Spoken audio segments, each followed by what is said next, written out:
This is a copyrighted work. Unauthorized copying or distribution is a crime punishable by up to 5 years in prison and a fine of $250,000. Scholastic Audio presents Bone Talk by Candy Gourlay.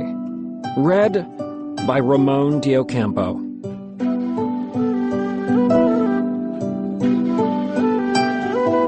Bon Talk, 1899. Part 1. How to Be a Boy. 1. Little Lukey and I were tossing pebbles into the eye socket of a water buffalo skull when Father came to fetch me. He didn't scold or shoo us away. He just looked at me with an odd crumple in his mouth that was almost a smile. "Samkad, the ancients want you," he murmured. Then he swung around and began marching back to the house for men, so briskly that the axe at his waist slapped a little rhythm on his bare thigh. "Do I have to?" I complained, although of course I didn't say it loud enough for Father to hear. Little Lukey spun gracefully on one toe and flicked another pebble at the skull fixed up high on the blackened tree fern that marked the entrance to our village. Her pebble rattled noisily inside the skull before dropping out of its long, bony snout. "Yah!" little Lukey cried. "I win!" "No, you don't," I snapped. "You can't win if you're leaving," she retorted. Under its great, curling horns, the skull stared at me with sad, empty eyes. "Samkad," Father called from several houses up the path. "Heh!" Lukey tossed another pebble, expertly kneeling on one scabby knee at just the right moment to catch it as it shot out of the snout.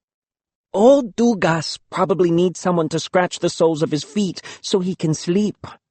Or maybe Saluyad needs you to pick up the dog droppings in the courtyard." I lunged, and Lukey dodged, but not before I managed to grab her arm and wrestle her down into the dirt, giggling hysterically. But then she pushed me away, her face suddenly serious. "Wait, Samkad. What if it's about the snake?" I sat back on my heels. I had not thought of that. The day before, Lukey and I had found a dead snake between the toes of an old banyan tree. Who could resist? We tied the snake to the end of a string and lay it across the path to the rice valley, carefully covering it with leaves before hiding out of sight behind a large boulder. Soon enough, along came one of the ancients, old Pito, whose hair remained long and black despite his wizened little face. Lukey let out a loud hiss, and I tugged the string so that the snake gave a realistic wiggle as it slid across old Pito's toes. Pito's long hair puffed up into a wild tangle as he screamed. His lined forehead screwed into such a twist I thought it would splinter into many pieces. Everyone knows a snake crossing one's path is a warning from Lumawig that evil is about to happen. "Ah! Ah! Ah!" he cried, whirling about and tottering back to the house for men. We followed him into the courtyard, struggling to keep our faces serious and straight as we watched Pito and the other ancients pray loudly to our ancestors for help. I stared at Lukey. "Do you think they found out?" I whispered, thinking of all the horrible punishments the ancients could order upon my head. "Sam!" Father roared from up the path. "The old ones are waiting!" Chickens and dogs scattered as Father strode across the courtyard to the meeting circle where the ancients sat on their heels, each leaning his back against his own stone slab. All 4 old men were there. Saluyod, Dugas, Pito, Blind Maklan, who stared at me intently with his sightless white eyes bulging between his lids like boiled eggs. In the rafters above their heads, the skulls of our enemies sneered as if they knew I was in trouble. My belly was aching so hard now that I was bent in the middle. I could already feel a stinging in one palm, as if someone had given it a good hard smack. "You called me, old ones?"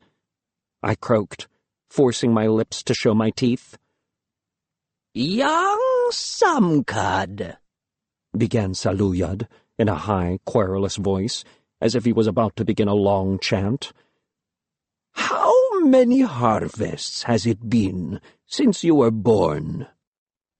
I looked at Father. "It has been 10 harvests since he was born, old one," Father said. I peered at him more closely. He looked peculiar. His lips were wobbling like worms. "Are you all right, Father?" "Of course I'm all right," he replied. Wobble. "Samkad," Saluyod said. "It is time." Time? Time to punish me for being naughty? I stared hard at my feet as if a grain of rice had suddenly sprouted between my toes.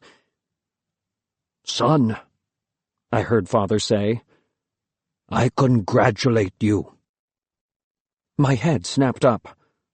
All the ancients were grinning so widely I could see the gums at the backs of their jaws. "Young Samkad," Saluyod declared, "the time has come for you to become a man." From somewhere behind me, I heard little Lukey gasp aloud. I opened my mouth to reply, but no sound came out. I shook my head, which suddenly felt like it was full of air. "Samkad." It was Dugas speaking now.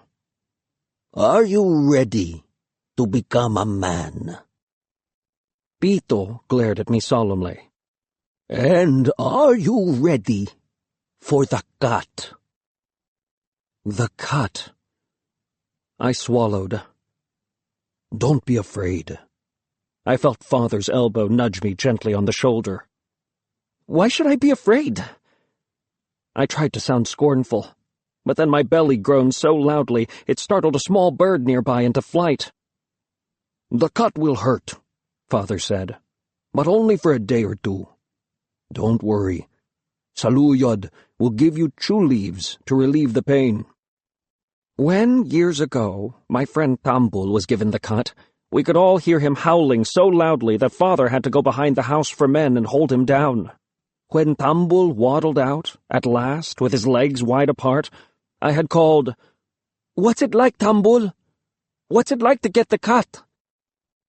Tambul didn't answer, making his way to the house for men, where he hid for the rest of the day, as well as the day after that, and the day after that. "Now you are ready to become a man, Sam," I told myself, "and if you're ready to become a man, you are ready to have the cut." "I am ready," I said aloud, squaring my shoulders and puffing out my chest. "Lumawig be praised." "Lumawig be praised," Saluyod replied. "That is good. Tomorrow morning, you and your father will offer a chicken at the Tree of Bones. When you return, I shall take my bamboo knife and—" He clenched his bony fist and gave it a quick flick, as if he had the knife in his hand. I flinched, but I was dying to turn around and look at the expression on Lukey's face. How many times had Lukey said the ancients would not be calling me to become a man soon? She was so wrong. But I had to force myself to stand still and thank the ancients leaning toward me, their old bones snapping like dried twigs, and say, "Yes, I am ready for the honor, and thank you, thank you, thank you 1,000 times." When the ancients turned away, at last, to mutter about some other thing, I spun around. Lukey was scowling so hard, her face looked like a wrinkled old mango. She began to scold. "What were the ancients thinking? You're too young. You're too short to carry a shield. You're smaller even than a wild boar. How are you supposed to spear one? And look at your arms. They're like twigs. How are you going to chop off the heads of our blood enemy, the Mangili?" "Don't be an idiot. I will grow. I am growing right now, I said, and once I'm a man, I will grow faster and become stronger. I'm already stronger than you. No, you're not. Yes, I am. And you will be allowed to marry. What woman will have you? I will become more handsome, like Tambul, I said. Luki's skeptical eyes roamed my face as if she was making a survey of all my unattractive qualities. My cheeks warmed. Even if I don't become handsome, someone will want me eventually, I continued. Look at all the husbands in the village. Bagda has smelly armpits. Pulo is half the size of his wife. Ginubo is triple the width of his. And none of them are much to look at. Ha! Luki's nose curled into a little knot. Bet you're going to squeal like a baby when you get the cut. You're just jealous. Fury was swelling up inside me now, filling my belly and puffing out of my nostrils. Because you're never going to be a warrior. You will always be a girl. Luki's mango face twisted hard, and her fist connected painfully with my shoulder. As we wrestled in the dirt, I thought regretfully that this was the very last time I could allow myself to enjoy a good brawl with Luki. Tomorrow, I was going to become a man, and no self-respecting man in Bontok would fight a girl, even a girl like little Luki. 2. The next morning, I snapped awake before the roosters had even begun to crow. I stared up into the thatch, feeling the tiny imprints of Luki's knuckles on my body from yesterday. Father was standing over me, as if he'd been waiting by the side of my bed all night. In his hands was a bunch of enormous boar tusks. I opened my throat to speak, my voice coming out in a croak. Are those for... They're for you, he said, holding up an armband made of the long, hooked tusks of wild boar. It shone in the quivering light of the fire in the room next door. Father smiled at me so fondly I almost looked away. Heh, you're so skinny you might as well wear it around your waist. He was right. The band was made for an arm far more muscly than mine. I helped Father put it on. It promptly slipped down to my elbow, and to my shame, Father had to secure it to my stick arm with a piece of string. When I was small, I had thought that on the day of the cut I would suddenly grow tall like a giant bamboo. My voice would deepen, and my jaw would prickle with stubble. Hair sprouting out of nostrils and armpits, just like my friend Tambul, who had changed quickly after he got the cut. One moment he was bony and small, the next he was tall as a banana tree, with feet big as crocodiles. Father made me take off the rough, dirt-colored breechcloth made of tree bark I had worn since I was little, and handed me a red one made of cotton. I buried my face in it. You're supposed to wear it between your legs, boy, Father laughed. I swapped it with a trader I met in the next village. He just returned from the lowlands with a basket full of cotton. What did you swap for it? I asked as Father helped me put it on. Salt, Father said, tossing my old one into the kitchen fire. Salt. The thought of Father squandering precious salt on me filled me with guilt. Come on, Sam, Father said. Let us get to the tree of bones before the sun wakes up. The boar-tooth armband jangled noisily on my arm as I followed Father out of the hut's low wooden door. Father didn't linger, marching quickly down the narrow stone lane that meandered between our neighbors' houses. He grabbed one of the chickens by the house for men and tucked it under his armpit. It glared at me angrily. Don't look at me like that, chicken, I thought. Soon you'll be enjoying a new life in the world of the spirits. The morning mist was thick around the sleeping village, the tall, conical, thatched roofs of our huts poking out of the swirling white like so many floating mountains. Our little village was draped like a cat over the mountain's knee. To the east lay deep, sloping valleys that our long-ago ancestors chopped into giant steps for growing rice.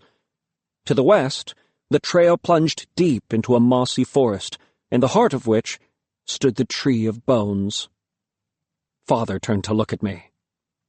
There was enough light now in the dim, misty swirl to see him clearly.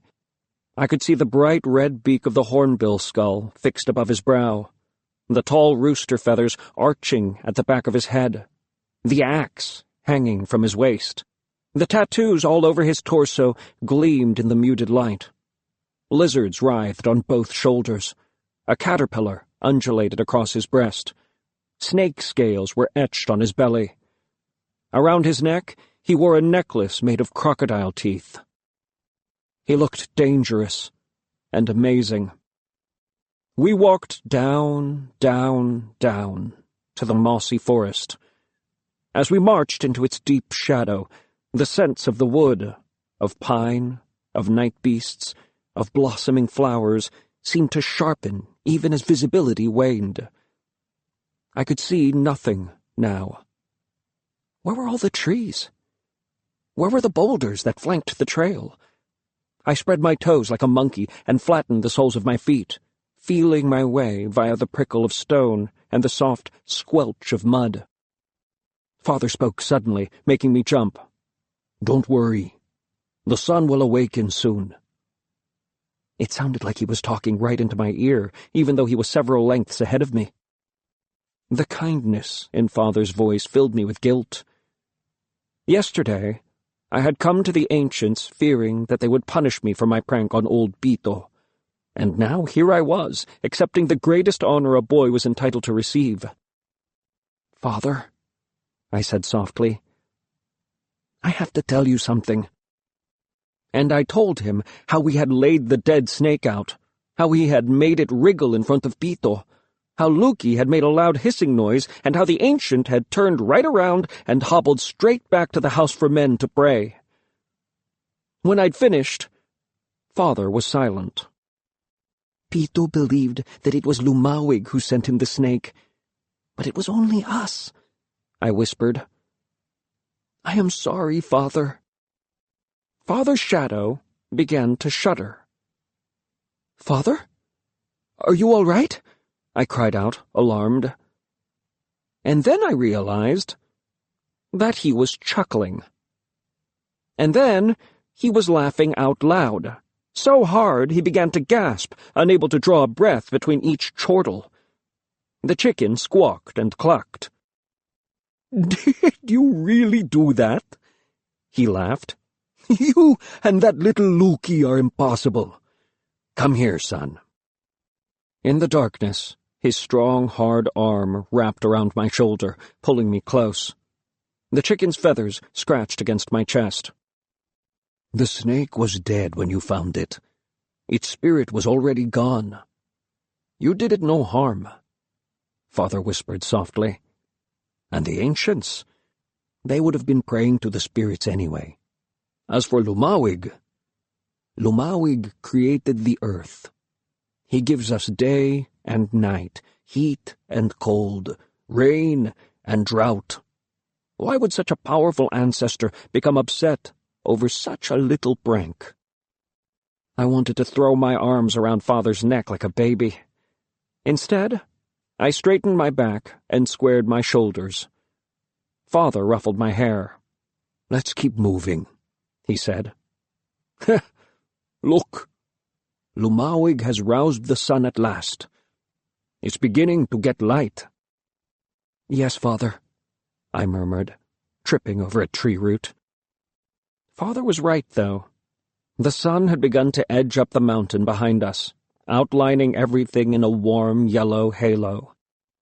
The dark grays of the forest below us turned a vivid green. My stomach began to ache. It was not the kind of ache you got from belly gas, but from waiting for something momentous to happen. Soon, I too was going to be carrying a spear, an axe, and a shield. Soon, I too would have tattoos carved on my body. We walked into the trees, and immediately a deep silence wrapped itself around us. The steady trill of the crickets, The fumblings of creatures in the bushes, the whisper of the breeze, the rustle of leaves, all sound soaked up by the moss that oozed over everything, coating every stone and trickling from the forest canopy in long green beards. Shining shafts of sunlight were spearing through the leaves now, so that pine needles glowed red in the dirt, and towering ferns burned yellow. Moss and vine dripped in hot, glowing tangles. Everything was on fire.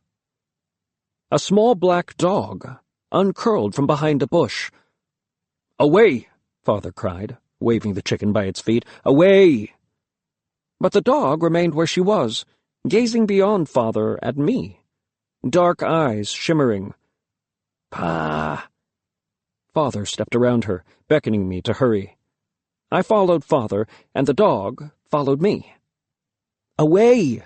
I called, even though I liked the way her hot, panting breath warmed the backs of my legs. A breeze blew, and suddenly there was a faint tinkling. Father smiled. "Hear our ancestors calling to you. They are saying, 'Welcome, Samkad.'" He waved me on, and together we walked into a clearing. Waiting in the middle was the tree of bones. It was a crooked monster of a tree, shaggy with moss, its back a mass of knots and scars, with a waist wide enough to hide 10 men. Some branches were thick enough to be trees themselves, sinking down toward the earth under their own weight, pulling at the tree so that its spine was in a permanent curve, and it hunched over the ground as if it was trying to touch its toes. You could climb up on one of those dragging, fat branches and walk from the bottom of the tree to its tangled crown the way you could walk up a mountain. A fence of bamboo spears circled the trunk to keep dogs away. Father stepped carefully over it and waved at me to cross. The dog pressed a cold nose against my knee. I allowed my fingers to brush over her head before I followed Father over the fence. He cut the chicken's throat. Its soul departed quickly as its blood soaked into the mossy roots of the tree. "O spirits," Father prayed, "accept this gift, another spirit for your world. We beg your permission to allow this boy to leave childhood behind and become a man." Father stepped up onto one of the tree's sunken branches, and it bounced under his weight. The tree made a tinkling noise. "Hear that?" Father whispered. "They're calling your name. Samkad. Samkad." I peered up at the snarl of moss above our heads. The tinkling came from the bones that dangled from every branch of the huge tree, offerings from times past. Small, black figures sat on every branch, their white pebble eyes watching. Each carved figure represented the soul of an ancestor. Right at the top of the tree, one of the figures leaned out slightly, as if it was trying to get a better look at us. It was smaller than the others, just big enough to fit in my cupped hands. Mother's spirit figure. We carefully walked up the sagging branch together, and as we made our way up, the tree shook and the bones clattered. Near the top, where the tree became twiggier and more precarious, we had to pull ourselves up, hand over hand. Mother's spirit figure watched serenely, its wooden arms folded over its knees. Father tied the chicken's carcass carefully to Mother's branch. He pulled a strand of polished granite beads from his belt and wound it around the figure's neck. I laid my hands over its head, and Father wrapped his great hands over mine. "Mother, this precious strand belonged to you when you were alive.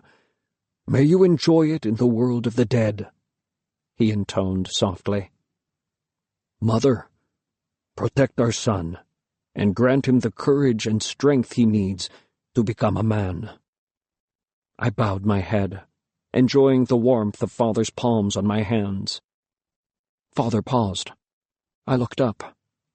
He was staring at me with a strange expression on his face. The whites of his eyes were suddenly veined with red, and his lips hardened into a line. He snatched his hands away, pulled his axe from his belt, and swung it at my head with all his might. 3. Chack!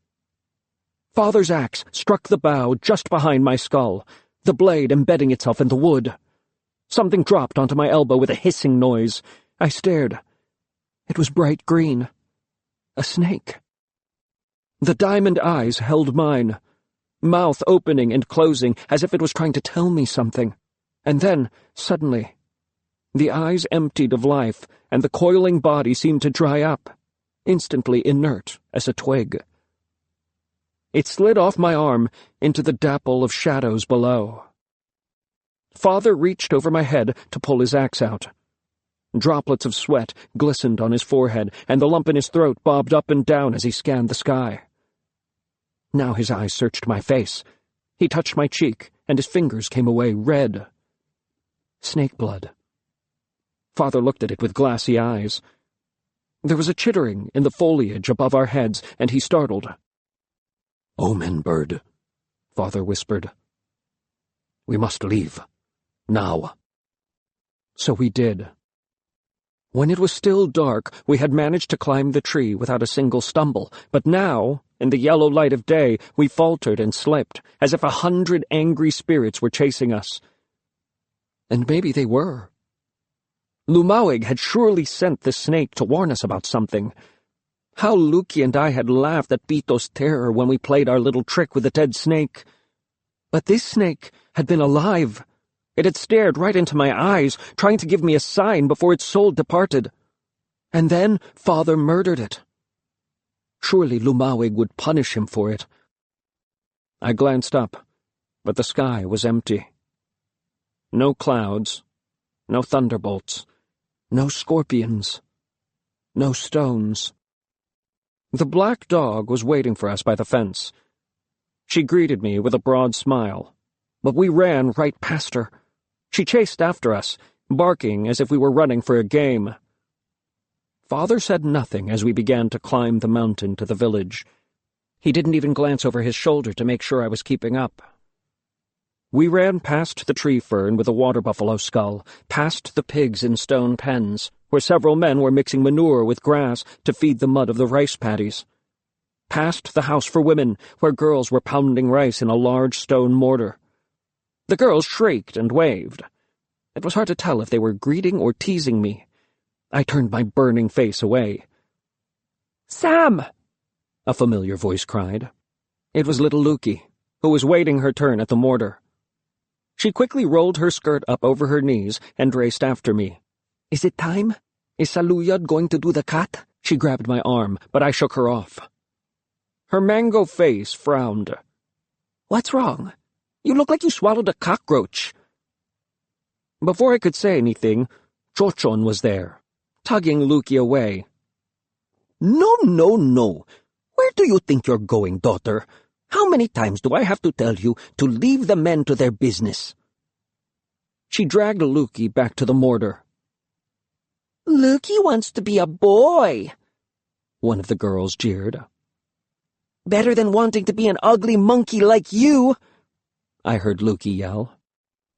At the house for men, Tambul was lounging under a tree. When he spotted me, he raised his axe and yelled, "All praise Samkad, our new man!" "Come on, Sam," Father barked over his shoulder. I hurried past Tambul, looking everywhere except at him. All 4 ancients were waiting when we arrived at the stone circle. Saluyod stood abruptly and held up his bamboo blade, but the smile slid off his face as Father and I came to a stop, hands on knees, panting. "What?" the old man cried. "What has happened?" Tambul hurried over, trying to catch my eye as Father began to explain. I couldn't meet his or anyone else's gaze. In my belly, shame and fear were nibbling with tiny pointed teeth. When Father got to the part where he saw the snake slithering toward me, the ancients all straightened, their spines crunching. "After it appeared, we heard an omen bird cry out a warning, Father said. We ran back as fast as we could. Then he shut his mouth. What? Was he not going to tell them that he chopped Lumawig's messenger in half? That he killed it? Saluyad laid a hand on Father's shoulder. Samkad, the snake is our friend, he said, as if we didn't already know this. It would not reveal itself without good reason. Maklan blinked his boiled egg eyes. You did well to heed these warnings and leave the Tree of Bones. Heed the warning? Father didn't heed any warning. He just killed it. I frowned at him, but his eyes avoided mine. Surely you will tell them what you did, Father. Tell them you killed it. Tell them! But Father kept his eyes on the ground. Now Saluyad was patting my shoulder. Young Sam. He turned me gently toward him. His eyes reflected the fire, tiny glimmering torches in each pupil. Do not fear. The spirits will tell us the right thing to do. We will examine the portents now. Yes, the portents will explain, Father said quickly. Then he looked at me. I could see the warning in his eyes. Don't you dare tell them. Don't you dare. Pito fetched a chicken, and the 4 ancients sat close together as Saluyad prepared to send the bird's soul to our ancestors. Dugas and Pito crowded close as Saluyad cut its throat and exposed its insides with his blade. They muttered to each other as they read the portents left by the bird's spirit. What do you see?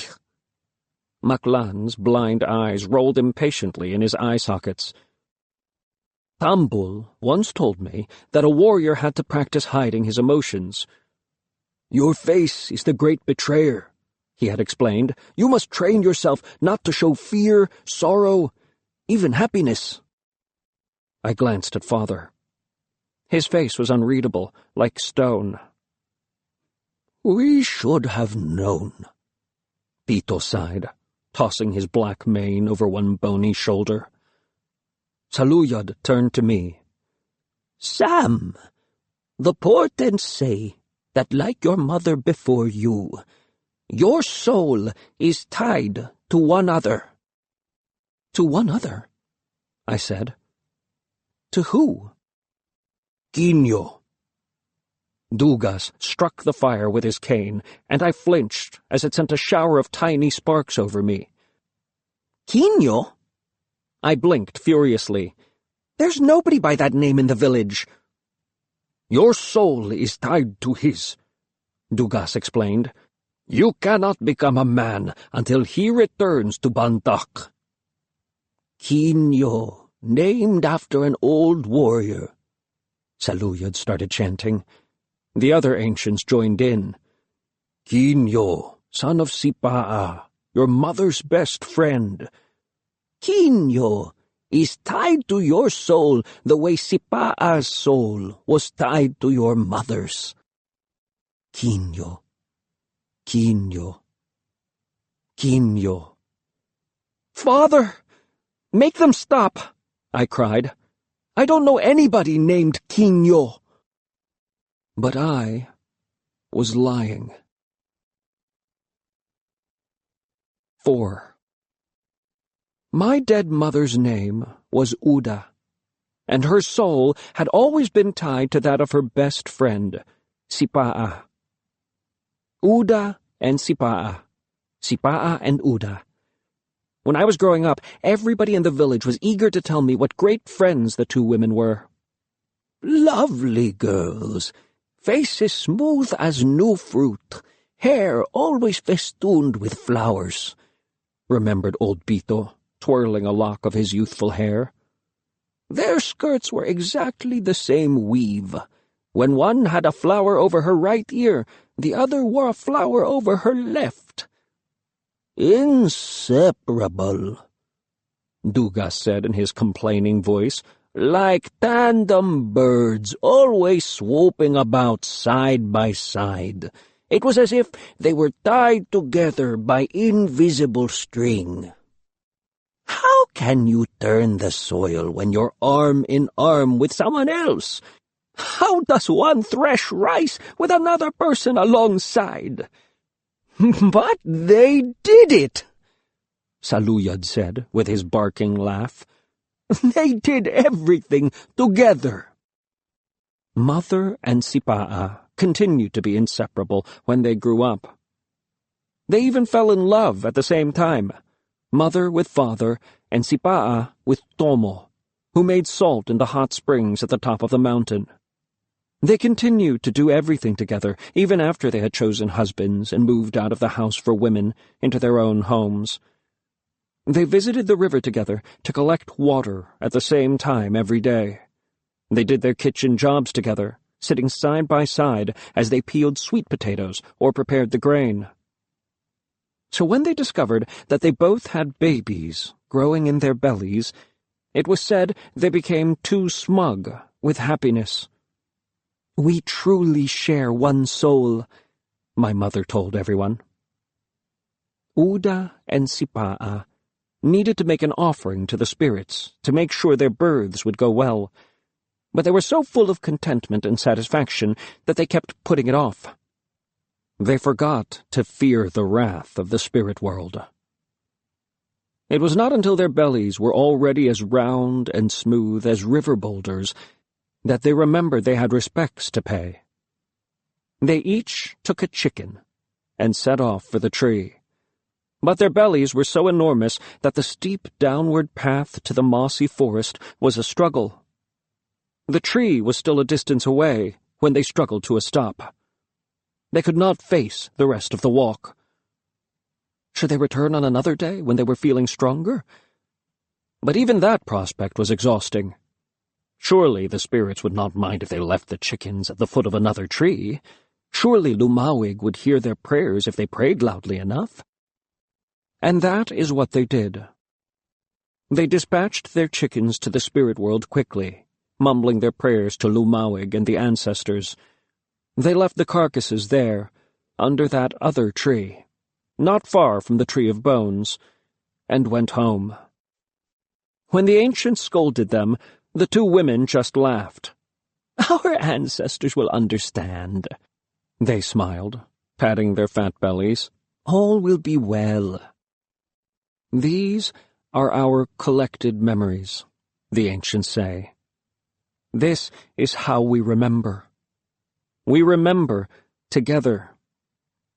And I do treasure those memories of my mother and her friend, of times I did not know. But even more precious are the memories that I do remember, once I was born. I remember how it hurt to become alive. The inside of my chest stung like a new wound as air filled it for the first time. It hurt on the outside, too. My skin was so new, every fresh sensation was like a slap. It hurt when I moved, and it hurt the first time I opened my throat to scream. I remember when I saw Father for the first time. I can remember the heat of his breath against my face, and the way his lips parted to show his teeth. And even though I didn't know what a father or a smile was, it felt good. He felt good. I remember Mother. I had one glimpse of her before Father carried me off to be washed. She lay on a blanket in front of the hearth, smiling. Her eyes were warm. The light from the fire flapped over her like so many yellow butterflies. Beads of sweat glittered on her forehead. Father tipped ladles of water over me, rubbing me all over with water so cold it made my skin itch. When he was done, Father wrapped me in a blanket and took me back to Mother. "See, Uda," he whispered. "Our son." I looked at Mother curiously. Her eyes were closed, and her lips were a dark purple in the firelight. This was not the smiling creature I had seen before. "Uda! Uda!" Suddenly, Father was sobbing. He pressed his face against the top of my head. The bones of his face felt hard, and my hair became wet with his tears. I began to whimper. Then he shouted, "Why are you taking her from me? Why are you calling away her soul?" Father was frantic. He grabbed a fistful of rice from a basket nearby and scattered it across the floor. I have seen people do this hundreds of times since. A wicked spirit seeking to steal Mother's soul away would not be able to resist counting the grains on the ground. But then Father fell to his knees, retrieving the grains he'd only just scattered.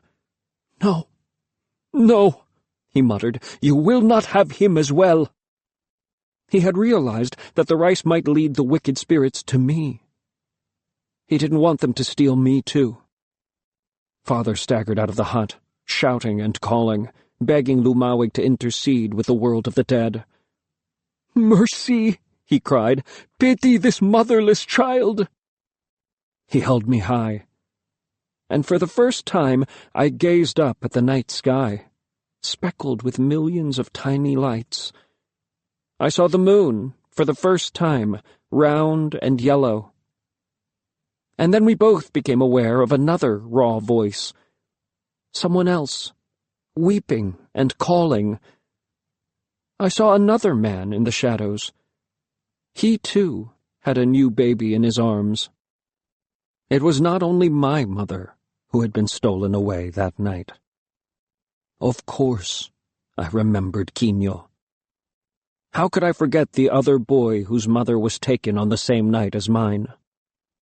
The spirits took our mothers that first night, and soon after the news came that Quino's father Tomo had been found dead in the forest, killed by our blood enemy, the Mangili, his head taken for a trophy. The ancients rushed to give us names for our own safety, so that our ancestors could protect us from enemy spirits. My name was easy, Samkad, after Father, who took his name from a line of great warrior ancestors. But the ancients had trouble naming the other baby. It would have been unkind to name the child Tomo after a father whose soul had been dispatched by his enemy. It took some time, but eventually one of the ancients vaguely remembered a distant warrior ancestor named Quino. We had to feed on a thin gruel of rice washing until Father persuaded a woman to allow me to suckle alongside her own babe. "She only has enough milk for Samkad," I heard one of the ancients remark. "There isn't enough for the orphan as well. Perhaps we ought to hand him over to the care of his mother and father in the world of the dead," another ancient replied. Gentle fingers brushed against my forehead, and I looked up to see Father's eyes gazing wetly down at me. "No," he said. "We must save the boy." "But he is not ours to raise," the ancient cried. "His aunt will raise him," Father said. Quino's mother had a sister, younger than her, named Agkus. But Agkus was a troublesome one. She had begged the ancients to allow her to become a trader, even though it was a job for a man, wearing them down with her nagging until they allowed her to carry our goods to other villages. Then she returned from one of her trips and announced that she was going to marry a man from the lowlands. Of course, the ancients opposed the marriage. What? Leave the village? Leave her people? How could she make her home in the lowlands, where she had no ancestors to protect her? But Agkus said she was happy to abandon all these things for her man. "That girl, Agkus," one of the old men scoffed. "Pah!" I had stopped feeding to listen. The milk mother nudged her teat back into my mouth. The baby on her other breast made loud smacking noises. In the background, I could hear Quino wailing. It was a thin, exhausted sound. "He is her blood," Father said. But she has left us. She has chosen to become a stranger. Let me take him to her, Father said. I will journey down to the lowlands and deliver the baby to Aggus. Until then, Little Samkad will have to give half his share to his brother." Father took me then, away from the nourishing breast. I nuzzled and searched, but there was no more milk for me that day. Quinio's cries ceased abruptly as he took my place at the milkwoman's breast. 5. I shook my head, pushing the memories aside, and watched the old men poring over the chicken's entrails, shaking their heads. Father hovered behind them, his face grim. People were trickling into the courtyard, curious to know what calamity had happened. I felt like I was shrinking, the stones and trees and houses beginning to loom over my head. "Fetch another chicken," Saluyad commanded. Tambul snatched one from the corner of the courtyard and delivered it, squawking, to where the old men sat against their stone rests. "You mean the portents can change?" I asked. Dugas nodded, his face kind. "A snake could be a warning of immediate danger. These new portents will let us know if the danger is over and we can continue with your manhood ceremony." Hope surged in my chest. I had been biting my bottom lip so hard I could taste blood. The ancients called to the spirits in loud voices, praying for favor. Then they quickly sent the bird's soul into the world of the dead and cut the chicken open. There was a long silence. "What does it say?" I said in a small voice. Suddenly, all the ancients were looking in different directions. At last, Saluyad's eyes slid toward me. "It cannot be done. You cannot have the cat. This is the message the snake carried for Lumawig," he said. "We will have to wait until your soul brother Quinio returns." I looked from one face to the other. Wait for a stranger? "It's a mistake," I said. "Are you sure that's what it says?" Maklan's boiled egg eyes fixed on me. "Are you doubting the spirits, boy?" "But," I was panting, "we've already been to the Tree of Bones. We've already made a promise to Mother." "Yes, that is true. That's why we must choose another boy to take your place," Maklan said, his voice flat. "Another boy?" I couldn't believe it. Someone else was going to take the manhood that was meant for me. "How could that be fair?" I turned to Father. His hornbill headdress lay abandoned on the ground. I had not even seen him cast it off. He stood silently, his chin deep in his chest, his eyes closed. "Father," I croaked. "this is your fault." His eyes flew open. "Father." My voice sliced the air like a spear. "I would have had a chance if it hadn't been for you. Tell them what you did. Tell them how you angered the spirits and changed the portents." The old heads swung toward me, bleary eyes alert. "What is the boy saying?" Maklan said softly. "I am saying that you ancients have been deceived." "But didn't you deceive them too, Samkad?" a voice whispered in my head. "Didn't you play a prank with a dead snake?" I shook my head, pushing my unruly thoughts aside. Tambul had dropped his pipe, and for a moment I thought he was going to grab me and cover my impertinent mouth with his hand. He didn't have to. Father was already striding across the courtyard, his face dark with rage. "Insolence!" he cried, taking my arm and shaking me like he was shaking fruit from a tree. The boar-teeth armband jangled on my arm, and I ripped it off. "How dare you speak this way? It is unforgivable." "Unforgivable?" I was startled by the shrillness of my own voice. "It was not me who lied to the ancients." "Lied?" Saluyad stared at Father. Father was suddenly still, his eyes darting from side to side. "You were the liar, Father. Why don't you tell the ancients what you did?" The bitter words were flying out of my mouth with a will of their own. How could I cram them back into my throat once they had escaped? What are you talking about, boy? Dugas cried.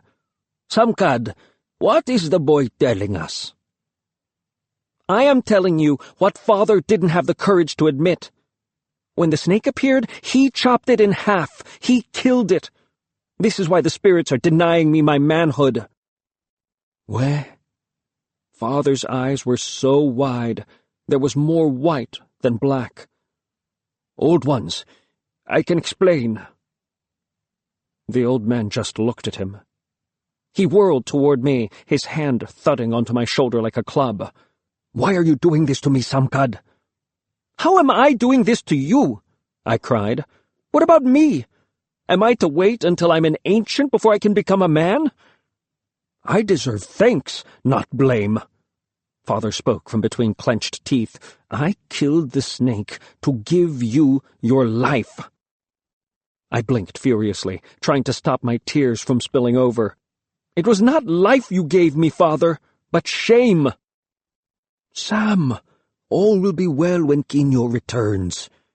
Father was pleading, his eyes begging my forgiveness. But the sight of his remorse filled me with disgust. Quino? I shouted. Who is Quino?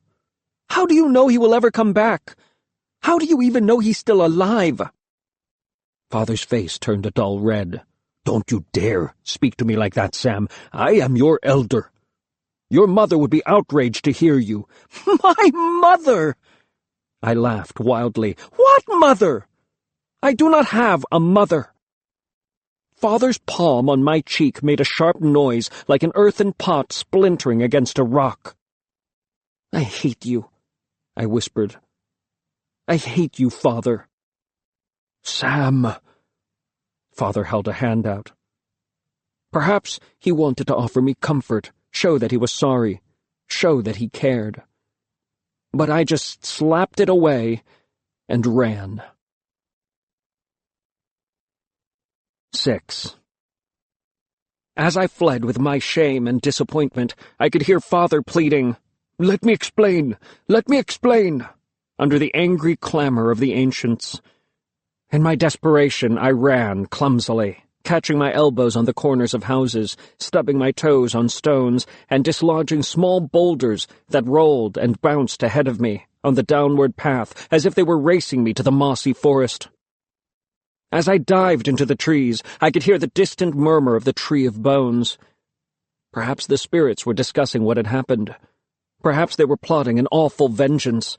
Perhaps they were agreeing that I did not deserve to become a man. "Kind spirits," I called into the trees, "it was just a mistake." A soft breeze brushed against my cheek, and the Tree of Bones chattered louder. "Mother, help me," I cried. "Tell them Father didn't mean it." The chatter continued.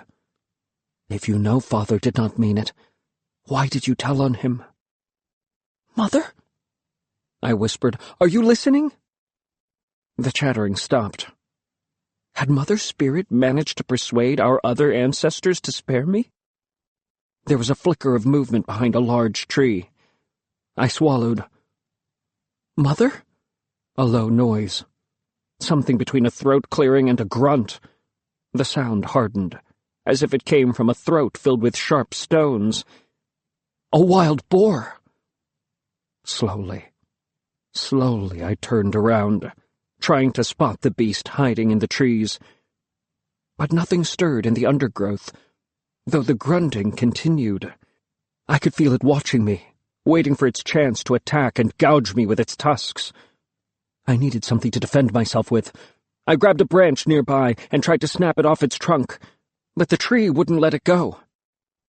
Tambul once told me all I had to do in case of a boar attack was to punch the boar hard between its tiny eyes, and it would turn around and run in the opposite direction. I stared at my fists. They looked like pebbles on the ends of sticks. The grunting became even louder. Shriller. I frowned. It sounded like... Was that giggling? "Little Loki!" I roared. There she was, on a branch right above my head, bouncing up and down with a massive grin on her face. She had taken off her skirt and put on a breechcloth like mine. If her hair had been cut above her brow instead of tucked behind her ears, she would have looked exactly like a boy. "You know you ought to stop calling me little," she laughed. "I'm the same size as you now." I scowled. "The ancients are going to bury you under an ant's nest when they see what you're wearing." "They can't see me now, can they? Nobody can." Lukey blithely slid down the tree. "You try wearing a skirt, Samkad, and see if you like it." She folded her arms across her chest. "So, tell me, what is going on? Everyone in the village could hear the yelling." I told her about Father and the snake in my most matter-of-fact voice, as if I were relaying news about some new method of chasing the rice birds from the fields. I raised my chin and concentrated on keeping my eyebrows straight, bracing myself for the inevitable joke Lukey would make out of my misfortune. But she actually looked dismayed. "That's terrible, Samkad. You must be so disappointed." "I'll survive." I was annoyed to feel tears starting in my eyes at her sympathy. I looked away, turning my face toward the tree canopy and holding a hand up. "Did you feel that? A raindrop?"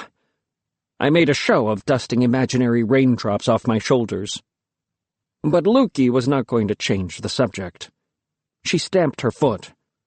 "Your father should have been more careful. And what about those portents? This is not fair." It was gratifying to see that she understood my distress. We stood facing each other silently, deep in thought. Lukey's head snapped up. "Heh, Sam, you don't need a stupid ceremony to become a man. If you want to become a man, then you should just be one." "Heh," I scoffed. "Be a man? What is that supposed to mean? I need the ancients to make it official. Nobody will call me a man without their say-so." She grabbed me by the shoulders. "You just need to do something so manly, they will have no choice but to treat you like one." "Eh?" "Do what a man does, and they will call you a man." "And what thing is this that I should do?" "There are lots of things that make a man. Fight a war. Kill a wild boar. Kill a mangili."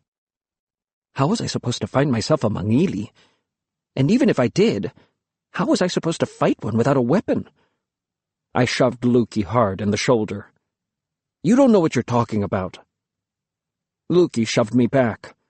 "If you kill a mangili, there will be no question of your manhood.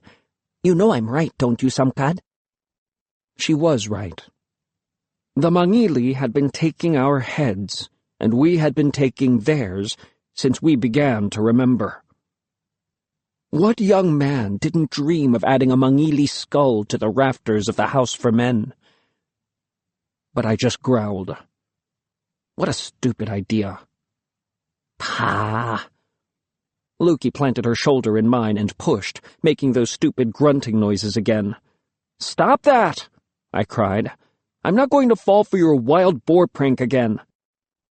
I stared at her. How was she managing to make that noise without moving her lips? Then I smelled it. A powerful, musky reek. The odor of wild boar. Fearfully, I looked around me. One of the boulders clustered around a tree was stirring. It heaved itself to its feet, its hackles raised, white tusks gleaming in its hairy black jaws, its tiny red eyes filled with hatred. Be a man. Kill a wild boar. I clenched my fists. "Lukey," I whispered, "do you know how to punch a boar?" But little Lukey was already racing up the hill. "Run, Samkad!" she yelled over her shoulder.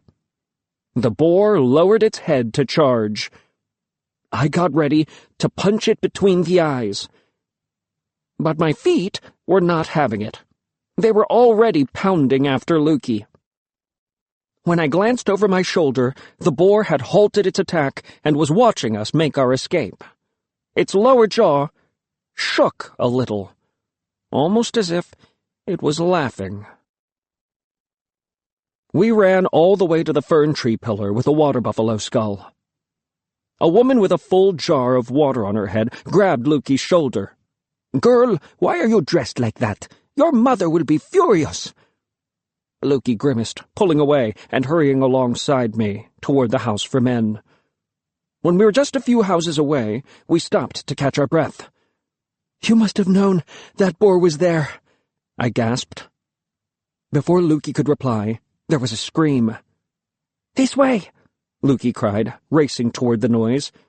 "Lukey!" I called. "You need to change back into your skirt, or the ancients will—" But she had already reached the courtyard. I followed reluctantly. Father would be furious that I'd run off. The ancients would be pitying, and the younger warriors were sure to patronize me while pretending to be sympathetic. A boy suddenly appeared at the top of the lane. It was Beateg, and the way he waddled, with his legs far apart, made the breath catch in my throat. The ancients had not wasted any time. That squeal had not come from a pig, but a boy. While I'd been in the forest with Lukey, they had summoned Beateg and given him the cut that was meant for me. But he was younger than me. But he was smaller. But it was my chicken that had been offered to the ancestors this morning. But... My eyes caught his. But he turned away as he waddled slowly down a lane toward his mother's house. Shame turned my belly cold. I was totally disgraced now, and it was all Father's fault. "Father!" I roared. "Father!" Someone grabbed my arm. "Calm down, Samgad," Tambul said kindly. "Where have you been? Everyone's been looking for you." The young warrior bent over me, so close I could see the pulse throbbing under the gecko tattoos across his chest. I shook him off. "I need to find Father. I must speak to him at once." "Samgad," Tambul said softly. There was pity in his expression. "That's what I'm trying to tell you. Your father has left." "Left?" "He said it was the only way he could make it up to you," Tambul said. "He has gone to the lowlands to fetch Quino." 7. That evening I lay sleepless on the low wooden bed I had shared with Father since I was born. Guilt prickled inside me, like a thorny vine had suddenly sprouted inside my belly, its spiky tendrils coiling and bristling under my skin. Smoke from the fires of my neighbors crawled in the thatch above my head. It had been warm and dry all day, but now that it was night, the house felt damp and cold. It was the first time the ancients had not insisted I stay with one of them when Father went away. "You are old enough to be on your own," Dugas had informed me. Old enough to sleep alone, but not old enough to become a man, I thought. I sighed, pressing a hand to my chest where my heart beat gently. I was sorry now that I had been so petulant. I was sorry that I'd told the ancients that Father killed the snake. I was sorry that I had not spoken to Father before he left for the lowlands. The way to the lowlands was full of danger. The Mangili prowled outside our borders, hoping to take a Bantak head. All the better to deprive our ancestors of a soul. I pictured Father trudging down the mountain on his own. There would be no help if the Mangili attacked. And what if a malicious Mangili spirit pushed him over a precipice? Father had put himself in danger for my sake, and if something happened to him, it would be all my fault. I tried not to imagine the cliffs and ravines hiding in the black of night. Tried not to think of the wicked spirits waiting to make mischief on the trail. Tried not to picture the Mangili lying in wait behind trees and boulders, hoping to chop off Father's head. "Don't worry. Your father is more than a match for our enemy," Tambul had tried to reassure me. "And the lowlanders will leave him alone. Everyone knows lowlanders are afraid of mountain people. That's why they never come up here." "It is good to fear your enemy," Father once told me. "Fear means you take nothing for granted. It is easy to get lulled into a false security, especially if your enemy looks just like you, as the Mangili do." "I thought you said they had bright red lips," I had replied. Father laughed. "Yes, they do, and yes, they speak an incomprehensible tongue, and yes, they dig up their dead to clean their bones, and call on their ancestors to shower malice upon us. But we are a match for them. We can defeat them with the help of our ancestors." I reached for Father's blanket, rolled it into a small, vaguely father-shaped lump, and threw an arm over the lump, the way I would have thrown an arm over Father's waist. I dreamed I was lying flat on my back, in an open grave. Its walls loomed up around my body, and high above me I could see a rectangle of blue sky. There was a heavy rustling and creaking, and I watched as the tree of bones appeared in the grave's open mouth. It leaned in, and a deep gash in the main trunk yawned like jaws. It shook its great shaggy head so that leaves showered into the grave. The bones jangled like sharp, accusing voices. "Please," I cried from the grave floor, "please!" The tree of bones raised its great head, and I saw that the multitude of things dangling from its branches was not bones, but snakes. Thousands of them, coiling and hissing, their diamond eyes glaring down at me. "Snakes! Why are you here?" I shouted. "What are you trying to tell me?" Slowly, they detached themselves from the branches above me. Down they glided, winding round and round the tree's mammoth trunk. And then they were slithering over me, my legs, my arms, my body, winding themselves tighter and tighter.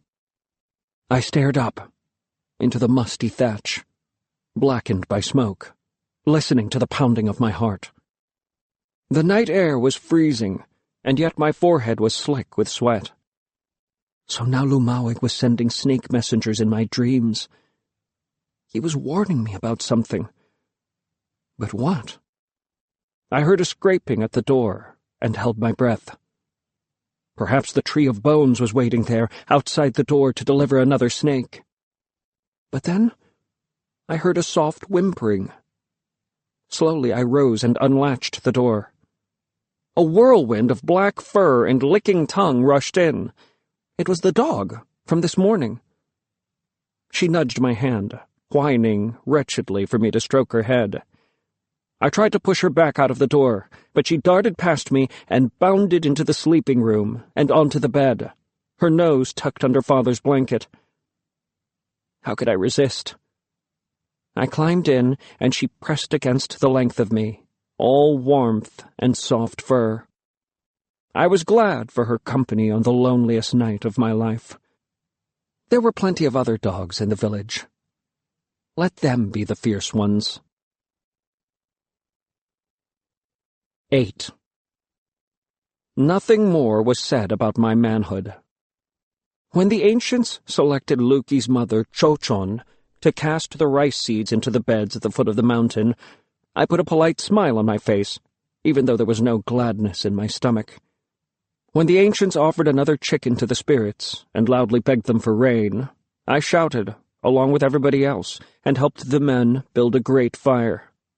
When the seed beds thickened with bright green shoots, I joined in everyone's laughing and exclaiming, "A fat crop," we cried. "Our granaries will soon be full." I smiled, and I celebrated, and I prayed. As if I cared that the rice valley was getting enough to drink. As if I cared that the harvest was going to fill our bellies. As if I wanted to please our ancestors. But deep inside, I felt nothing but the scratching of that thorny vine. The moon had been full when Father left. Slowly it waned to a skinny sliver, as if dark jaws were nibbling away at it in the night. And still Father didn't return. One day, I made my way up to a stone ridge just above the village, the black dog scrabbling eagerly beside me. Lukey appeared out of nowhere and quietly fell in step with us. I did not send her away. She was dressed in a skirt. When she turned up at the house for men in a breechcloth, Saluyad had lectured her. "Men, women, and children should know their place in our community," he'd said. "What would happen if everyone decided to do whatever they liked? If one decided they could not be bothered to help with the rice fields, if one decided they did not want to fight the enemy, our people would be obliterated from these mountains." Lukey had promised she would dress properly, that she would honor the work of the women, that she would stand with the women up to her knees in muddy water and turn the precious soil. And so far, I glanced at my friend. She seemed to be keeping her word. We had almost reached the ridge when Lukey spoke at last. "The wind is colder here." I shrugged, staring up at the single tree that grew out of a crack in the stone, reaching up and up and up like a giant weed, even though there was only dust and the endlessly blowing wind to nourish it. It whipped about in the fierce gust. Lukey bent to rub between the dog's ears. "How about we name your dog Chuka, Sam? It's a nice name, isn't it?"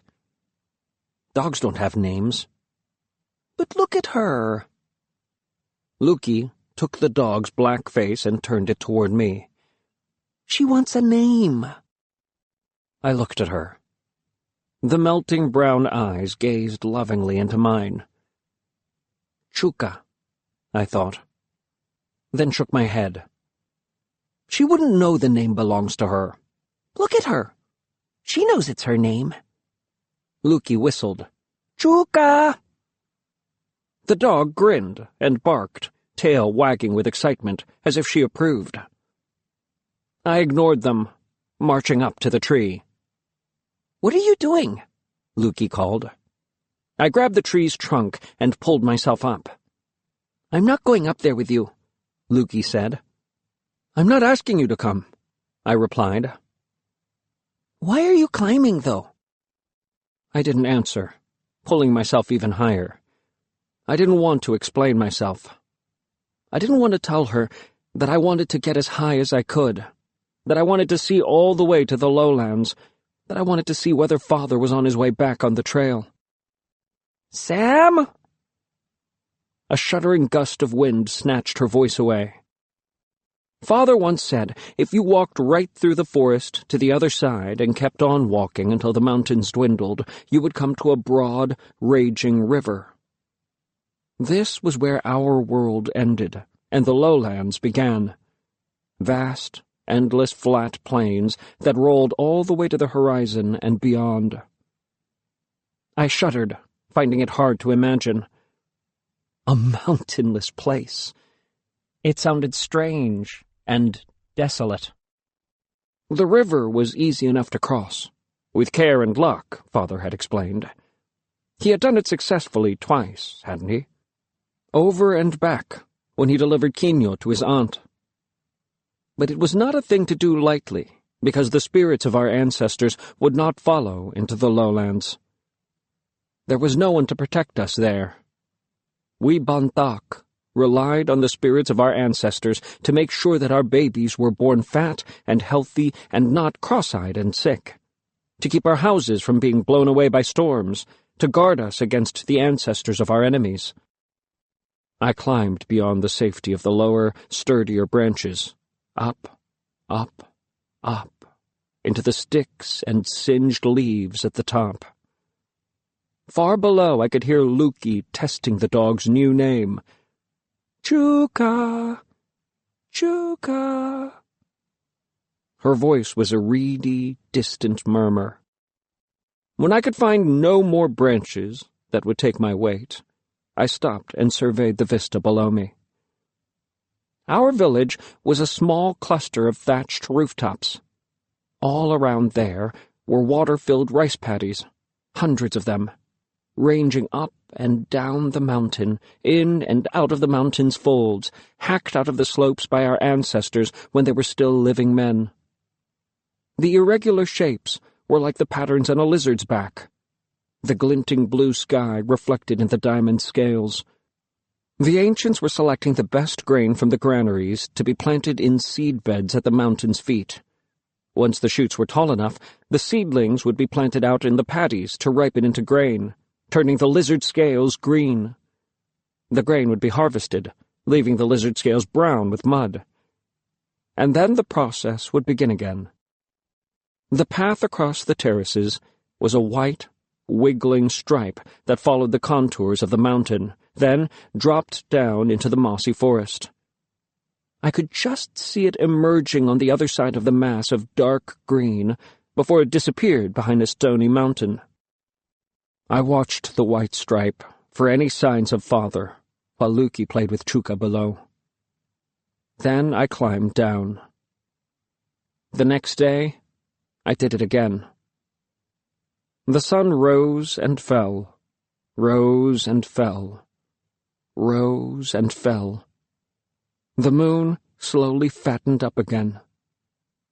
And father didn't come, and didn't come, and didn't come. 9. The seedbeds were soon tall with green.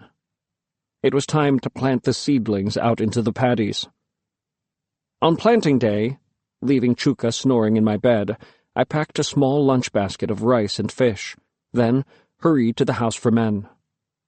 Higher up on the slope, warriors were already in position on dirt mounds, standing guard in case the Mangili decided to attack as we worked in the paddies. Men with great baskets of manure on their head were already making their way carefully across the terraces on the narrow trail. The sun had only just breached the horizon, but the day had already turned from cold to hot. My neck was prickling with sweat by the time I entered the courtyard where the ancients waited, swaddled in their blankets as if it were the middle of the night. They seemed half asleep. Saluyad, as usual, toying with his bamboo knife. Pito, eyes closed, lips pursed like a small flower, and blind Maklan, staring into the fire. Dugas was leaning against a post, actually snoring, even though he was on his feet. Little Luki arrived, plucking at her skirt as if it were made of itchy ivy. Slowly the courtyard filled with children and mothers with their babies. We formed 2 orderly queues in front of the ancients, children on one side and mothers with babies on the other. "Spirits," Saluyad solemnly intoned, "protect our precious ones while their mothers work in the fields." I felt Luki's elbow in my side. She was smirking. "Precious ones," she said quietly. "They thought you were precious too when you were a baby," I whispered, elbowing her back. "Everyone knows better now." "Silence!" Maklan yelled, scowling in our direction. One by one, the women kissed their babies and surrendered them to the ancients. The ancients, in turn, distributed the infants to us waiting children, like sticks of sugarcane. If only they really were sticks of sugarcane. Dugas picked up a baby with a big head, covered with thick, bushy black hair. He beckoned to Luki. She accepted the baby, nose wrinkled, as if she were being handed an armful of water buffalo dung. Pito held up baby Baba, who was the size of a suckling pig. He staggered toward the queue of children, and we all shrank back at the sight of the giant infant. Baby Baba was teething, and he had tiny, sharp, biting teeth. I prayed to Mother, "Please grant me any baby, but not baby Baba." "Some god!" Beetle roared, dumping the huge infant into my arms.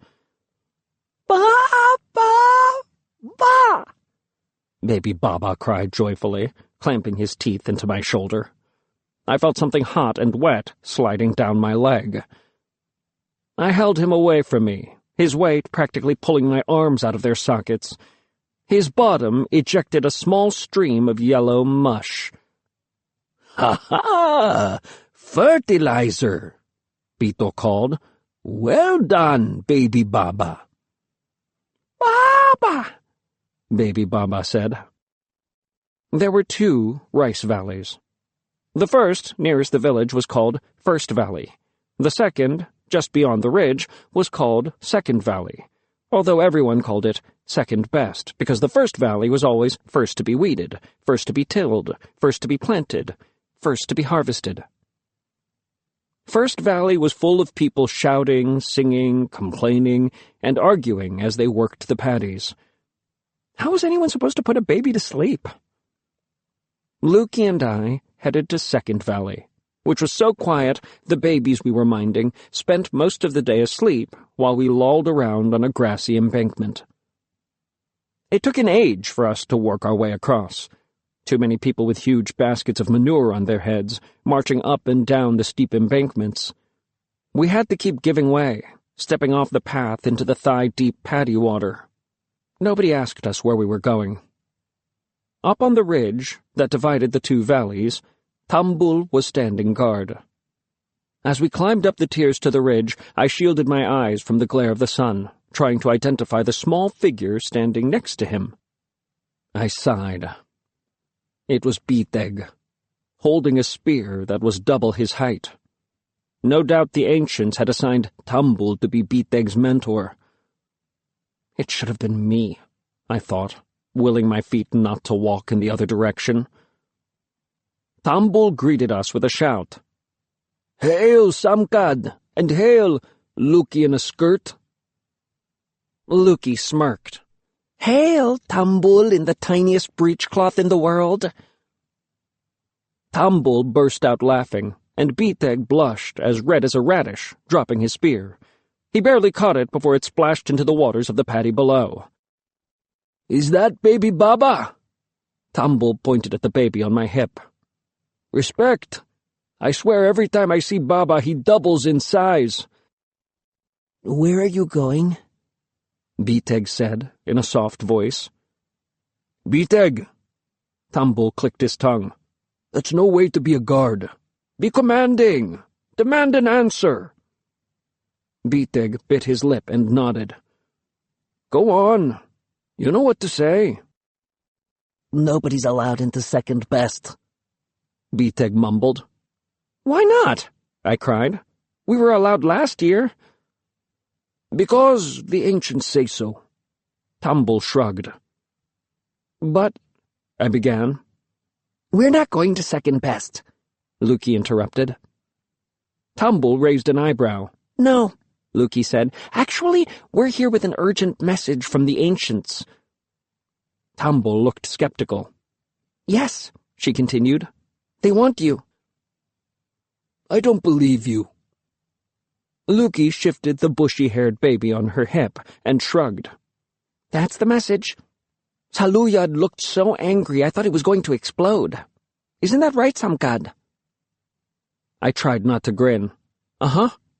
Saluyad was spitting like a cat.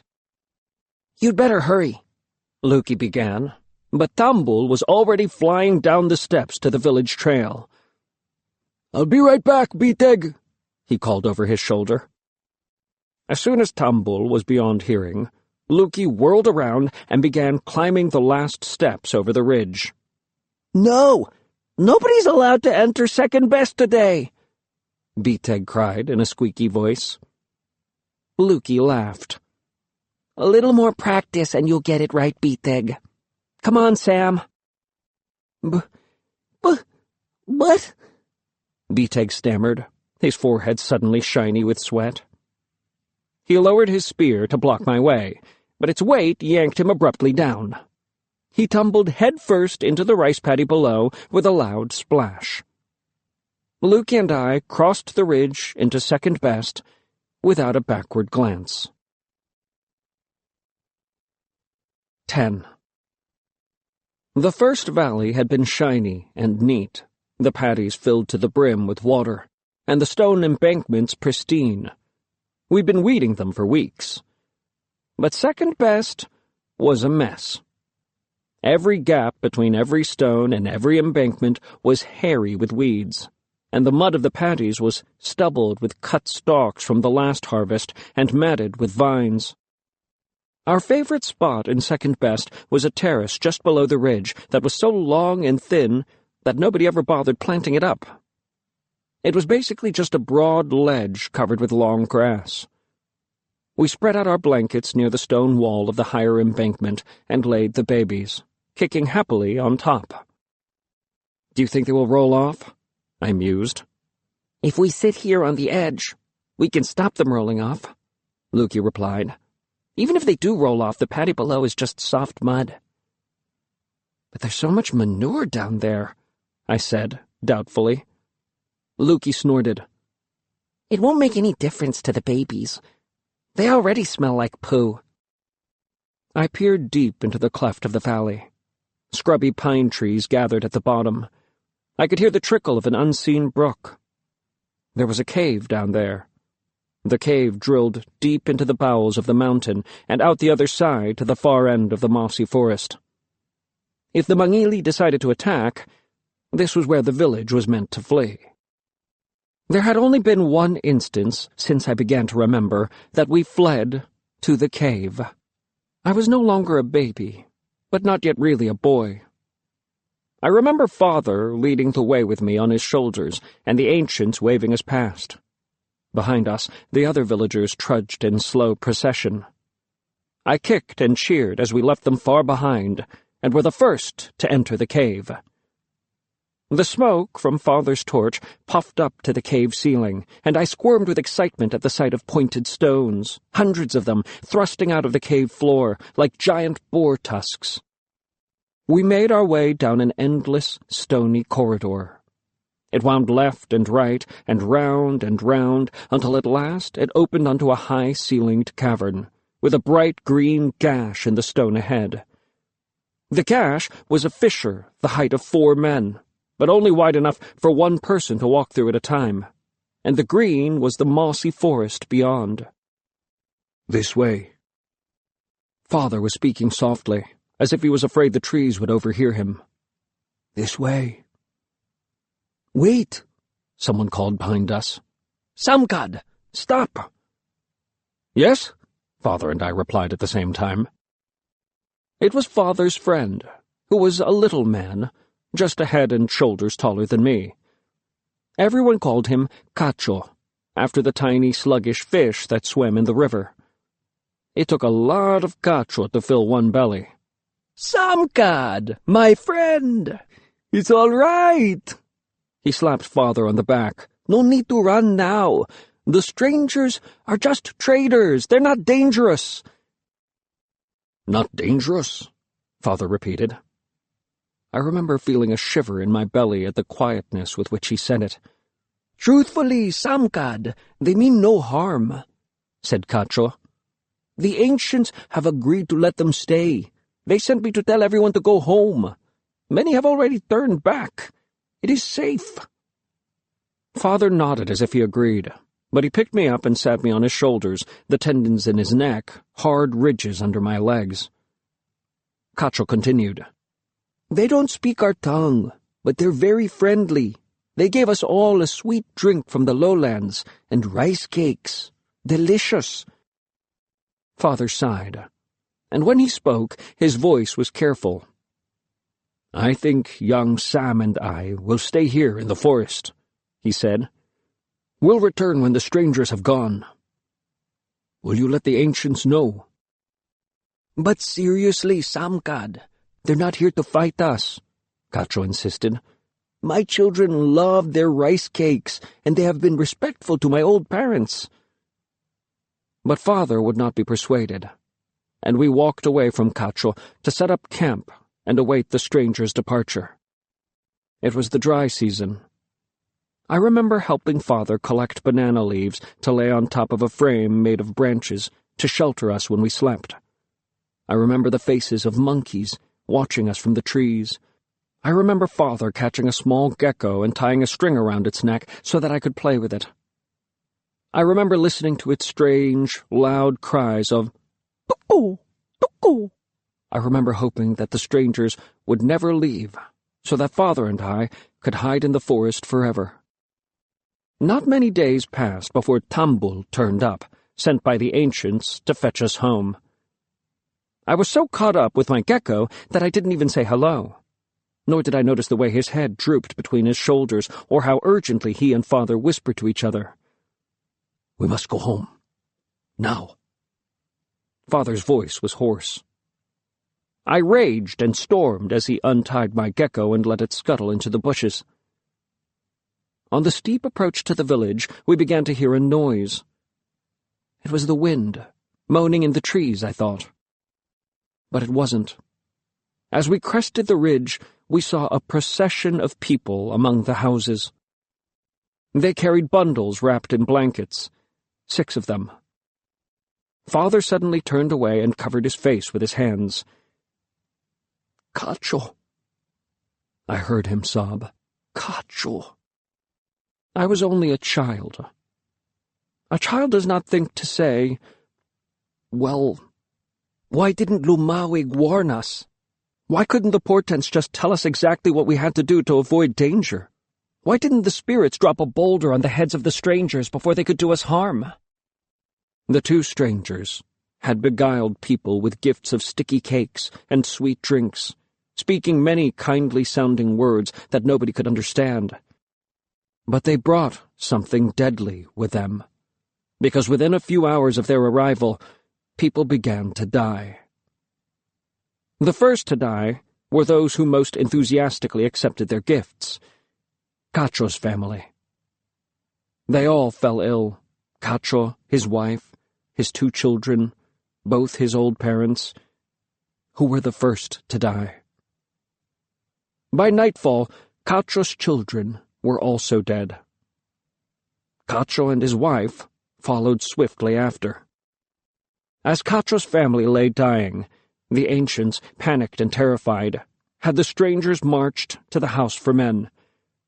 The old men ordered a small group of heavily armed young warriors to escort the strangers across several valleys with their ponies and all their goods. After they had walked 2 days, they bade the strangers keep walking. When the strangers looked confused, they struck them and chased them until they fled, taking their vile spirits with them. But the problem was not like a boil that you could lance to remove its poisons. The damage had already been done. Before the week was over, there were 20 more freshly dug graves in the village. So Father had been right to stay in the forest. The ancients plied him with questions. "Did a spirit whisper in your ear, Samkad? You were right to stay away. But how did you know to do that?" Father just shrugged. "I know nothing," he said. "All I know is what it's like to lose everything." From that time, no strangers were allowed to enter our village. When goods needed to be traded, the ancients selected a few people to leave the village, but the rest of us had to stay behind. It was for our own good. Strangers meant danger, and we were better off without them. 11. The day passed happily enough. We lazed on the grass and ate our packed lunches when the sun reached its zenith. We had to leave Second Best Valley to take the babies to their mothers to feed. Beateg didn't bother to protest. He just rolled his eyes and let us through. He barely looked up when we returned. Later, lying on our grassy verge and staring up at the wisps of cloud blowing across the sky, I wondered what Father was doing. Was he resting by the side of the trail somewhere, enjoying the sunshine? Lukey reached across, shook my elbow. "Sam, get up. There is no time to waste. We should be planning how you're going to catch your mangili." No time to waste? Plan? We? I groaned as I sat up. Since when was this about we? It's none of your business, Lukey. Besides, do you really think I can just stroll into the forest and capture a mangili without getting my head chopped off? Lukey ignored me. I don't think we have anything to worry about. We'll find one. My mother told me there are plenty of mangili to catch. They are everywhere. Your mother was just trying to scare you. Scare me? Nobody scares me. She's just trying to stop you from going into the forest. Mother says there have been many sightings. Lukey scowled. The mangili live to hunt us, so why don't we hunt them? I'll bet there are some hiding in this valley right now. There's nobody here but us. But what if there was? What would you do if one turned up, huh? Are you going to run? Or are you going to fight? I opened my mouth to reply, but couldn't quite think of anything to say, so I shut it again. Lukey smirked. I knew it. I scowled. Knew what? Everything you say is just buffalo dung, some god. You're just planning to sit on your heels and wait for someone to say, "It's time." You've never been the type to go out and get what you want. You take that back. I shoved her in the chest. For a moment, Lukey teetered, eyes round, and then she disappeared from view, landing on the terrace below us with a squelch. I peered over the edge. She was lying on her back, embedded in the slimy soup of manure and mud, with only the top slice of her body showing. Ugh! Ugh! Ugh! She screamed. I didn't realize you were so close to the edge. Let me help you up, I said meekly. I offered her my hand. She peeled her arm out of the mud and slapped my hand away. Ugh! Ugh! Ugh! She cried again. The bushy baby, as if sensing that Lukey was in trouble, began to meow like a little cat. The baby wants you, I said in a small voice. Shut up! Lukey yelled, sitting up with an effort. The movement made her legs sink deeper into the mud. There was a tiny gray crab dangling from her hair. Oh, look, a crab, I mumbled. She snatched the crab from her hair and threw it at me. It bounced off my chest and back into the paddy below. Lukey squelched to her feet, grasped the lip of the ledge, and dragged herself up. I backed away in case she was feeling vengeful enough to push me over the side. But Lukey ignored me, snatching up the bushy baby. She began to trudge up the steps leading to the next valley. Lukey! Come back! I called. She didn't reply. She just climbed up to the ridge and disappeared down the other side. Glumly, I stared down at baby Baba, gurgling and laughing on the blanket. Why did Lukey and I always end up fighting? I picked up a stone and, with all my strength, threw it deep into the empty valley. It made a thin splash as it disappeared beyond the firs at the bottom. The sound cheered me up. I searched the terrace for more rocks. Soon, I was pitching rock after rock down the mountain, enjoying the satisfying splashes as they landed in the invisible stream. I checked on baby Baba. He was fast asleep now, one arm outflung, hand gathered in a fat fist, as if he had fallen asleep in the middle of trying to punch somebody.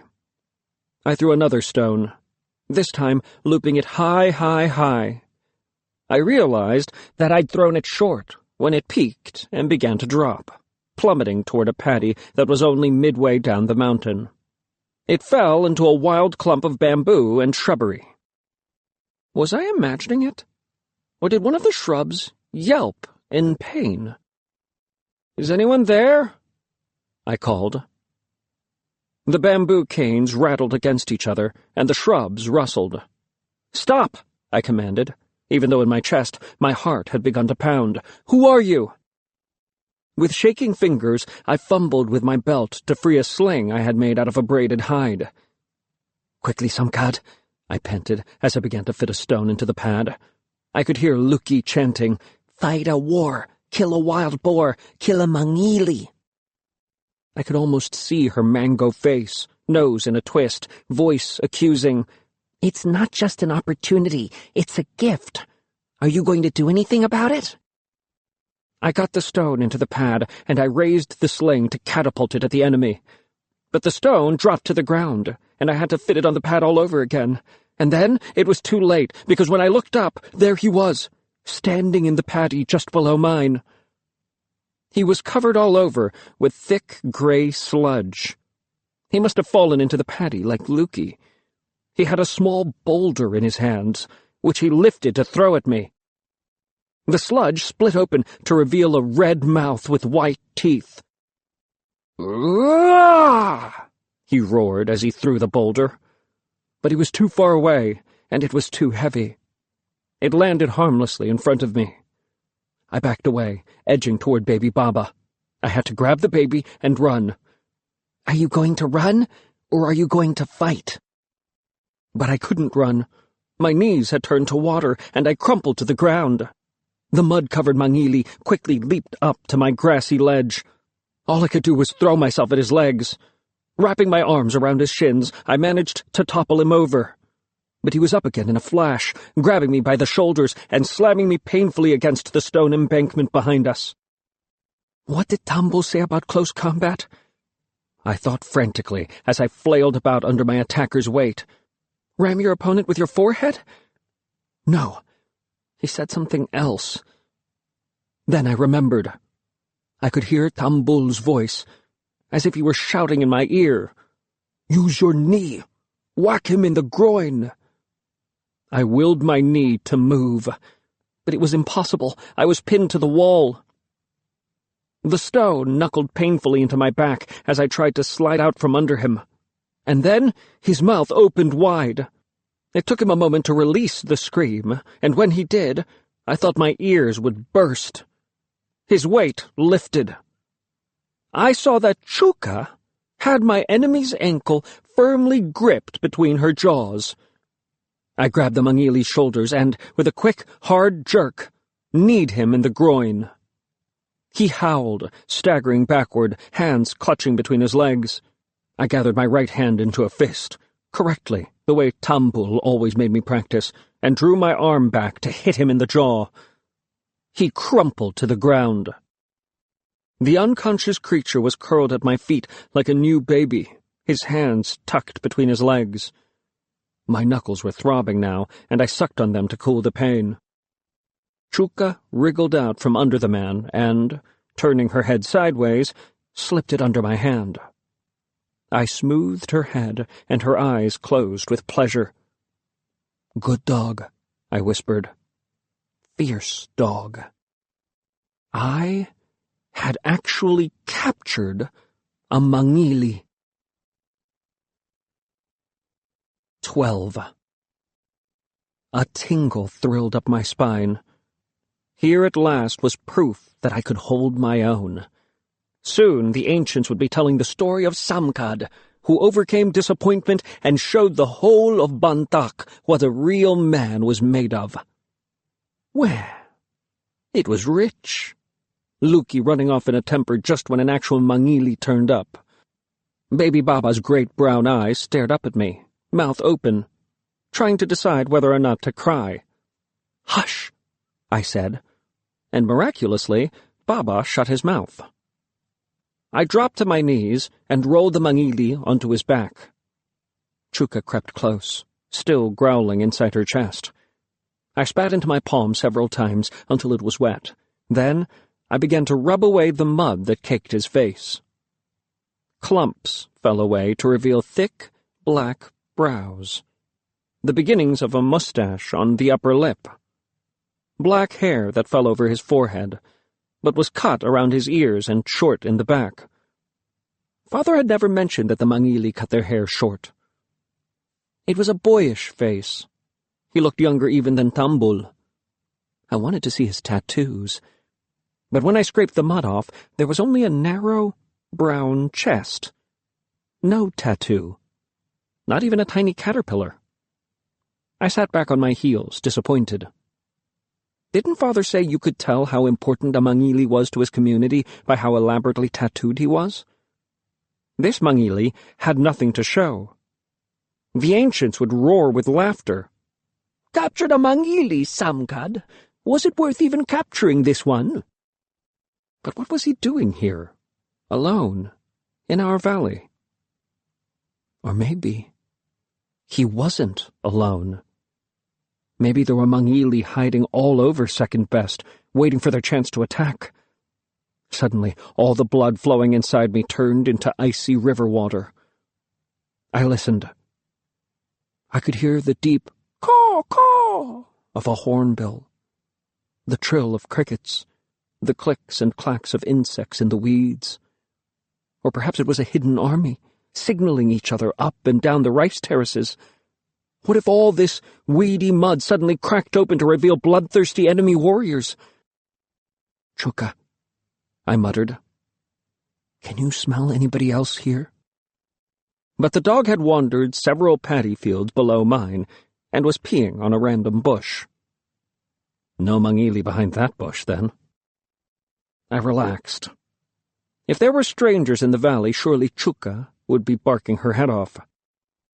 I dragged baby Baba up onto my hip and climbed to a higher terrace. I should go now, get help, while the Mangili was still unconscious. That Biteg is never going to be a warrior. The voice punctured the silence so suddenly I almost lost my balance. It was Luki, peering down at me from the high ridge with the bushy baby clamped to her hip.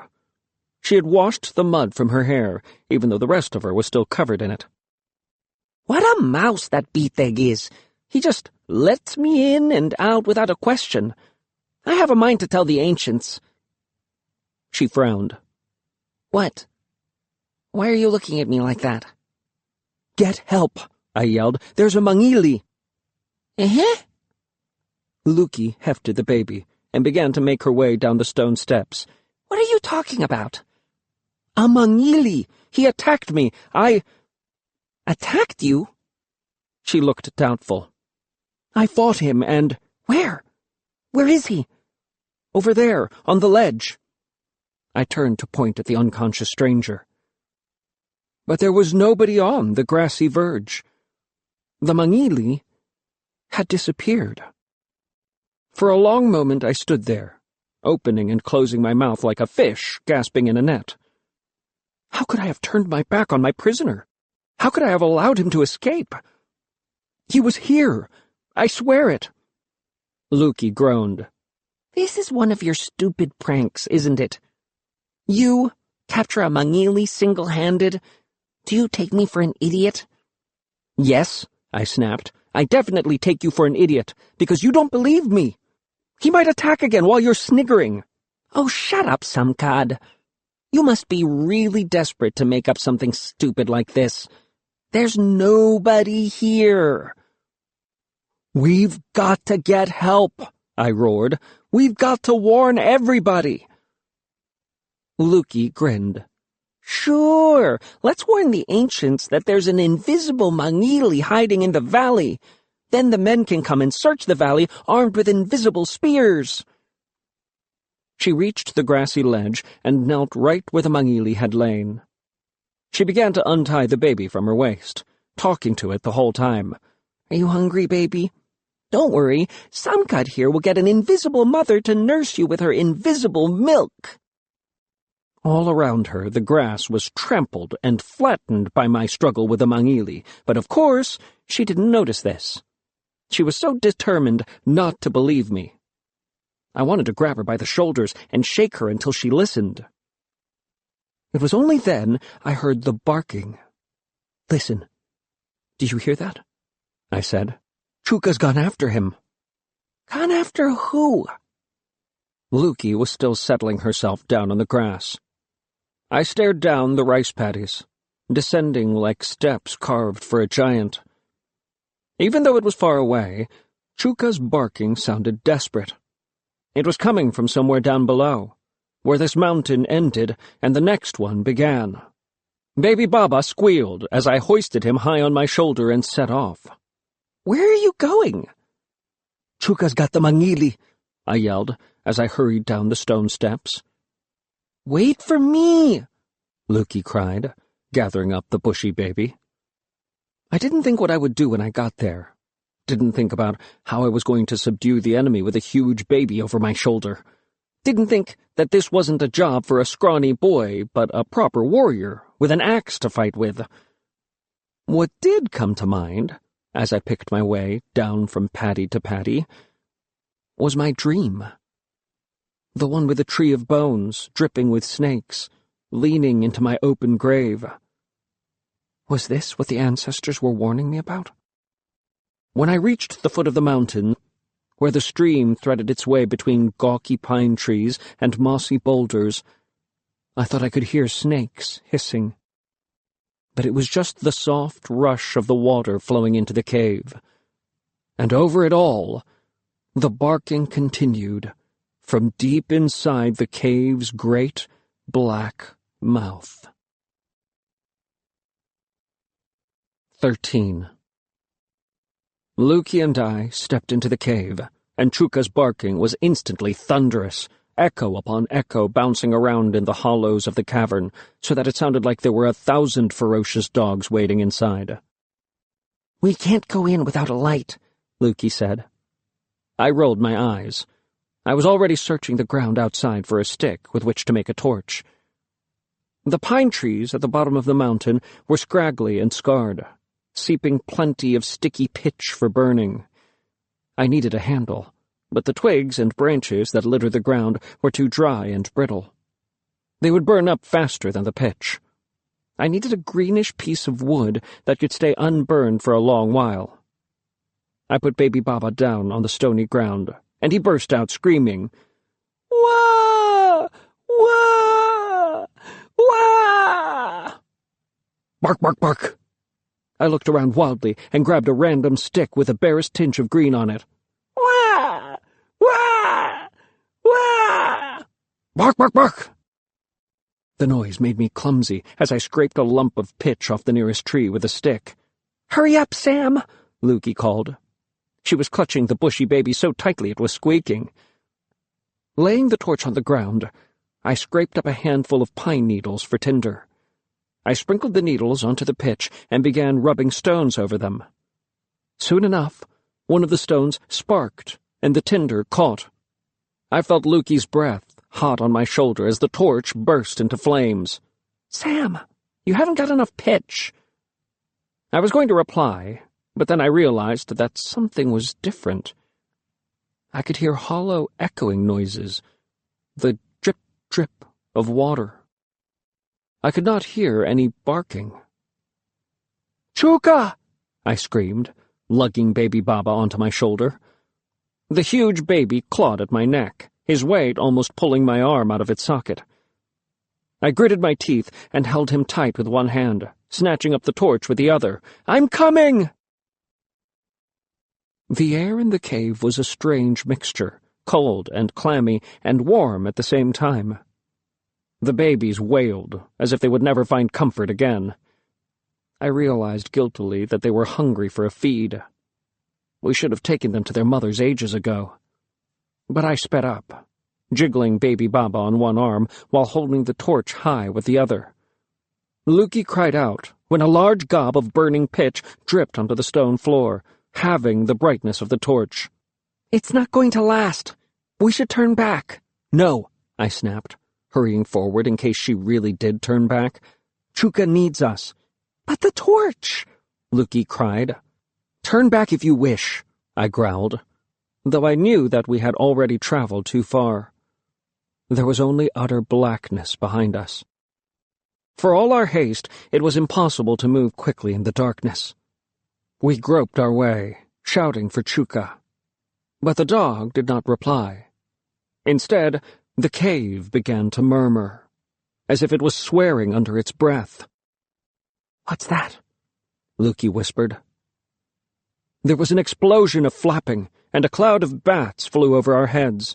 So low we could feel the brush of their wings and smell their odor. The floor of the cave, damp and slimy by turns, sucked on the soles of my feet. Baby Baba had stopped wailing to gnaw on my shoulder. He was hungry. Our torch began to make a sizzling sound, and more gobs of fire dripped on the ground as the last of the resin burned away. Lukey had turned silent. When I peered over my shoulder, she was staggering a little, the bushy baby fast asleep on her shoulder, tired out from crying. The torch handle was burning in my hand, and I clenched my teeth as I felt the wood scorching my fingers. I held on as long as I could, but soon dropped the torch. It flared high and hot for a brief moment. I could see the tall arch of the cavern ceiling, the boulders that lined the path, and the long tunnel up ahead. And then it fizzled out. We were in total darkness. It was black, black, black. So black that Baby Baba stopped gnawing on my shoulder. The air was thick and still, heavy like a blanket thrown over our heads. It was so thick it was hard to breathe through my nose, like inhaling warm soup. In the darkness, I had the strange feeling that everything around me was growing, slowly moving away. The cave walls were looming higher, the boulders stacked against them were expanding, and the stone ceiling was rising, up and up and up. I was suddenly aware of 1,000 tiny sounds. The distant drip of the stream, bat flutters in faraway corners, and the rough in and out of our breathing. I waited for Lukey to blame me. I told you, Samkad. I told you there wasn't enough pitch. But she didn't say a word. I heard a small sniff. Are you crying, Lukey? I whispered. I was grateful that Lukey couldn't see me in the blackness, because the thought brought tears to my own eyes. Of course not. Don't be stupid, Samkad, she snapped. But she sniffed again. We're going to be all right, Lukey. I made myself say it like I really believed it. This passageway leads directly to the mossy forest on the other side.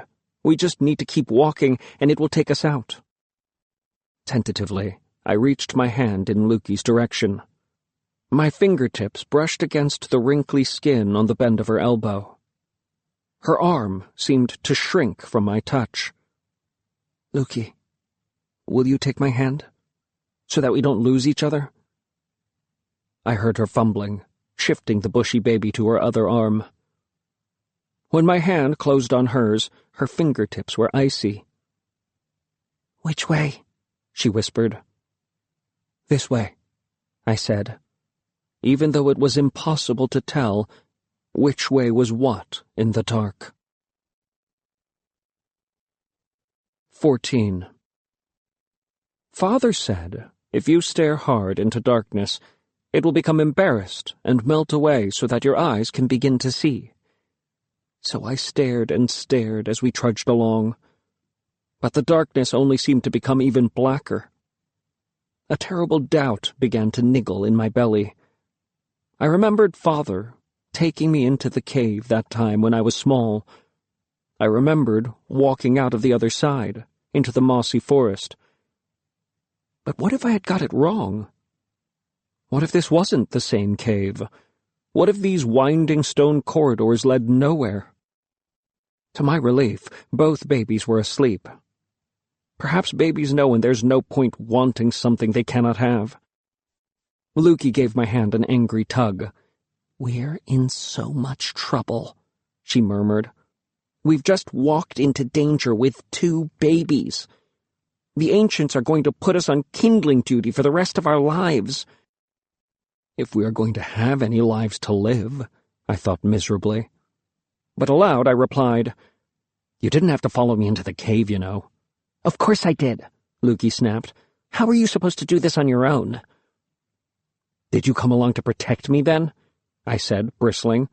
What were you planning to do? Get that baby to pee on the mangilis?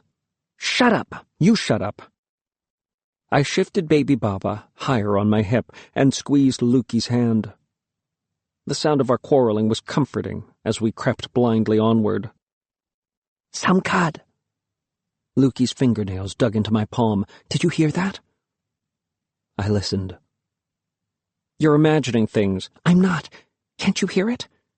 Someone's shouting in the distance. What did they say? If I knew, I would have told you already. She exhaled. I murmured. You begin hearing things, and soon you'll be seeing monsters, too. And then suddenly you find you've lost your mind. But I looked around nervously. What if the ancestors of our enemies were lurking in the dark, waiting to trip us up? The cold, musty air dug sharp fingernails into my back, tracing the tricklings of my sweat. There was a stink of decay. I shuddered, wondering what dead things lay entombed in the rocks. The blackness seemed to be thinning, though. I blinked, unsure if I was actually seeing the shapes looming ahead. I held my hand up. I could just see my fingers outlined in the murk. Sam, look, Luki whispered. I peered into the darkness. Was I imagining it? That vague, creeping light? That puff of air blowing against my face? Luki pulled her hand from mine. Did you hear that? It was a voice carried on that tiny breeze. It was so distant, the words had no shape. I couldn't even tell if it was a woman or a man. Luki grabbed my elbow. Someone's waiting on the other side. Come on, then, I said. But I didn't move. We haven't heard Chuka for a long time. What if it's her killer? Luki edged closer to me. What if that's your Mangili calling his friends? We got this far only to lose our heads to the enemy. We should never have come. I swallowed. She was right. We had been foolish. We should have gone to get help instead of trying to rescue Chuka ourselves. What's that? Luki whispered. There was an odd scratching noise, like someone was scraping a bone against the stone floor of the cave. Scritch, scritch, scritch. In the glimmer ahead, a small shadow detached itself from the stones. It began to move toward us. I gasped. That scritching noise was just the sound of dog toenails against stone. Suddenly, Chuka was leaping around us crazily, lapping tongue in scratchy claws and wagging tail. She's not dead, Luki kept saying. She's not dead. No, not dead. But when I caressed Chuka's face, she yelped in pain. Are you hurt, girl? I touched her face gently, and she flinched. The Mangili had hurt her. Show us the way out, Chuka, I breathed. She whirled about, and we followed. Almost immediately, the atmosphere in the cave changed, the air freshening. We turned a corner, and there it was, the fissure that led into the forest. It was exactly as I remembered it, the bright green glow bleeding into the cave's darkness. Chuka barked an encouraging bark and slipped through. I was about to follow when I felt Luki's hand on my arm. Is it safe? She whispered. How do we know that the Mangilis are not waiting outside? Chuka's head appeared in the fissure. She barked impatiently. Chuka wouldn't lead us into danger, I said, shaking Luki's hand off and striding through the gap. The green of the forest hurt my eyes. Long yellow shafts of sunlight bathed the forest floor. Everything was burning with life. I could see now that one of Chuka's eyes was half shut, and I could make out a mottling on the black fur where she had been struck. Little Luki staggered out of the cave, squinting in the bright light. The bushy baby stirred, and she shifted it to her other hip. She tilted her head to one side, listening. It was that voice again. We could hear now that it was a child's voice, speaking in a different tongue. Definitely not Bantak, Luki said. Chuka skittered around, barking and nipping my breechcloth. She wanted us to follow. I bit my lip as we trudged after her into the trees. This part of the mossy forest was unfamiliar. I realized that my memory of the time Father and I had camped here was missing many parts. I did not remember the pock-marked stone leaning against one tree, nor the giant banyan with a forest of aerial roots down to the ground. Chuka led us to a pit, the kind used to trap boars. The long branches piled on top to conceal the opening had collapsed inward. We peered in. What was at the bottom of the pit was definitely not a boar. It was a boy, skinny as the parched trees on the higher slopes. He was dressed in the most peculiar outfit I had ever seen. Dirty white cloth was sewn to the shape of his stick arms and stick legs. He had a strange haircut, short, cropped closely to his head, around his ears and at his nape. He planted his knuckles into his waist, like someone inspecting chickens in their cages, and his face stretched into a big smile. "Good evening," he said, now speaking in perfect Bontak. "Can you help me? I am looking for my brother, Samkad." Part 2. How to Know Nothing. 15. The boy waited for us to reply, eyes moving from me to Luki, his foot tapping impatiently in the dried grass lining the boar pit. "Do you know him? Do you know Samkad?" he demanded. "You are Bontak, are you not?" Was it me he was looking for? Could he be? I gazed down at his small brown face, not daring to hope. At last, some words managed to leave my throat. "Samkad," I mumbled. "Which Samkad do you mean? From which village? There are many Samkads in Bontak." Somehow I couldn't ask him his name. I felt Luki's eyes on me, but she said nothing. Baby Baba suddenly woke up. He panicked and grabbed my neck, clinging like an oversized monkey, his toenails digging painfully into my hip. "Why are you dressed like that?" Luki said.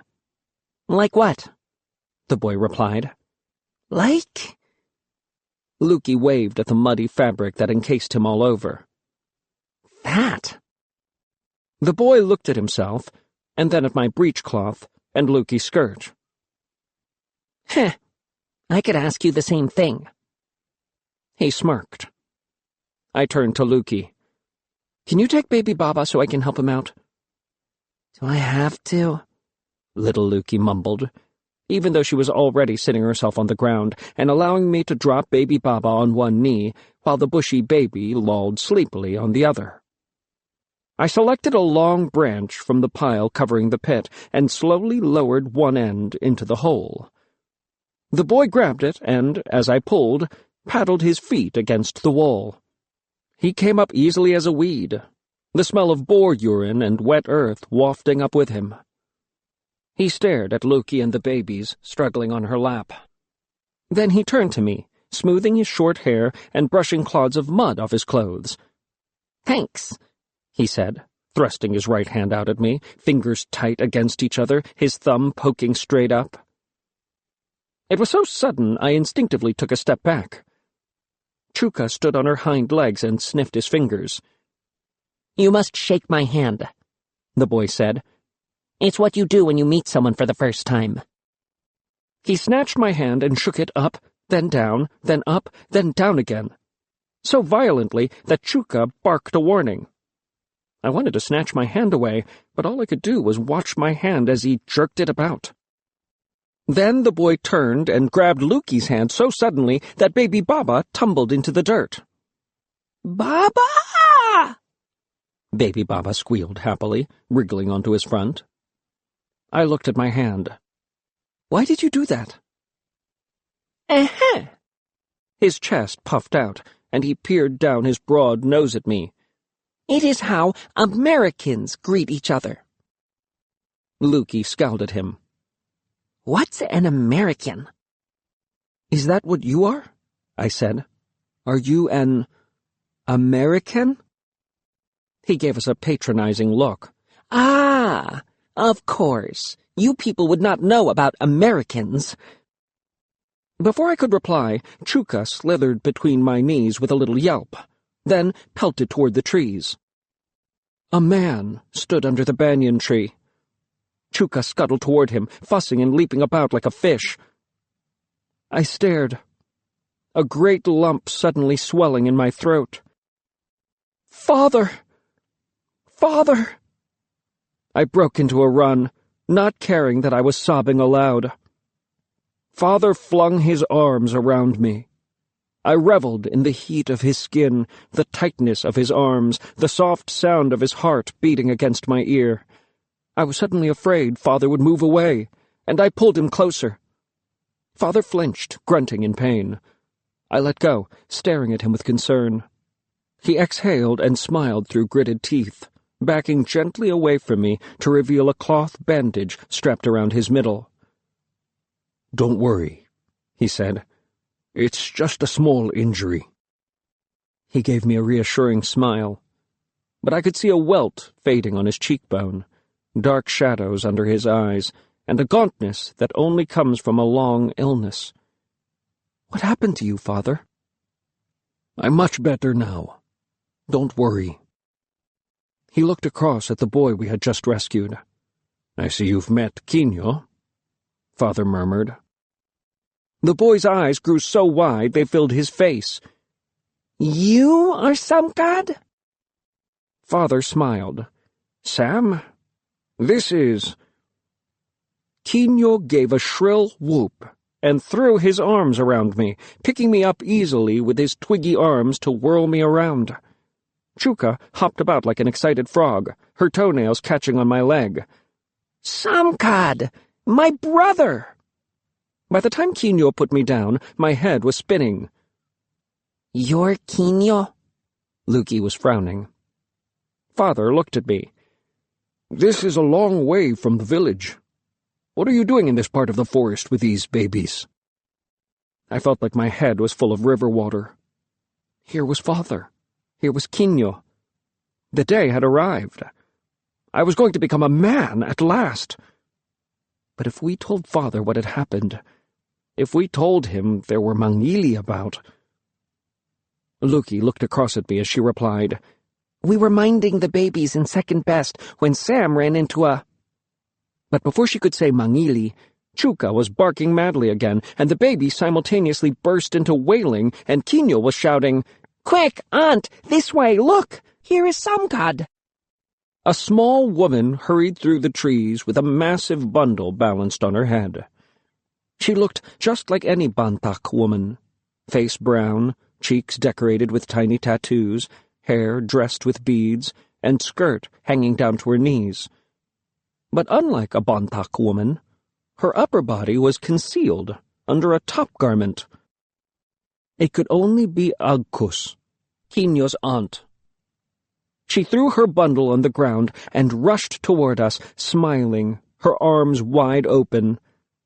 Samkad. But before she could throw her arms around me, Quino grabbed my hand and thrust it at her. "Quick, shake hands." Laughing, Agkus shook my hand. I stared up at her face. I had always imagined a lined forehead and hair streaked with gray. But here she was, smooth-skinned, with shiny black hair falling over her forehead. The eyes were made darker by a thick fringe of lashes. She bent down immediately and picked baby Baba up.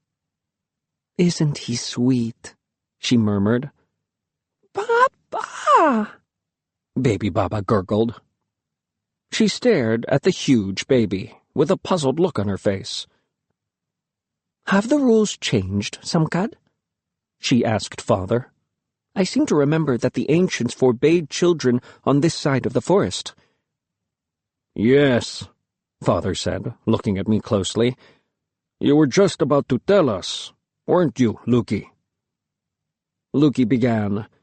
"There was—" "Let me," I interrupted. tearing my hand away from Quino's grasp. "We followed the dog into the cave, Father. We thought she was hurt." Loki's eyes widened. Out of the corner of my eye, I saw her open her mouth, as if she was about to contradict me right there. We could hear her, and we didn't think. We just entered the cave, and the next thing we knew, we had emerged on this side of the mountain. Father bent to examine the dog. Chuka was immediately overcome with ecstasy at the unexpected attention. She flipped over onto her back, her eyes begging him to rub her belly. "She looks like something struck her in the face," Father said. Quino bent to see. "Look, a lump is forming above her eye." "We think she had an accident in the cave," I said, glancing guiltily at Luki. Her mouth was still open, but her eyebrows had descended over her forehead into a deep scowl. Her glare demanded to know why I was lying. In my head, I tried to explain. I just wanted time. That was all. There was going to be a big fuss, wasn't there, when the ancients found out there was a Mangili in the valley? And my manhood would be over before it began. Again. "But we can't be sure what exactly happened," I continued. "We didn't see." "Perhaps something fell on her," Father said. "Perhaps." My voice was squeaky with guilt. I glanced at Luki again, and my lies caught in my throat. She was standing, the bushy baby now lying in the ferns at her feet. Her face was rigid with horror, her fists clenched. "Luki," I stammered, I... She pointed. "Monster!" "What?" "Monster!" And I realized she wasn't pointing at me, but at something in the wood behind me. Something so huge its head was caught in the matted foliage of the trees, wringing water from the wet beards of moss and vines that throttled every branch. It was a giant, looming taller and taller as it struggled toward us, bending to avoid the grabbing trees. It was clothed in the same strange style of clothing as Quino, with a large hat made of straw on its head. As it lumbered forward, a gust of wind blew the hat off to reveal a face that was the sickly white of buffalo milk. Instead of hair, the top of its head prickled all over with dirty yellow hog bristles, as did its chin and the top of its lip. Over its eyes hung eyebrows like a bird's nest, yellow, thick and tangled. Its nose was massive, speckled with orange spots, like the blemishes on overripe fruit. It had no lips, and its eyes, they were eerie, alien things, bright and blue like the sky. "Down, dog! Down!" Quino plucked Chuka off the giant's leg. Then he turned to us, gesturing at the creature proudly. "Meet my friend, Mr. William," he said. "Mr. William is an American.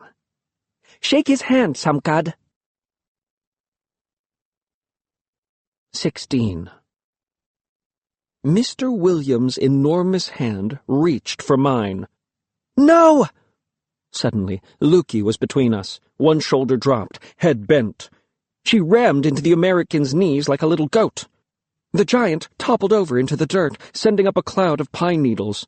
Without a pause, Luki leaped on top of it, one knee on the vast chest, the other pressing into its pink throat, making its eyes bulge. The American made strangled noises as it tried to move her knee away, but she only pushed harder. "He's not a monster," Quino cried, grabbing Luki's arm. "He's my friend." "Luki! Stop it!" Father peeled Luki off Mr. William, as if he were removing a blood-sucking tick from a dog.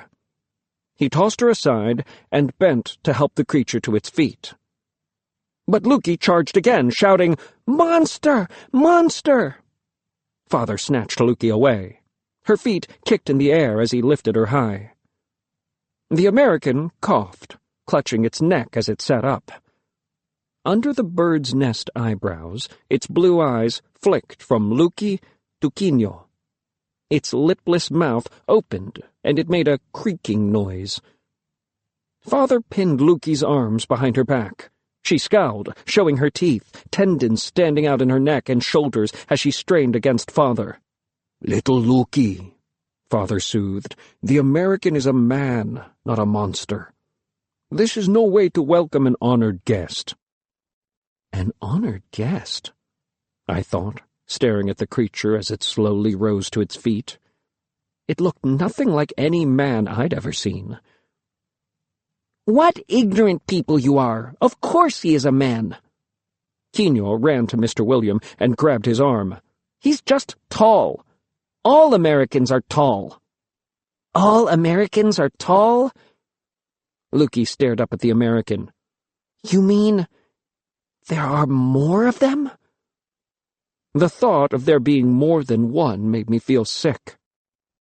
But Father smiled. "He is just from somewhere else. He is called American after the place where he came from, America." "Where is that place?" Lukey demanded. "Where is America?" Quino tugged on Mr. William's arm. He opened his mouth, and a stream of words I could not understand poured out. The American laughed. He understood. Quino could speak his words. But now Mr. William was looking at me, the corners of his mouth twitching in a faint smile. He pulled something from a pocket at his hip and held it out to me. I backed away. "Take it! Take it!" Quino cried. Reluctantly, I held my hand out, wincing a little as the American dropped something into it. It was red. And sticky. And when I closed my fist over it, it felt like a small lump of clay from the bottom of the river. "It's called a gumdrop," Quino chortled. "Taste it." The American's mouth was suddenly full of teeth. It took me a heartbeat to realize that the creature was smiling.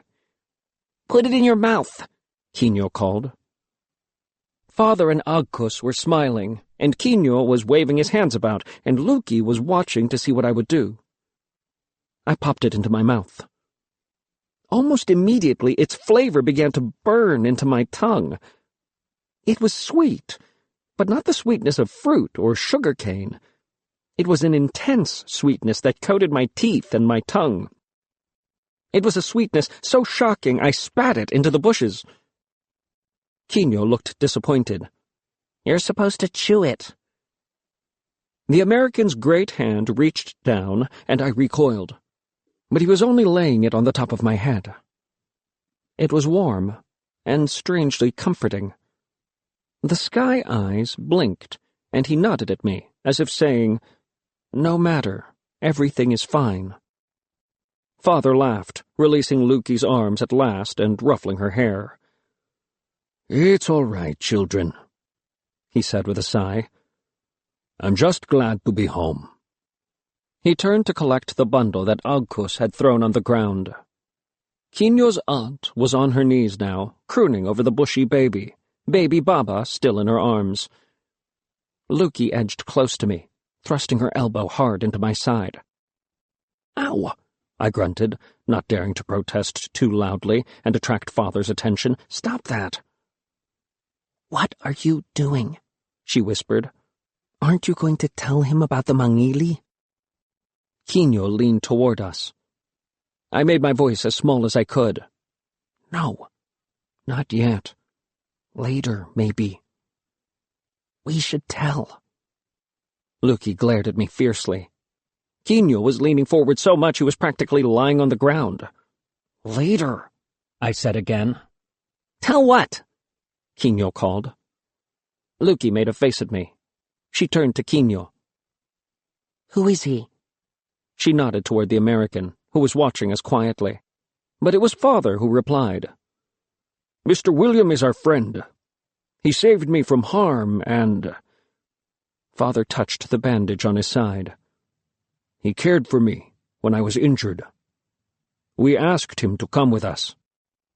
"Yes," Quino broke in. "He had nowhere to go after our village burned down." I stared at Quino. Your village burned down? Father opened his mouth to say something, but Quino just talked over him. Oh, we were going to leave anyway. My aunt thought it would be safer to stay in the mountains until the war is over. The war? Lukey and I said at the same time. What war?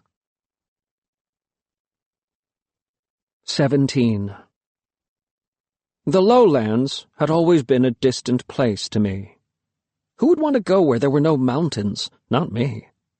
My life belonged here, in the highlands. Here where our ancestors lived, here with my village, with my people. Anywhere else belonged to strangers that I didn't care to know. But now, curiosity burned in my belly. What had happened to Father? There was a weariness sloping his shoulders, even as he insisted on hoisting Agkus's bundle up onto his head. His eyes seemed to flick everywhere, as if he was searching for hidden things behind every tree. What does Quino mean about the lowlanders being at war? I asked, as he led us along the edge of the mossy forest, following the line of the mountain. Chuka raced ahead. Lukey plodded behind me with a bushy baby on her hip. I had reached for Baba, but Quino's aunt was too enchanted by him and would not hand him back to me. Quino followed at her heels, and the American trailed behind. Father's feet slowed. They have been invaded by strangers who want the lowlands for their own. Who are the invaders? Lukey had caught up with us. Her mango face peered at Father from behind the bushy baby's head. Who burned down Quino's village?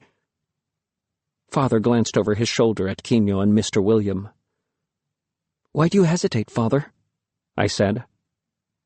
Samkad, I want you to understand that I owe Mr. William my life. What does that have to do with the burning of the village, Father? I said, perplexed. Father adjusted the bundle on his head. Lukey and I exchanged glances. Why was Father so reluctant to tell us? At last, he allowed his gaze to meet ours. Americans, he said. The village was burned down by Americans. It was so confusing. How was it that we were walking amiably along with Mr. William when his people were the very invaders that Quino and his aunt were fleeing? Why was Quino beaming up at Mr. William like he was the most wonderful thing that had ever happened? He is our friend. A quiet voice spoke up behind us. Agkus had been listening all along. He was our friend long before the invasion. Mr. William had come to live in the village when Quino was just a toddler. He had taken a liking to the boy, and perhaps he felt a little bit sorry for the villagers, too, because the lowlanders, just as the ancients had predicted, looked down on the woman and the boy from the mountains, and did not trouble to show them any kindness. The American was always kind to them, and over time taught Quino how to speak his tongue. When Agkus's husband died, his family threw them out of their own hut, and Mr. William took them in. When the Americans came and burned down the houses, their neighbors fled with no thought to warn them. It was Mr. William who came to get Agkus and Quino, who found a place for them to hide until the danger was past, who foraged for provisions and kept them safe. No, Mr. William was not an invader. He was a friend. Even if he was definitely an American. When Father had set off to find Quino, I had imagined the journey would be fraught with axe-wielding mangili waiting for a chance to take Father's head, or vicious wild boar, or unexpected cliffs to plummet from. But Father met no mangili, and his journey was uneventful, even though it was long. It seemed to him the mountains would never dwindle, but then he climbed a final rise and at last saw vast stretches of flatter land spreading to the horizon. The lowlands. There was a broad river at the foot of the final mountain, and it was on its stony shore that Father built a fire to thank the ancestors for his safe passage. He crossed the river easily, the current just a trickle and the sun warm on his back. But when he climbed up onto the opposite bank, a strange unease came over him. He felt a vague chill, as if some of the cold river water had seeped into his veins. The sun was beating down, and Father was soon dry, even though a chill stayed inside him as he walked yet another day toward Quino's village. The first sign that there was something wrong was long black threads of smoke curling lazily up into the sky. The second sign was a circle of large birds gliding in and out of the smoke. Carrion birds. Father approached the village with every sense tingling, his spear at the ready, his eyes looking everywhere. The village he had visited all those years ago had been a cluster of bamboo huts along a dirt road, each with a neat bamboo fence and a small garden of vegetables and fruit trees, with little shacks to keep chickens and livestock. The huts were surrounded by huge rice paddies, each capable of growing 100 times more rice than any of our terraces in the mountains. But now, there was nobody to be seen tilling the fields. There were no children playing in the dirt. The village reeked with the smell of burning. It was a wasteland of ruined, smoldering huts, bamboo fences smashed, and gardens trampled. Even the trees were on fire. Father ran all the way to the hut where he had once handed baby Quino to Agcus and her husband. It was just like the others, a heap of wreckage, charred and slowly crumbling into ashes. "Where is everybody?" he asked the dead house. "What happened here?" Then his arms were suddenly grabbed from behind, his spear wrenched from his fist. He was pinioned between two lowlanders, both roaring in their alien tongue as they wrestled him down to the ground. One struck him such a blow across the face that for a moment his vision darkened and the smoking landscape was plunged into night. The other lowlander held him steady with one hand and quickly jabbed Father's own spear into his side. Father pressed his hand over the wound, willing his soul not to leave him. The lowlander drew the spear back for another thrust. "Suddenly, we heard a noise," Father said. It was like a whole mountain had suddenly exploded. It was louder than the loudest thunder, and much more awful. The lowlanders had fled immediately, dropping Father's spear so that its long handle struck him in the face. Father watched as they ran across the field. His hand over the spear wound was soaking with blood. His head felt detached from his body. Perhaps his soul had already seeped out into the dirt, he thought. He wanted to look down, to check, to see if it lay there in the wetness of blood gathering around him. But he found he was unable to do even that simple movement. And anyway, his vision had gone gray. He could barely see. And then shadows appeared in the cloud. Voices exclaimed. Was that a man's voice or a child's? What were they saying?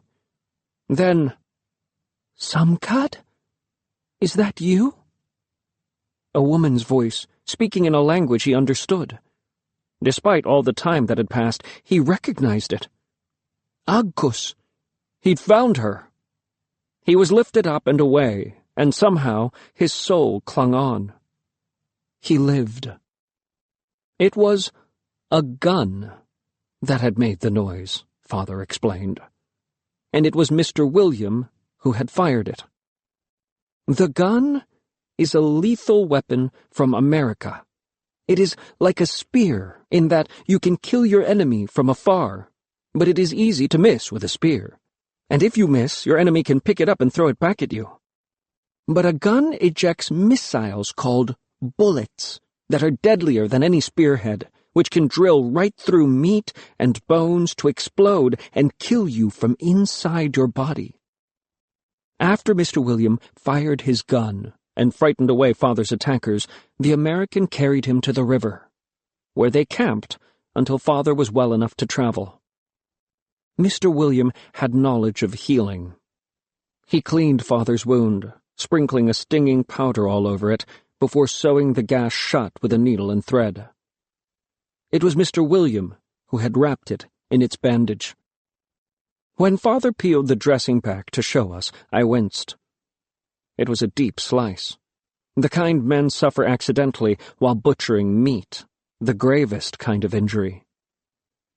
No matter how the ancients pray and beg our ancestors for help, the scent of blood always draws wicked spirits like flies to carrion. It is they who make such lesions weep pus and putrefy, so that the sufferer's soul flees his body, unable to bear the stink of rotting flesh. Father's wound was clean, and the bandage was not yellow with pus. Clearly, the American knew powerful healing. The moon waned and ripened in the time that it took them to make their way up the mountains.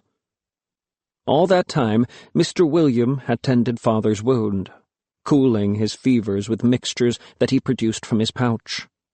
And when Father became weak, he had carried Father on his back. As Father told me the story, gratitude surged in my chest, and I glanced over my shoulder at the American.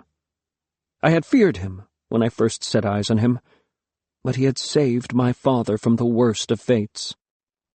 Death is a gift.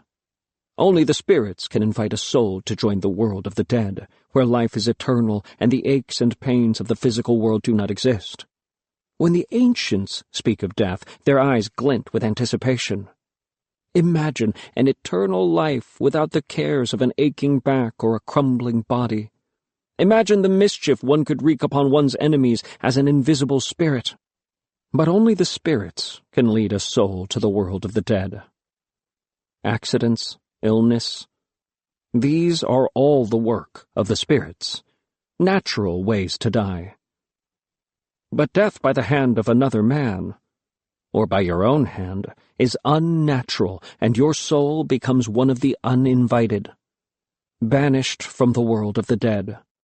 So Mr. William had saved not just Father's life, but his soul. 18. We came to a swampy part of the forest, knotty tree roots scrawling in the dank, weedy wetness. We were suddenly wading, up to our calves in sludgy water, our feet skating on sliding mud. Father was so busy minding the bundle on his head that Lukey and I soon left him and the others far behind. "You didn't tell him. You didn't," Lukey hissed, her breath flattening the hair on the bushy baby's head. I didn't answer. The truth was, I had not thought anything through. I left the Mangili out of my story, not because I had a plan, but because Father was looking at me like I was the only thing in the world. If I had told Father about my encounter, he would have raced back to the village to alert the ancients, and then he would have been organizing the young warriors, rushing around the forest with their spears, hunting the enemy, while I stayed in the village to help the women pack bundles in case we had to flee to the caves. "So are you going to tell him about the Mangili, or shall I do it?" Lukey whispered. "Don't you dare. I was the one who fought the Mangili," I whispered back fiercely. "I'll tell him." "But when?" We had reached firmer ground. I rubbed the mud off my feet with some grass and inspected my ankles for leeches. "Maybe," I mumbled. "I'll tell him after the ancients give me the cut." "Don't be stupid, Samkad. Nobody is safe until that Mangili is captured." She shuddered, glancing around the trees dangling their moss over our heads. "This is not a game. What if he attacks the village? What if people get killed?" All right, I mumbled. "I'll tell him." "Tell him now." "Not right now." "When then?" "Later." "What are you two whispering about over there?" Father caught up with us. Lukey made big eyes at me. "Nothing," I mumbled. She scowled, but thankfully said nothing as the others caught up, and Agkus handed me baby Baba to carry, now that he had fallen asleep. We walked on. "Tell him, Samkad," I told myself. "Lukey is right. The ancients will need to know." But every time the words began to leave my lips, I hesitated. Father would then have to leave me before he had even arrived. And how was I going to explain why I had not said anything? At last, we reached the beginning of the path that led to the village. I was miserable from hesitating. I had to do it now. The words were like a lump of rice choking my throat. "Father, There's something important I have to tell you." He lowered Augus's bundle to the ground and smiled at me. "What is it, son?" "In second best, I met I began. But Father was not listening. He shaded his eyes with one hand and looked up the path weaving through the green above us. A crowd of people were hurrying down the mountain. There must have been 20 or more of them. Father turned to Agus. "See, I told you that you will be welcome. They've seen us from the distance. They're excited and pleased that you have returned." But when the crowd came closer, all we saw were scowls and bare teeth. Their glares were searching, not for Agus or Quino, but for Lukey and me. There, leading the crowd, were the parents of Baby Baba and the bushy baby. "Where have you been?" Baby Baba's mother screamed as she snatched him from my arms. "Feeding time was ages ago. We've been searching for you everywhere." "Are you all right, my darling?" The bushy baby's mother wrestled him from Lukey. "You two are in such trouble." And she gestured behind her, where 2 young men trailed the throng, carrying Pito and Saluyod on their backs. The 2 ancients were waving their sticks. "Is it them? Are the babies all right?" they cried. But even as the 2 mothers berated us for disappearing with their babies, the rest of the crowd suddenly turned toward Agus, clustering around her like a cloud of bats. "You're back! You're back!" Then, people had their arms around Father, clapping him on the back and crying out in amazed voices as if they'd never believed that he would survive his mission. Quino was seized and spun round and round, his hair ruffled, his ears tweaked, everyone examining him closely as if he were some bizarrely shaped root someone had found in a paddy. "He has his mother's eyes and his father's ears. This lowlander hair will grow out quickly. What big feet! He's going to be tall like his father." The scolding of the 2 mothers faded away as they realized what was happening around them. Soon, they too were crowding happily around Agus. I sighed with relief. Hopefully, the new arrivals would distract everyone from the need to punish us. Lukey caught my eye. I followed the waggle of her eyebrows to the forest. Mr. William was hiding behind a tree. I looked from the American to the noisy crowd welcoming the new arrivals. Mr. William knew he would not receive the same welcome. It was Father who revealed Mr. William's hiding place. "Where has the American gone?" Father cried. He spotted Mr. William immediately and waved. "Come, American. Show yourself to these people." Mr. William's face turned a bright pink as he stepped out from behind the tree. His shoulders rounded as if he wanted to make himself smaller. But there was nothing he could do to conceal his size. The sight of him made the women wrap their arms around their babies as if they thought he was about to swallow them in one mouthful. The men howled and rushed toward him, drawing their axes from their belts. Tambul got to Mr. William first. The American didn't resist, meekly allowing Tambul to shove him into the dirt. "No! No!" Quino cried, struggling to free himself from someone's embrace. Tambul raised his axe and would have swiftly parted Mr. William's head from his shoulders had Father not seized his wrist and twisted until he dropped it. "What are you doing?" Tambul gasped. But now here was Agus charging at Tambul. She pushed him away from the American, and suddenly it was Tambul who was on his back, and Agus straddling him, slapping him so hard it sounded like a log snapping in half. "He's with me, Tambul! Don't you dare kill him!" Agus cried. "He's our guest! What kind of welcome is that? What is he going to think after all the promises we made him?" I was amazed to see a crooked grin spread slowly across Tambul's face under the bright red print of Agus's slap. "You remember my name?" he said softly. Agus slapped him again, but this one wasn't as hard a slap as the first. It barely made a sound. Tambul swung himself to his feet, at the same time picking her up and holding her high above the ground by the armpits. "Put me down, you brute!"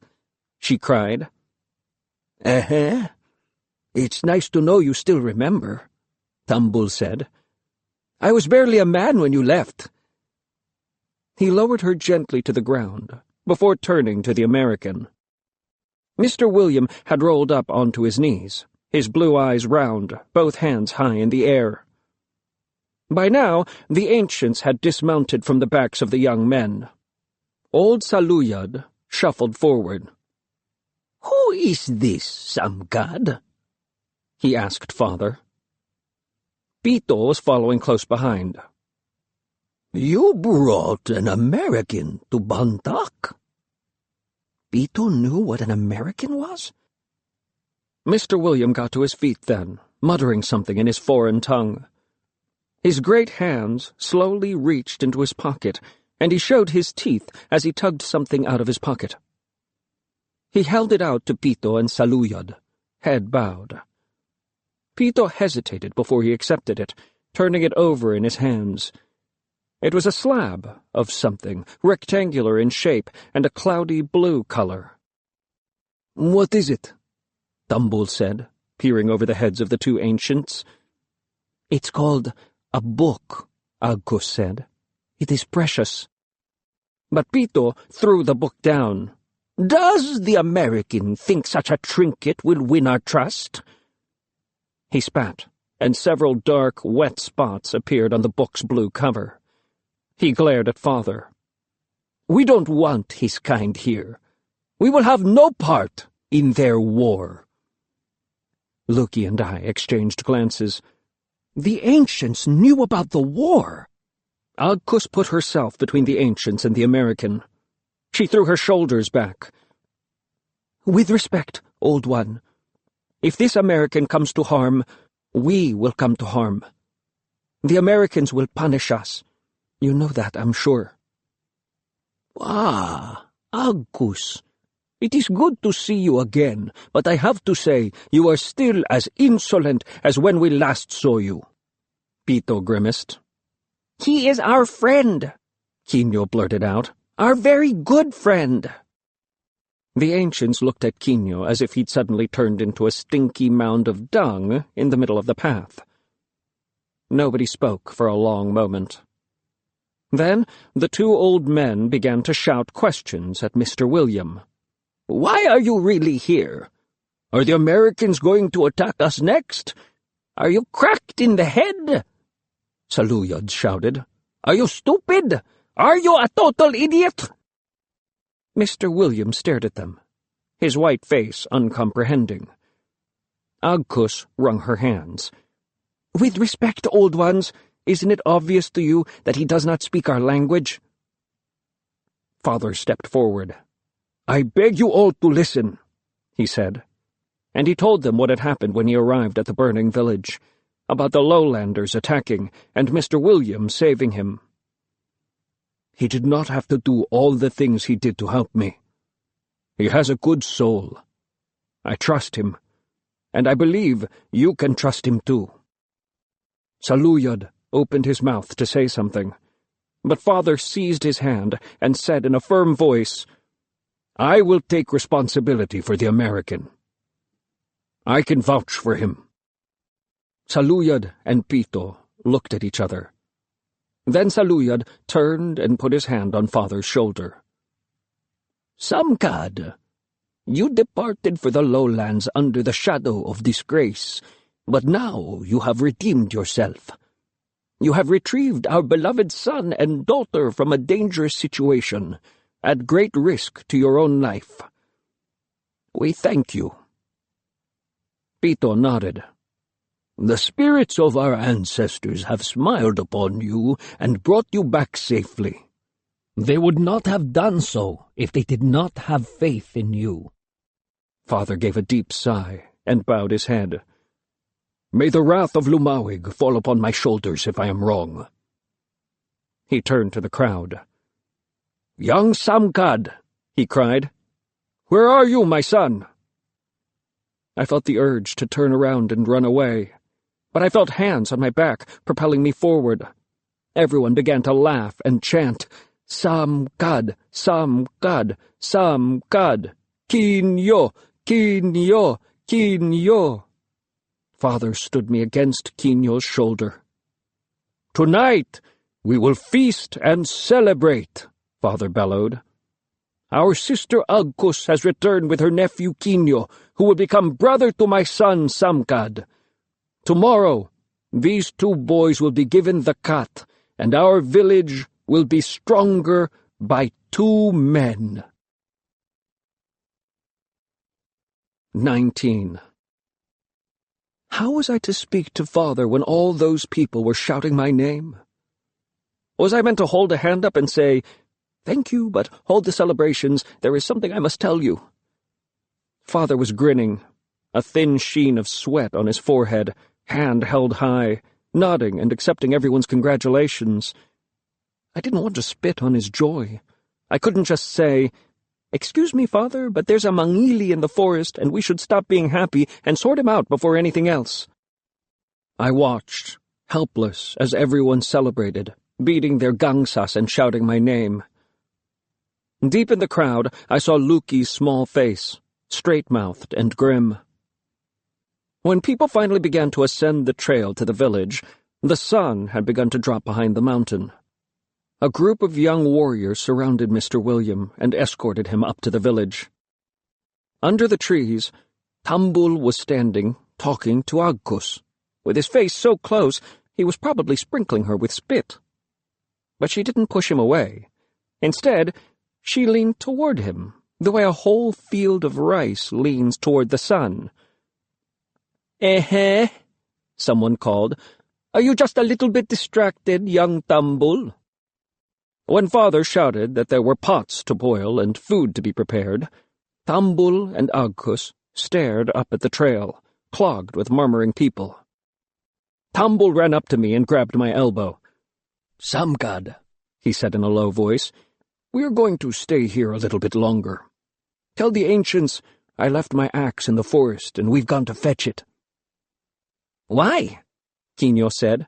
"Why are you two staying behind?" But Tambul and Agkus had already turned their backs and were meandering into the moss-furred trees, his head bent low over hers. "What does he think he's doing?" Kinyo muttered.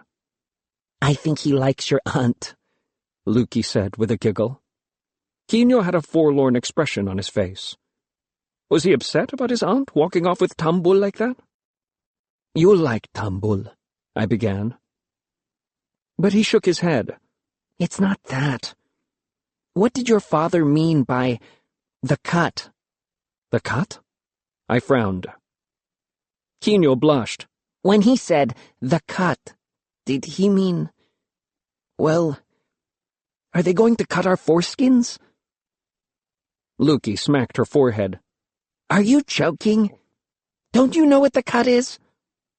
Kinyo glared at her. "Of course I know." He looked around nervously. "But aren't you looking forward to becoming a man?" I said. "Isn't that why you returned?" He shook his head violently, mouth scrunched up in horror. "We came to escape the war. My aunt didn't say anything about my foreskin being cut." I stared at Kinyo with horror. He did not want to become a man? He shoved Luki aside and leaned up close to my face. "And another thing," he said softly. "My name is not Kinyo. It is Antonio." What sort of name was Antonio? It was peculiar and foreign. The name of a stranger. I had looked at Kinyo and thought I was meeting my brother at last. But he was a stranger. An impostor pretending to be one of us.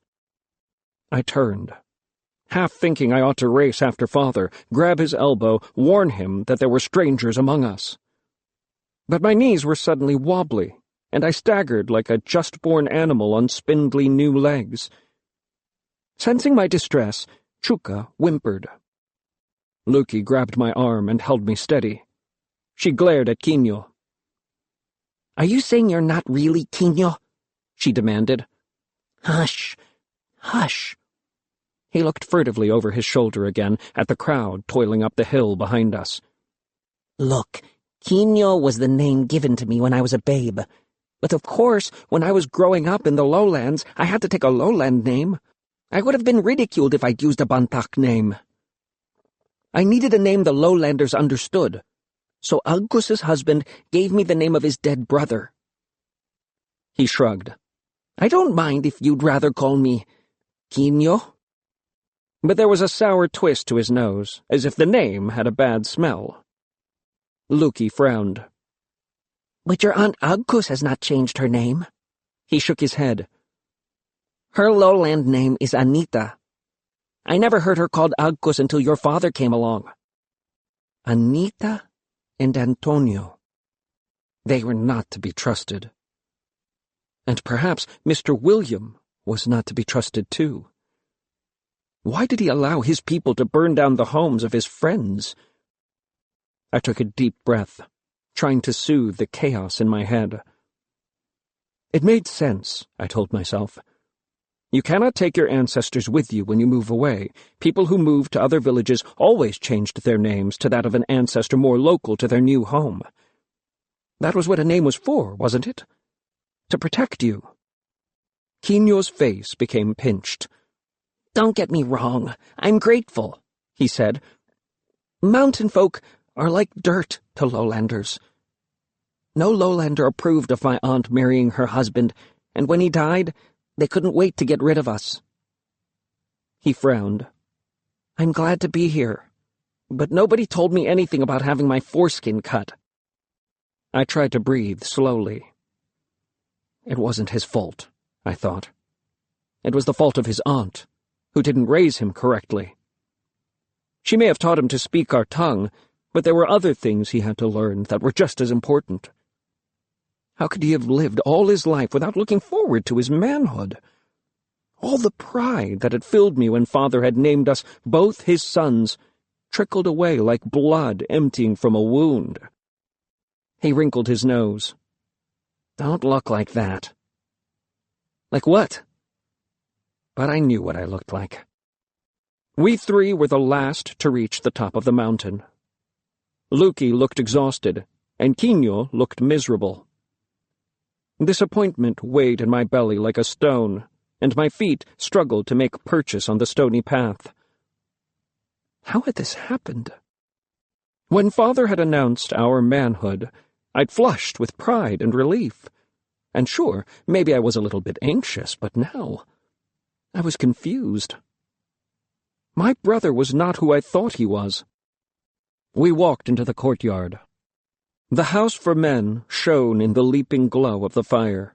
It was night now, and people cast long shadows as they bustled about, feeding the fire, hanging cauldrons, preparing for the feast. Small children ran about with the chickens, shouting gleefully, glad that the time for sleep had been delayed by the need to celebrate. It was a happy scene, but deep shadows quivered on the edges. Father must have gone back to the house to change. He was wearing his grand hornbill headdress again. Around his neck, he wore crocodile teeth. "Father!" I cried. "Father!" I was trying to find the words to tell him about what I had just found out about Quino when I heard Mr. Williams' voice, calling. He was towering over the ancients who were sitting in their stone circle. He was speaking to Quino. Quino just nodded, unsmiling, keeping his American words inside his throat as he sat down on the log. Mr. Williams smiled, as if Quino had greeted him warmly, then knelt on one knee and reached for something on the ground. A strange sound emanated from the ancient's stone circle. A rough croak, like a toad in the muddy bottom of a rice paddy calling its brothers. Slowly, the croak sweetened to the quiet trill of a morning bird.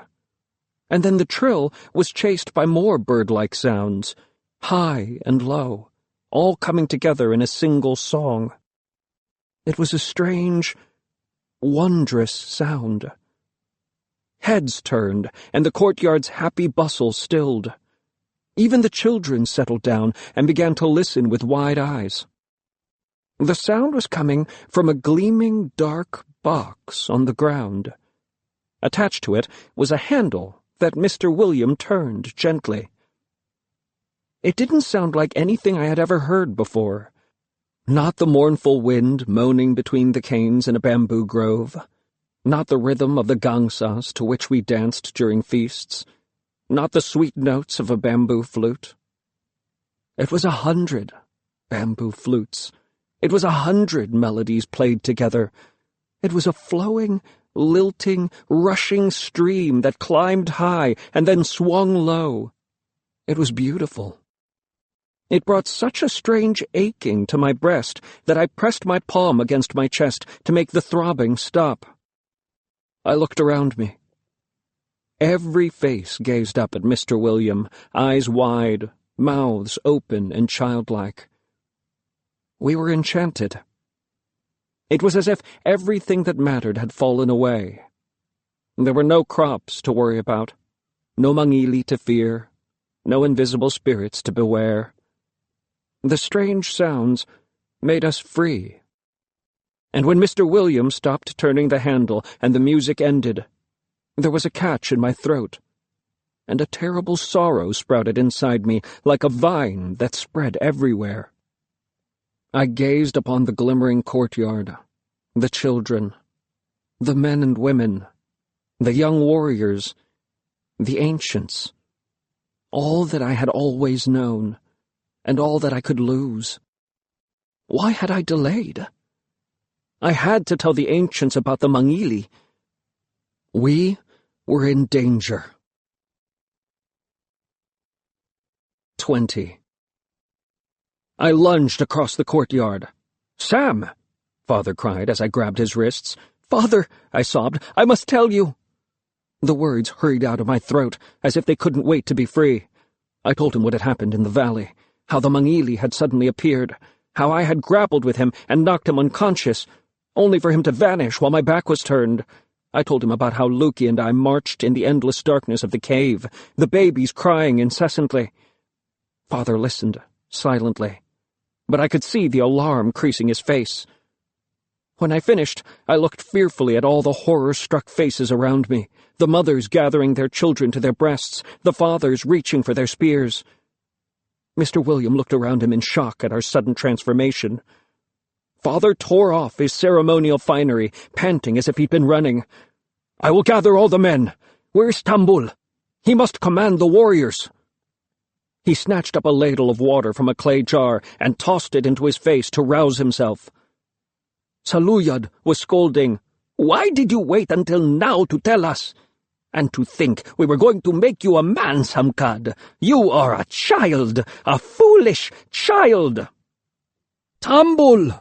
Father was bellowing now. "Where is Tambul?" "He and Agko stayed behind in the forest," Lukey said. "They said they would follow shortly." "I will get him," Father said. "No!" Saluyad cried. "You need to organize the men, now." "We'll do it," I said in a small voice. "You!" Father glared. "You are children." "He can't be far away. We only just saw him leave," Lukey said. "Anyway, there are 3 of us." "Fetch him, then." "Go!" Father cried. "I will follow as soon as I've got the men together."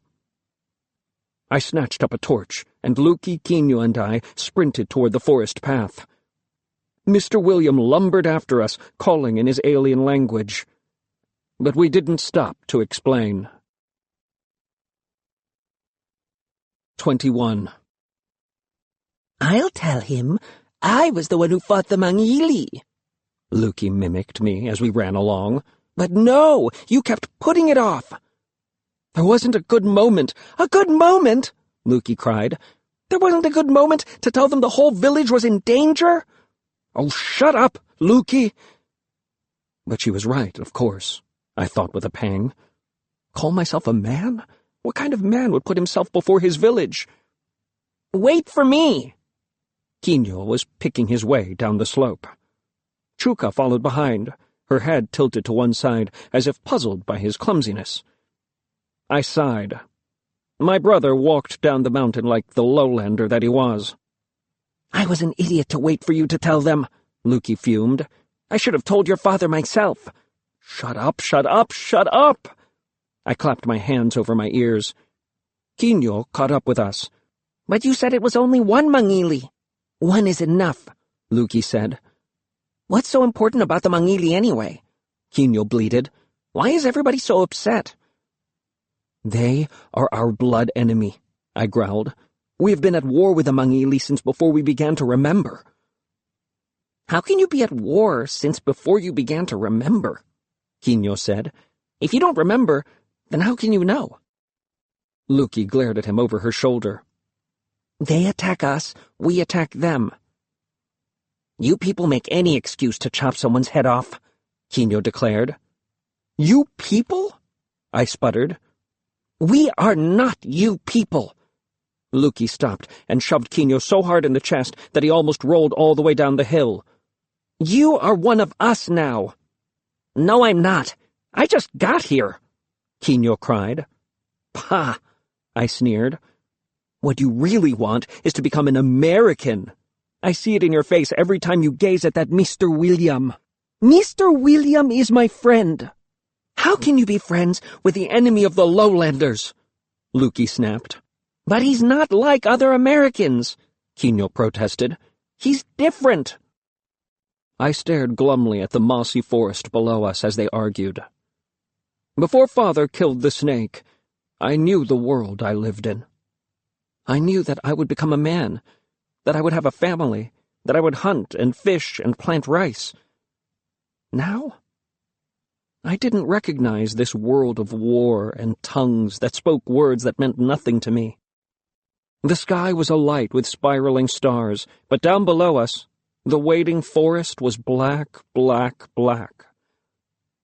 Chuka, who'd raced ahead, stopped so suddenly I almost dropped the torch.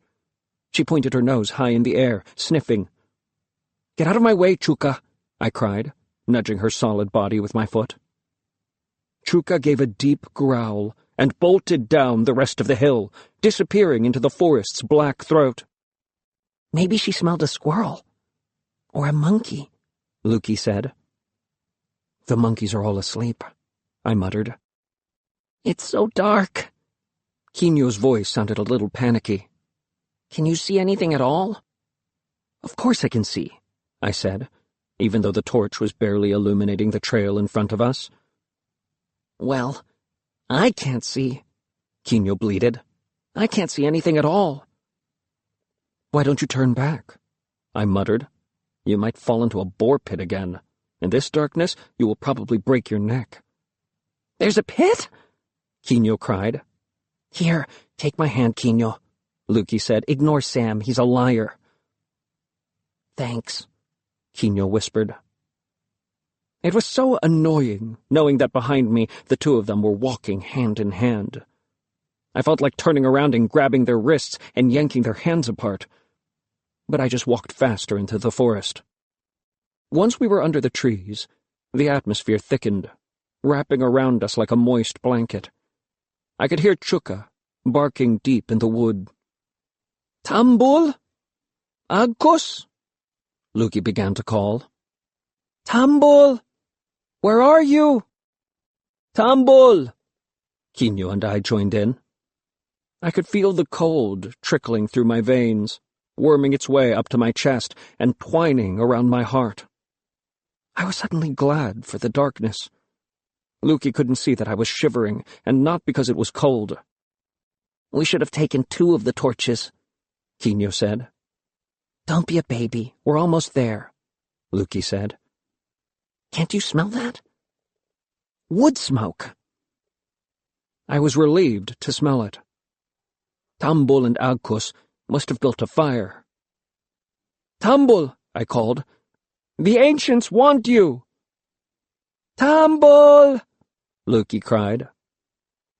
I had the weird sensation that the air was undulating. It's just fog, I told myself, trying not to think of spirits watching from the trees. I made myself walk on, ignoring the tiny scampering noises in the purple shadows and the heavy creak of trees in the wind. Wet beards of moss dripped on the torch, making it sputter and spark. A distant scream. "What was that?" Quino whispered. "Oh, you baby," Lukey said scornfully. "It was just a monkey," I laughed. "Are you scared, Kin?" The taunt withered in my throat, because we could all hear it now. Feet running in the shrubbery ahead. The torch sizzled. Something exploded in the shadows, and someone was suddenly on top of me. Fingers were tearing at my throat. Sharp nails gouged at my flesh. Sweat was flicking everywhere. Claws, knees. "What?" I heard Lukey cry. "What's going on?" Now that I was on my back, I could see a tiny gap in the forest canopy, a triangle of moonlight above us. The torch guttered on the edge of my vision. The shadowy figure turned. I could see my assailant. It was Agkus. "It's me! It's Samkad!" I cried. "Let me go!" "Samkad! Oh, Samkad!" She was sobbing. "The Mangili killed him! They killed Tambul!" 22. I don't know what I thought. Maybe I thought I could save him somehow. Maybe I wanted to prove that it wasn't true, that Tambul had not been killed, that Tambul was still alive. I stumbled to my feet. "No!" Agkus screamed. "They might still be there." But I was running through the trees, quickly, quickly. I could hear the crackle and pop of a fire somewhere. There, on the other side of a boulder, a clearing. The fire was small, right in the middle. Under the smell of wood smoke, there was another odor. What was it? It smelled like... I knew the smell of freshly butchered meat. There was an axe lying on the path. Tambul's axe. There was a black shape sprawled across the trail. A carcass with an arm stretched out. A very human arm. Not just a carcass. A man. I knew from the beginning who the headless body on the ground was. Even in the dim light, I knew those strong limbs, the deep chest, the pattern of gecko tattoos that marched from shoulder to breast. I knew. But the words that came to my lips were, "Who is it? Who is it? Who is it? Who is it? Who is it? Who is it?" And then I was screaming his name. "Tambul!" An icy fist wrapped itself around my heart and squeezed, stopping the life inside me. I could not breathe. Then I found myself on my knees, arms outstretched. I wanted to gather Tambul up in my arms, but the gaping wound where his head had been filled me with terror. When I gingerly lowered my palm to the broad chest, I could feel the soft heat swiftly dissipating, turning the warm, living flesh into cold, unyielding meat. I snatched my hands away and stumbled to my feet, wanting to flee. My knees were dripping. Blood. I could smell it as it trickled down my leg, oozing into everything, coating every pebble, spilling out over the dirt, seeping between every blade of grass, spreading deep into the ground, soaking into roots of the trees, into the ground, into the caverns below, filling the mountain. Blood. White threads of mist were pooling around the body, submerging Tambul slowly. And then Lukey was there. Her arms were around me, her wet cheeks pressed against mine. Her lips were moving, but I was deaf. I couldn't hear her. My windpipe opened, and though I knew that screams were leaving my throat, I heard nothing. Lukey shook me, and, slowly, sounds began to filter into my hearing.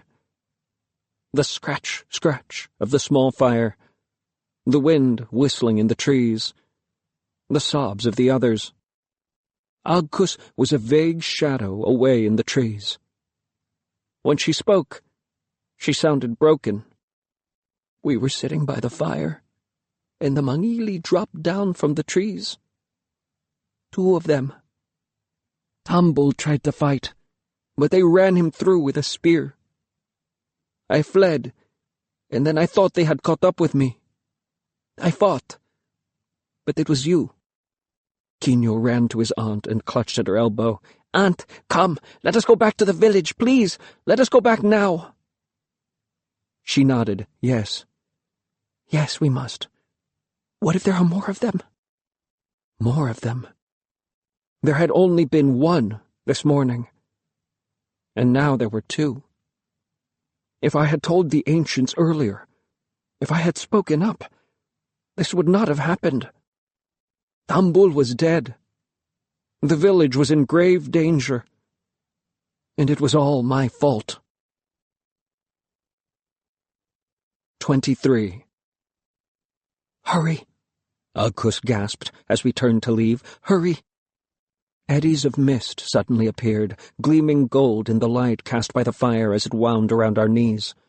Shadows huddled over us in the trees. We glanced fearfully around us, but if our enemy was hiding somewhere in the forest, it was impossible to see in the darkness.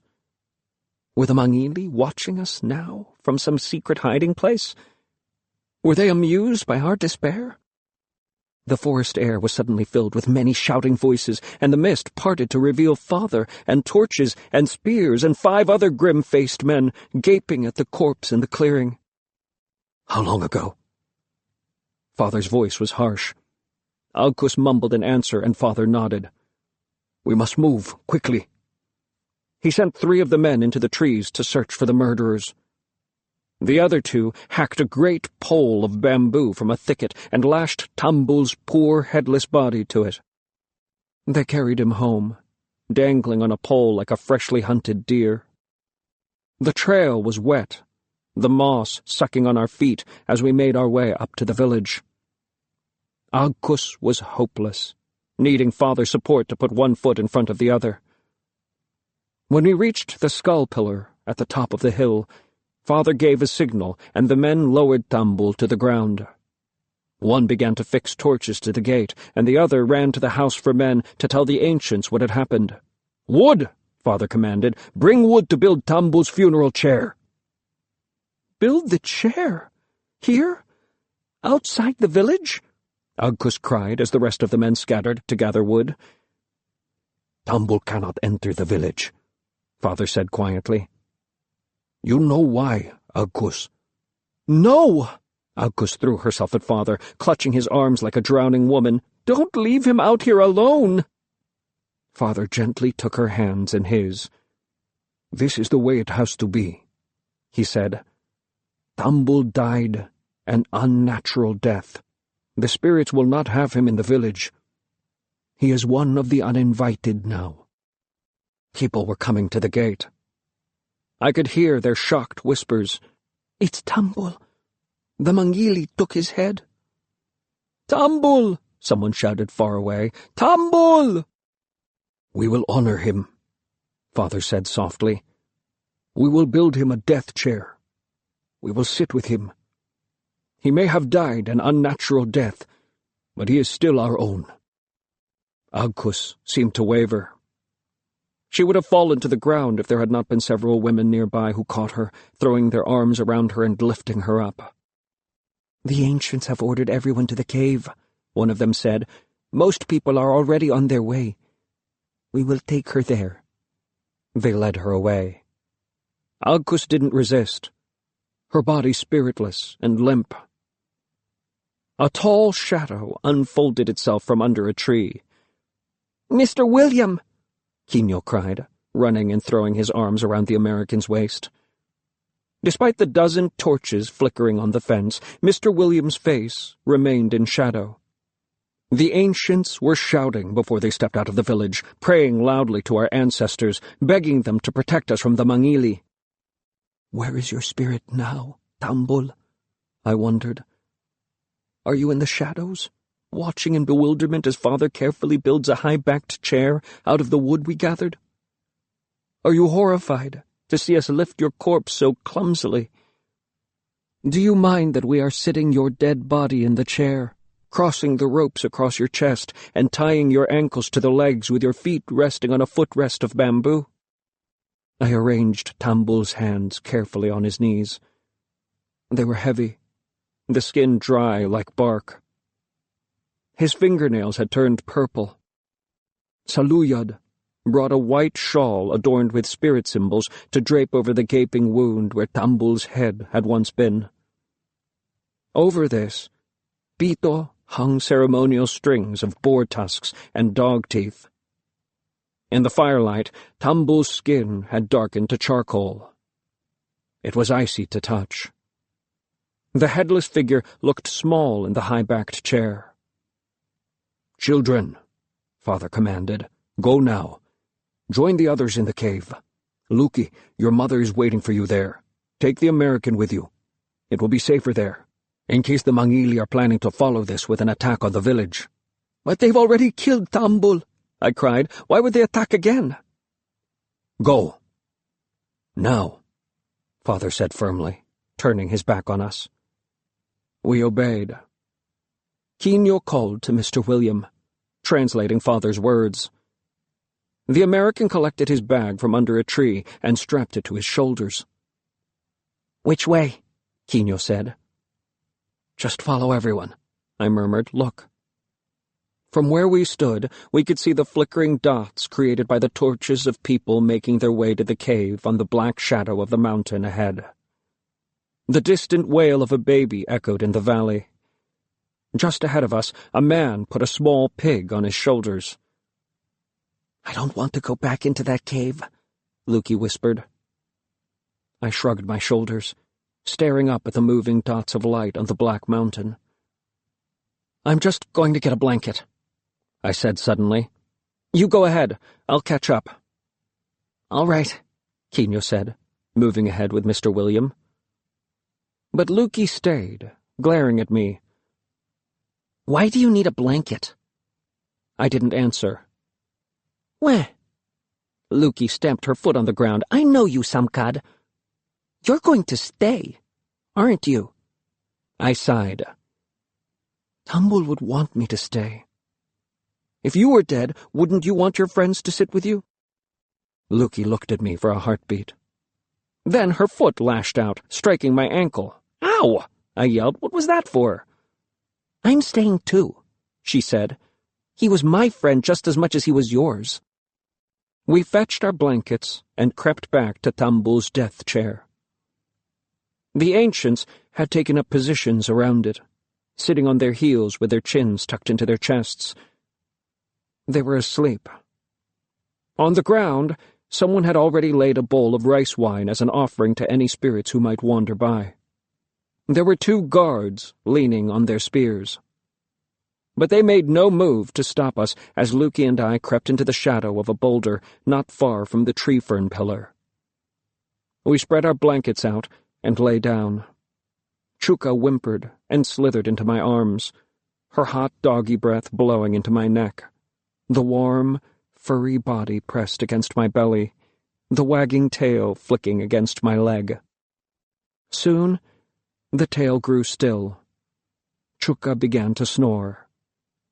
And I began to dream. 24. I was dancing.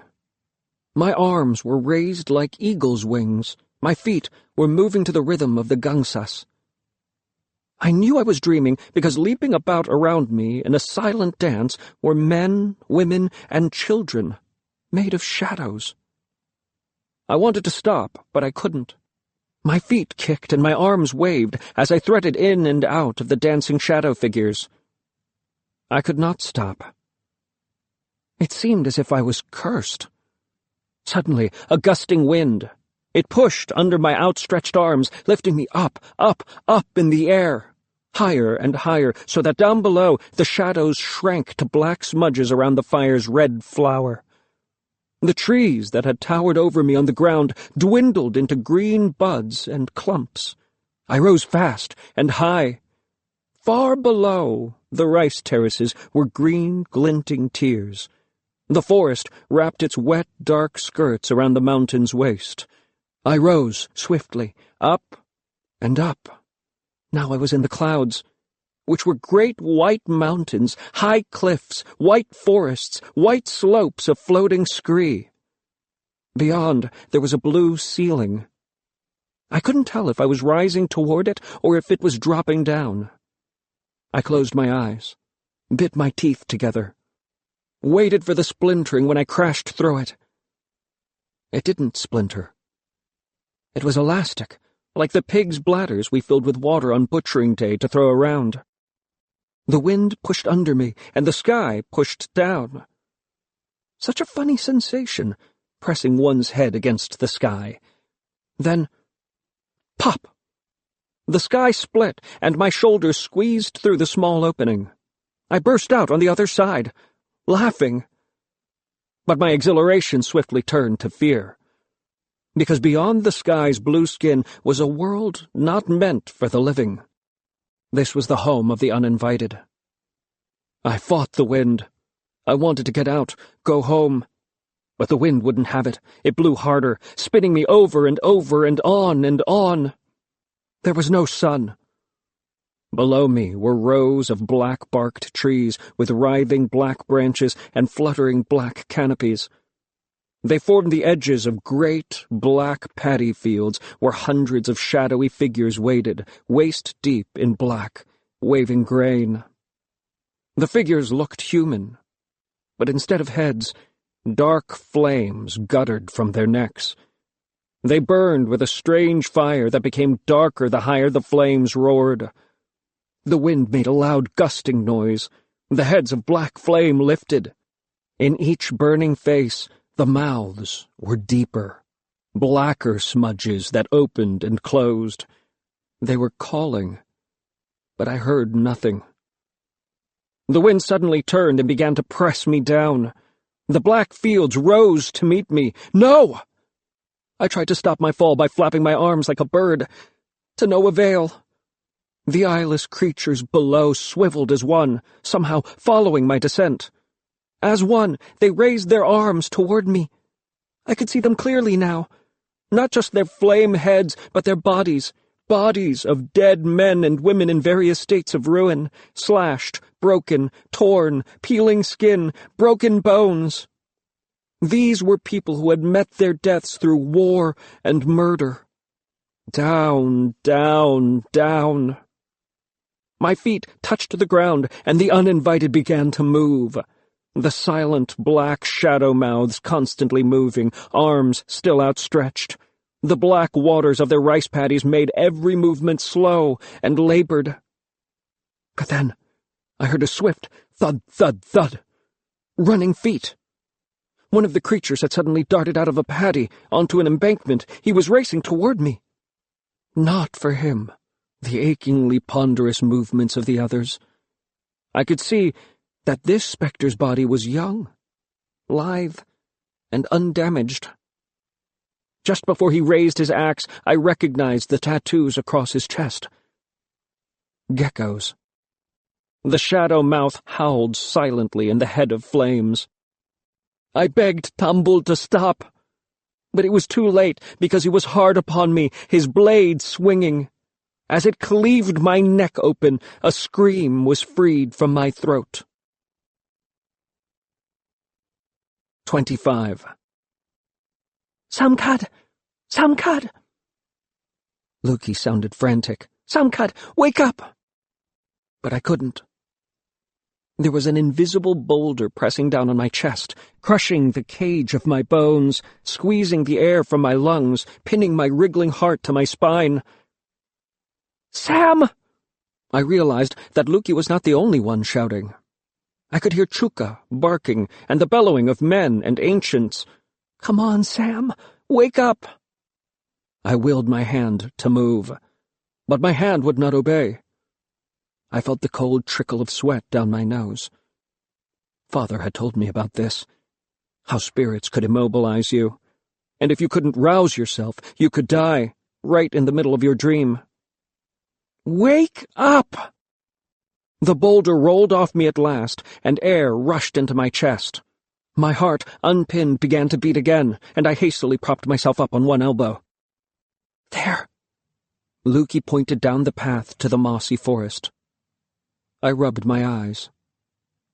Tambul still sat, stoic and headless, in front of the gate. The morning was not yet fully ripe. The sun was nowhere to be seen, even though the sky was already warming to a vague light.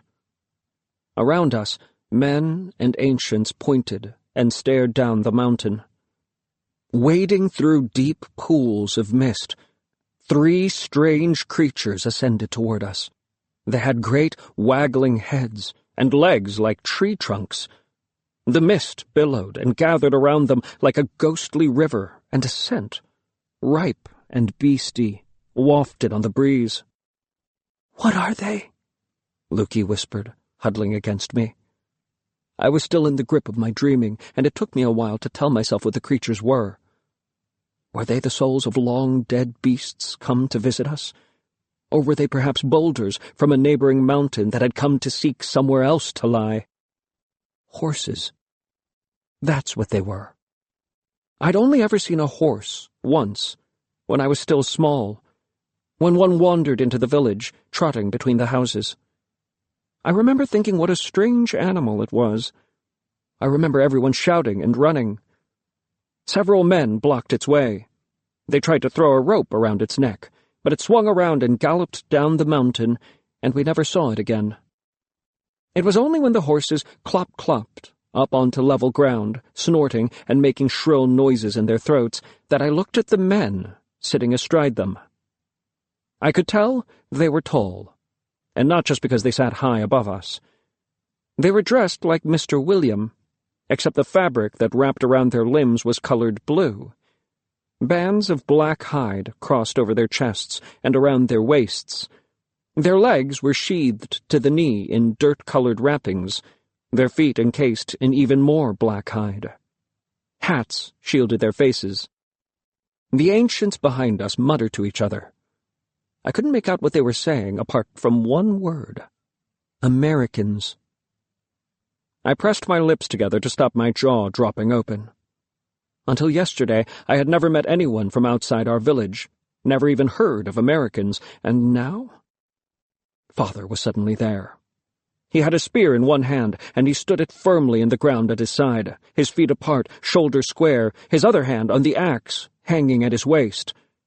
"What do you want?" he demanded, his voice hard. One of the riders lifted the hat from his face, and I felt the same shock from the other day when I had seen Mr. William for the first time. This American had the same pale skin, the same strange blue eyes. On top of his lip, he had a fat roll of mustache that curved down the flanks of his jaw. The American's voice began to roll out of his chest, deeper than any male voice I'd heard before. He spoke many words, a long stream of incomprehensible sounds, and the corners of Father's mouth drooped in disappointment. The American looked impatient and said something else, his voice louder this time. "The idiot American thinks he only has to raise his voice to be understood," Saluyad snorted. "With respect, old one," Father said in a low voice, "we must try not to offend them." "Bah! He can't understand a word I say, can he?" "We need the boy, Quino, to speak for us," Father said. "Someone must fetch him from the cave." Saluyad signaled one of the younger warriors to go. As the man hurried off, he called, "Bring the other American, too." The American with a mustache bent over his horse's head, fixing his blue gaze on Saluyad. To my surprise, the ancient bowed his head and ceased to speak. Just then, the 2 Americans who, until now, had been sitting silently on either side of the mustache, cried out. They swung their long legs over their horses and dismounted, chattering excitedly as they pushed past Father. "They want to look at Tambul," Lukey whispered. The mustache hopped off his horse and hurried to join them as they approached Tambul's seated corpse. "Disrespect!" Dugas cried. But of course the Americans didn't understand. They just glanced at Dugas and bared their huge white teeth.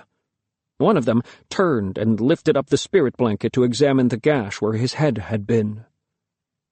I heard sharp intakes of breath behind me, and I glanced worriedly at the younger warriors. They were Tambul's friends. Were they going to draw their axes and fall upon the Americans? Their eyes darted about, following the Americans as they moved slowly around the death chair, exclaiming to each other, but they did not move. Dugas sighed. "Samkad," he called to Father in a low voice, "are these Americans here because of you? Do you think they followed you here from the lowlands?" Father shook his head. "I do not think anyone followed us, Old One. I cannot know why these Americans are here until Quino arrives to ask them." Mado, who was Tambul's closest friend, turned to the others. "There are only a few of them. What are we waiting for? With our numbers, we can overpower them." "Mado," Father spoke quietly, even though there was no chance the Americans would understand. "We kill one American today, and there will be 100 more wanting their vengeance." 100 more. My mouth went dry. Mado clamped his lips together and frowned at his toes. Now the American, with a mustache, ran back to his horse and fetched a bag from a pack slung over the creature's rump. He took it back to the death chair, and from out of it he produced several rods that he assembled into a tall stand. He pulled out a small black box and fixed this to the top of the stand. The strangers positioned themselves on either side of Tambul's chair. The mustache threw himself on the ground in front, leaning on one elbow with one leg stretched out and the other bent. He looked like he was relaxing under a tree. The mustache hurried back to the box and examined it. Then they rearranged themselves around the death chair again. This time the mustache remained standing, and the other two lay down in front of the chair. The ancients exchanged baffled looks. "What are they doing?" Dugas demanded. But of course, none of us could explain. Was it a ritual of some sort? What was in the box? Why were they striking different poses around Tambul's corpse? We could do nothing but watch. It felt like forever before Quino appeared on the path from the rice valley. He was running, hair slicked to his skull with sweat. Mr. William followed close behind. The Americans were astonished to see Mr. William, though they seemed happy enough, reaching to clap him on the shoulder and shake his hand the way Quino had shaken ours the day before. When they first arrived, I had thought they all looked alike, apart from the mustache. But now I realized that they looked nothing alike. Not their eyes, not their lips, not the widths of their shoulders. Quino said the one with the mustache was called Corporal Quinlan. The other two were called Private Smith and Private Henry. I wanted to say the names aloud, try the sound of them on my tongue, but now Saluyod was barking, "Quino! Ask them what they are doing with that box." Corporal Quinlan laughed, as if Quino had made a joke. "He says they are doing a Kodak," Quino translated. "A Kodak," Blind Maklan muttered. "What is a Kodak?" The American was holding up the box. "That is a Kodak," Quino said. "It is for making pictures. He says they are making pictures to show people in America." "But what is a picture?" Luki said. Quino's lashes fluttered as he considered her question. He did not translate it for the Americans, but answered it himself. "That book Mr. William tried to give the ancients. It had pictures in it. The Kodak can see. It makes a likeness of what it sees so that anybody can see it." The Kodak could see? A likeness that you could look at again? It didn't make sense. Dugas made an exhaling noise, like a water buffalo surfacing in the mud. "Look at that one. What is he doing?" The one called Private Smith was leaning over Tambul, slipping the ceremonial necklace off the corpse's shoulders. He put it in his pocket. Then he grabbed the dead man's arm and began to twist the boar's tooth armband off. "Stop him!" I cried. "He's stealing Tambul's things!" But nobody. Not the warriors, not father, not the ancients, not even Muddle, who had wanted to fight them, made a move. The American put the armband in his pocket and reached for the one on Tambul's other arm. I didn't think. I just found myself there, slapping Private Smith's hand away from my friend's corpse and snatching the armband from his hand. "Thief!" I heard myself shout. "Give that back!" 26. Private Smith's eyes held mine. They were not as brilliant a blue as Mr. Williams, but cloudier and stained with brown, like the Chico River after a big rain. The dog-hair bristle stood hard and proud on his top lip. There was a violent rushing in my ears, like water boiling on river rapids. I could vaguely hear the ancients scolding in the distance, and the deeper murmur of Mr. Williams' voice. He sounded furious, as if he was chastising the other Americans. "Samkad, get away!" I heard someone say. But I couldn't move. An angry spirit had taken over my body. My arms and legs were not mine. "Sam!" I heard Father call. "Don't upset him, Sam!"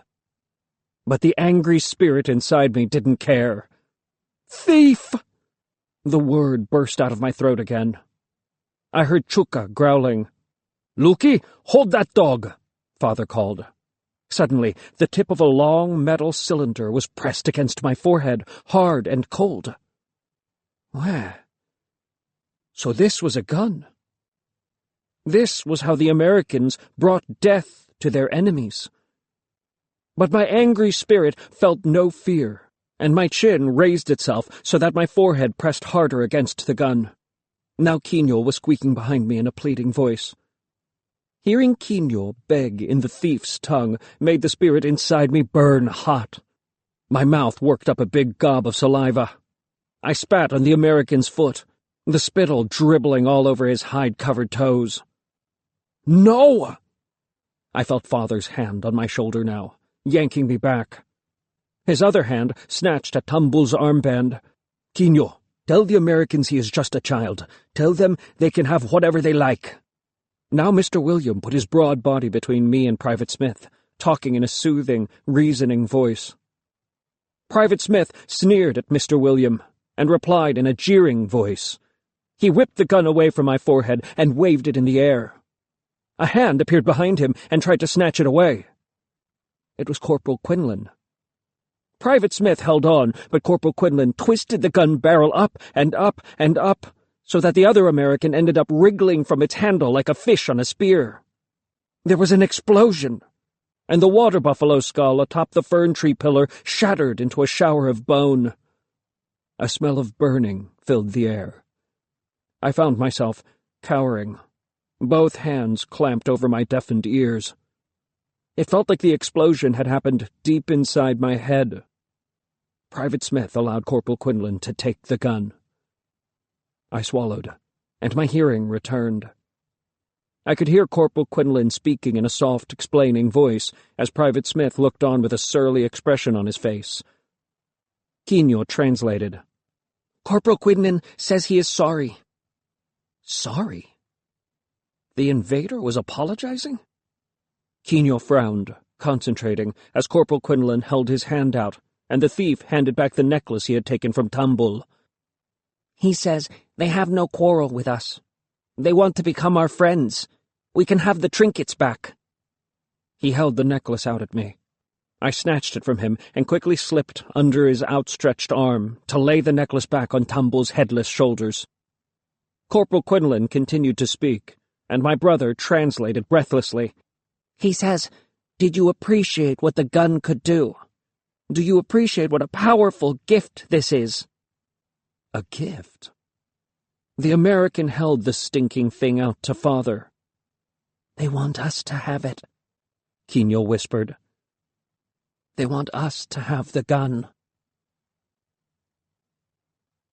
27. The Americans nodded smugly to each other as they watched the men of Bontoc surge forward.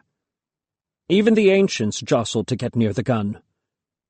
It shocked me to see the grins on their faces, the haste with which they snatched the gun from Father's hands, the way their eyes gleamed as they passed it around, the way they licked their lips as they stroked the long black tube, as if just touching it made their mouths run dry. Father folded his arms across his chest. His lips compressed as the younger men badgered Quino to translate questions for the Americans. "Ask him if it should be kept dry. Ask him how it works. Ask him for the missiles that go inside." The ancients were even worse.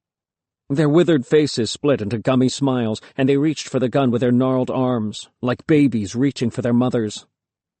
They all wanted it. "A gun, Samkad. A gun," I told myself. "Why aren't you excited? Did you not see what it could do? Don't you want it to? A better weapon than a spear, better than an axe?" But I felt no enthusiasm. The gun was passed from hand to hand, and the Americans smiled. They had demonstrated its power, and now they were handing that power over to us. But what for? What did they want in exchange? Corporal Quinlan whispered softly into Quino's ear.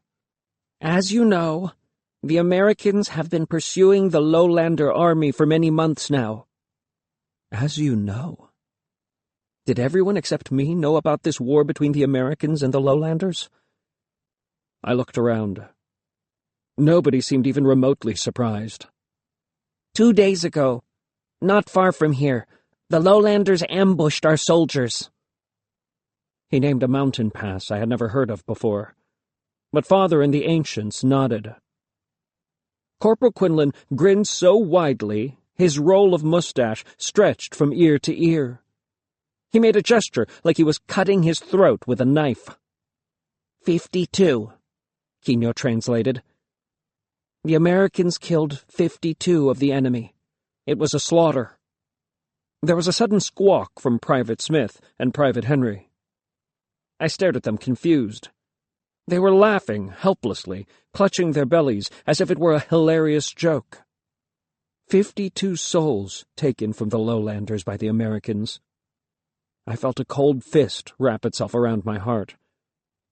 The Americans were comical to look at, with their huge feet and their large heads and hair the color of dog sprouting all over their faces, but their guns made them the deadliest kind of enemy. "There is a large contingent of American soldiers traveling through the pass soon," Quino continued. "The bodies need to be cleared. The American says they need our help." "Help? How can we help them?" Father said. "They want us to bury their dead," Quino said. "Bury the dead?" I glanced at Tambul. We were supposed to be honoring Tambul as his soul eased into the world of the uninvited, but the arrival of the Americans had stolen his time. "Preposterous!" Saluyad shook the gun at the Americans. "They give us one gun, and they think we will clean up their mess." Quino looked nervously at Saluyad. Do I have to translate that?" But before anyone could say anything, Corporal Quinlan turned and barked something at the other two. Quino's eyes widened. He says. But Quino didn't have to translate. The American called Private Henry had already crossed the courtyard and handed another gun to Saluyad. The ancient stared at the 2 guns, as if he'd suddenly sprouted a new pair of arms. The other men were already rushing toward him. They couldn't wait to touch it.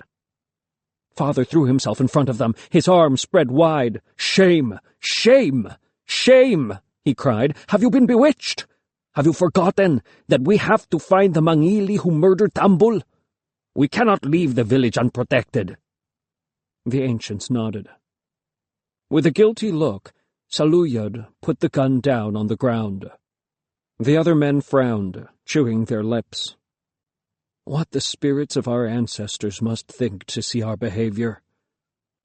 How unforgivable to be ready to abandon one's people for the gifts of strangers. Father told the Americans about Tambul's murder the night before and the importance of capturing his killers. As Quinio translated, Corporal Quinlan exchanged looks with his men. He began to speak rapidly. Quinio's eyes widened. He is saying that last night, while camping on the other side of the forest, they were attacked by 2 mangili. 2, Father said. What did they do?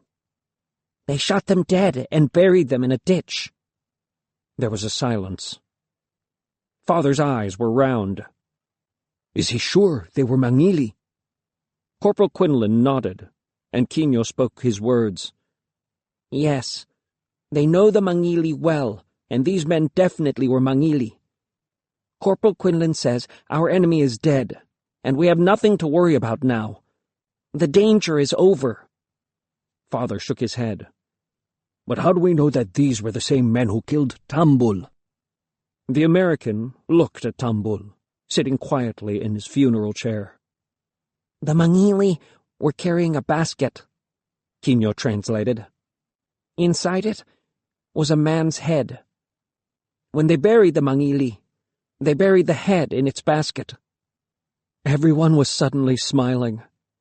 Surely this was excellent news. We were safe, and even better than that, Tambul's head was there to be retrieved.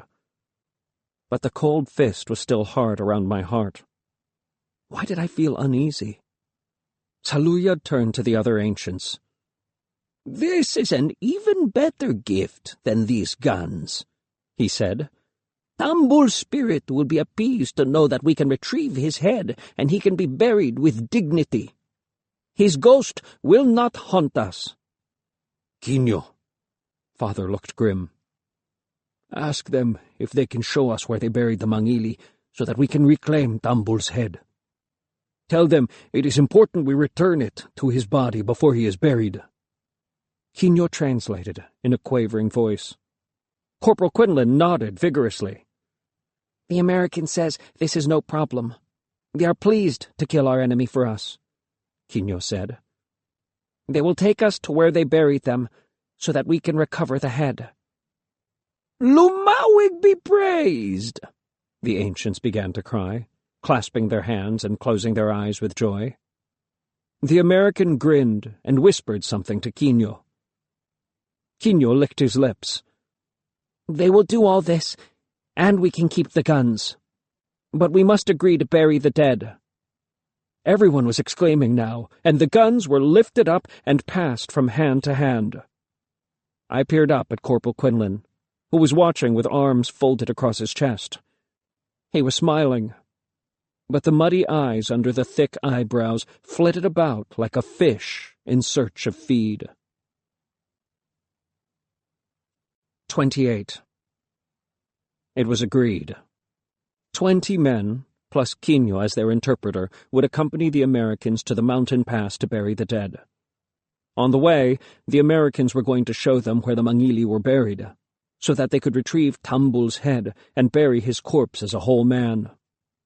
The ancients had dispatched a messenger to the caves to tell everyone that all was safe. There was no longer any enemy to fear, and everyone could return to the village. They ordered Quinio to invite the Americans to some rice and pork for breakfast. Quinio hurried to speak to the Americans, but Private Smith and Private Henry were mounting their horses and preparing to ride back down to the mossy forest. Corporal Quinlan ignored Quinio and fetched the kodak. They said they had to do a survey of the area, Quinio told the ancients, to make sure all is secure. What about him? Dugas said, tilting his head toward Corporal Quinlan, sauntering through the village. He is their commander, and he can do what he likes. Quinio shrugged. Luki, Quinio, and I sat on our heels, watching as the American took the kodak out of his bag and began to set up its stand. I realized he wanted to make more pictures of our huts, of the women returning to their fires, of the children playing on the trails, of the chickens scratching in the dirt. How faithfully did his kodak duplicate what it saw? Could it see what lay within as well? Did its pictures capture our souls, too? And if it did, what was going to happen when he took our souls away to America? I felt a tap on my shoulder. It was Father, balancing bowls of rice and salted pork on one arm. "The ancients say you must eat now, so that we can leave as soon as possible," he said gruffly. "The sooner we go, the sooner we can return to keep Tambul's vigil." I looked across at Tambul's corpse, sitting stiffly in his chair. Several of his friends were gathered around the funeral chair, chatting with the headless body to show his spirit their respect. My dead friend's broad shoulders were now sloping over the rope that bound his chest to the chair. One knee had collapsed inward. I remembered my dream, staring into the shadow mouth, howling in the head of flames. If Tambul was buried with his head, the spirits of our ancestors would look more kindly upon him and might invite him into their invisible world. Perhaps he could be spared the horror of being one of the uninvited. Father tossed a strip of pork up in the air, and Chuka caught it in mid-air, swallowing without even bothering to chew. She gave him an ingratiating smile, her swollen eye making her look lopsided.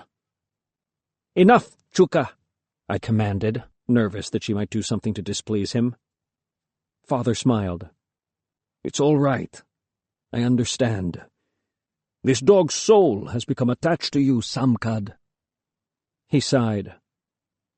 "She reminds me of a dog I used to keep when I was a boy. I know what it's like to have a dog love me. I named him Asin." Father had a dog? How could he have warned me away from dogs when he himself had kept one? He even named it. I sneaked a glance at Luki. She was gaping so wide I could see a small ball of rice making its way down the back of her throat. "It cannot be helped. Sometimes a beast just chooses you," Father continued. "Asin chose me." Father smoothed his hand over Chuka's ears, and she quickly flipped over on her back, inviting Father to rub her tummy. "What happened to your dog?" Quino asked, his voice muffled under a mouthful of rice. A shadow crossed Father's face. "He died," he said softly. Then he shook his head. "No, he didn't just die. He was chosen." "Chosen?" Luki said. Father nodded. "At the time, we were at war with the village of Talubin. The Talubin despised us, and we despised them. And they hunted us, and we hunted them, and on our struggle went. The Talubin wore us out, hunting us like animals. So many children became orphans. We needed to overwhelm the Talubin, attack them once and for all, so that they would leave us alone, end the war. But our men had become weakened by fear, and the spirits of our ancestors forgot about us. We were getting no help from them. Or maybe they were cowed by the fierceness of our enemy." Father's hand paused on Chuka's head. "We needed new courage. So the ancients chose Asin. They sent his soul into the world of the dead, so that our ancestors might pay us heed, and his fierce spirit would give us courage." I stared at Chuka. At first I had thought her a silly dog, always wanting love and attention. But she was not silly at all. These past few days she had proven herself ferocious and loyal. "He died quickly. He was so eager to do his work," Father said softly. "Even as his blood filled the ancient's bowl, his soul was already roaring through the invisible world. And it worked. Our village defeated the Talubin so comprehensively that they agreed to a truce, which holds to this day. It looks to me that the more Chuka serves you, Samkad, the fiercer she becomes." Father was rubbing Chuka's belly now, his face averted. The black dog wriggled with pleasure. "Good dog." At that moment Chuka rolled back onto her front, her one good eye narrowed. Her lips curled to reveal vicious teeth, and she growled. "What is it, dog?" I said softly. But now she was on her feet and rushing headlong down the path. "Samkad, hold that dog or the Americans might do something to her," Father said through gritted teeth. But I was already rushing after her, my rice bowl tumbling to the ground. "Chuka!" I gritted my teeth. The dog was darting down the path, heading directly for Private Smith and Private Henry, who were leading their horses toward us. The horses reared and swerved as Chuka flew at them. The Americans yelled at her, whipping their hats off to swat her away. But Chuka was not aiming for them. She scampered just beyond reach of their hooves before she froze, every muscle rigid, teeth bared. A low, angry growl rolled from deep in her throat, and her eyes glared as if she had come face to face with her most hated enemy. Behind the horses, someone returned the dog's glare. Someone with wrists bound, tethered to one of the horses by a long rope. I recognized him immediately. It was the Mangili who had attacked me in the rice valley. 29. Of course I recognized him. I had wiped the mud off his face with my own hands. There was no mistaking those eyes, the thick brows, the short hair. Private Henry stomped across to the dog and, hooking his great foot under her belly, flicked her away as if she were a bothersome piece of rubbish. Chuka yelped as she tumbled to the side of the path, but wasted no time flipping back onto her feet to snap at the American. "No!" I threw myself over Chuka in case the American drew his gun. "Quino, tell him the dog means no harm." While Quino placated Private Henry, I began to drag Chuka back up the hill. She resisted, planting her paws in the dirt, by turns whining and growling, unwilling to leave her enemy, who smirked to see me struggle. He recognized me. I was sure of it. Father was watching us from the top of the hill. "Father, come quickly! It is him! Look!" "It is who, Samkad?"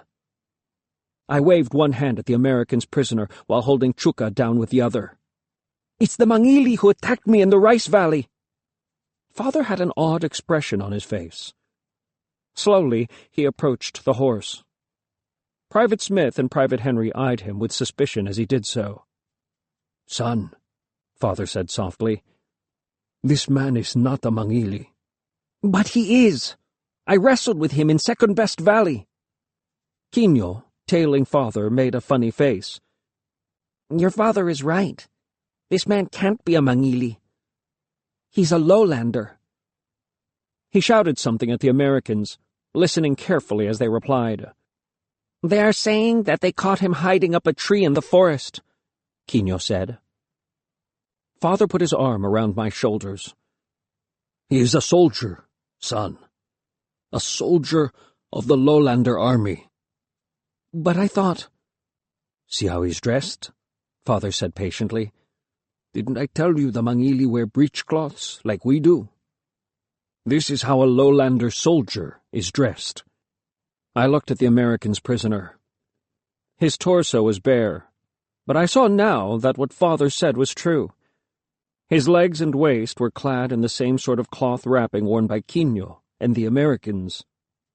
The prisoner grimaced at me. He spat in the dirt, and Chuka would have flown at him had I not dragged her away. It took Father, Quino, and Luki to help me pull the dog back to our hut. I pushed her in and shut the door. We all sighed with relief.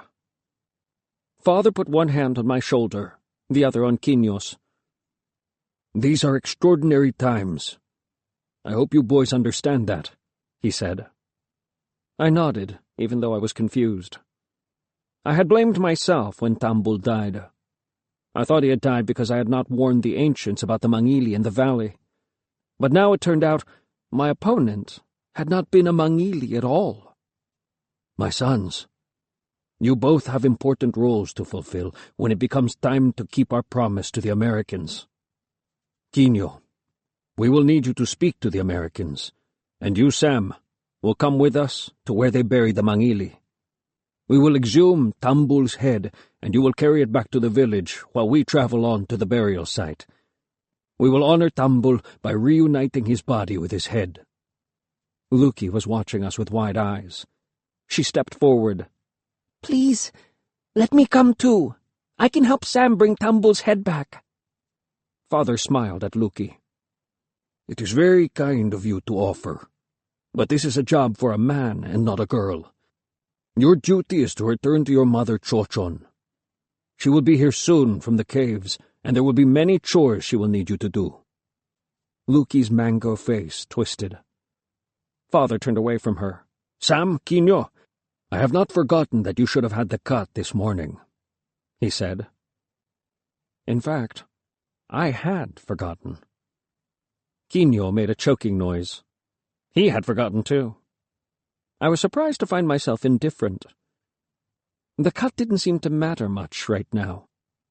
Father looked at me, his eyes serious.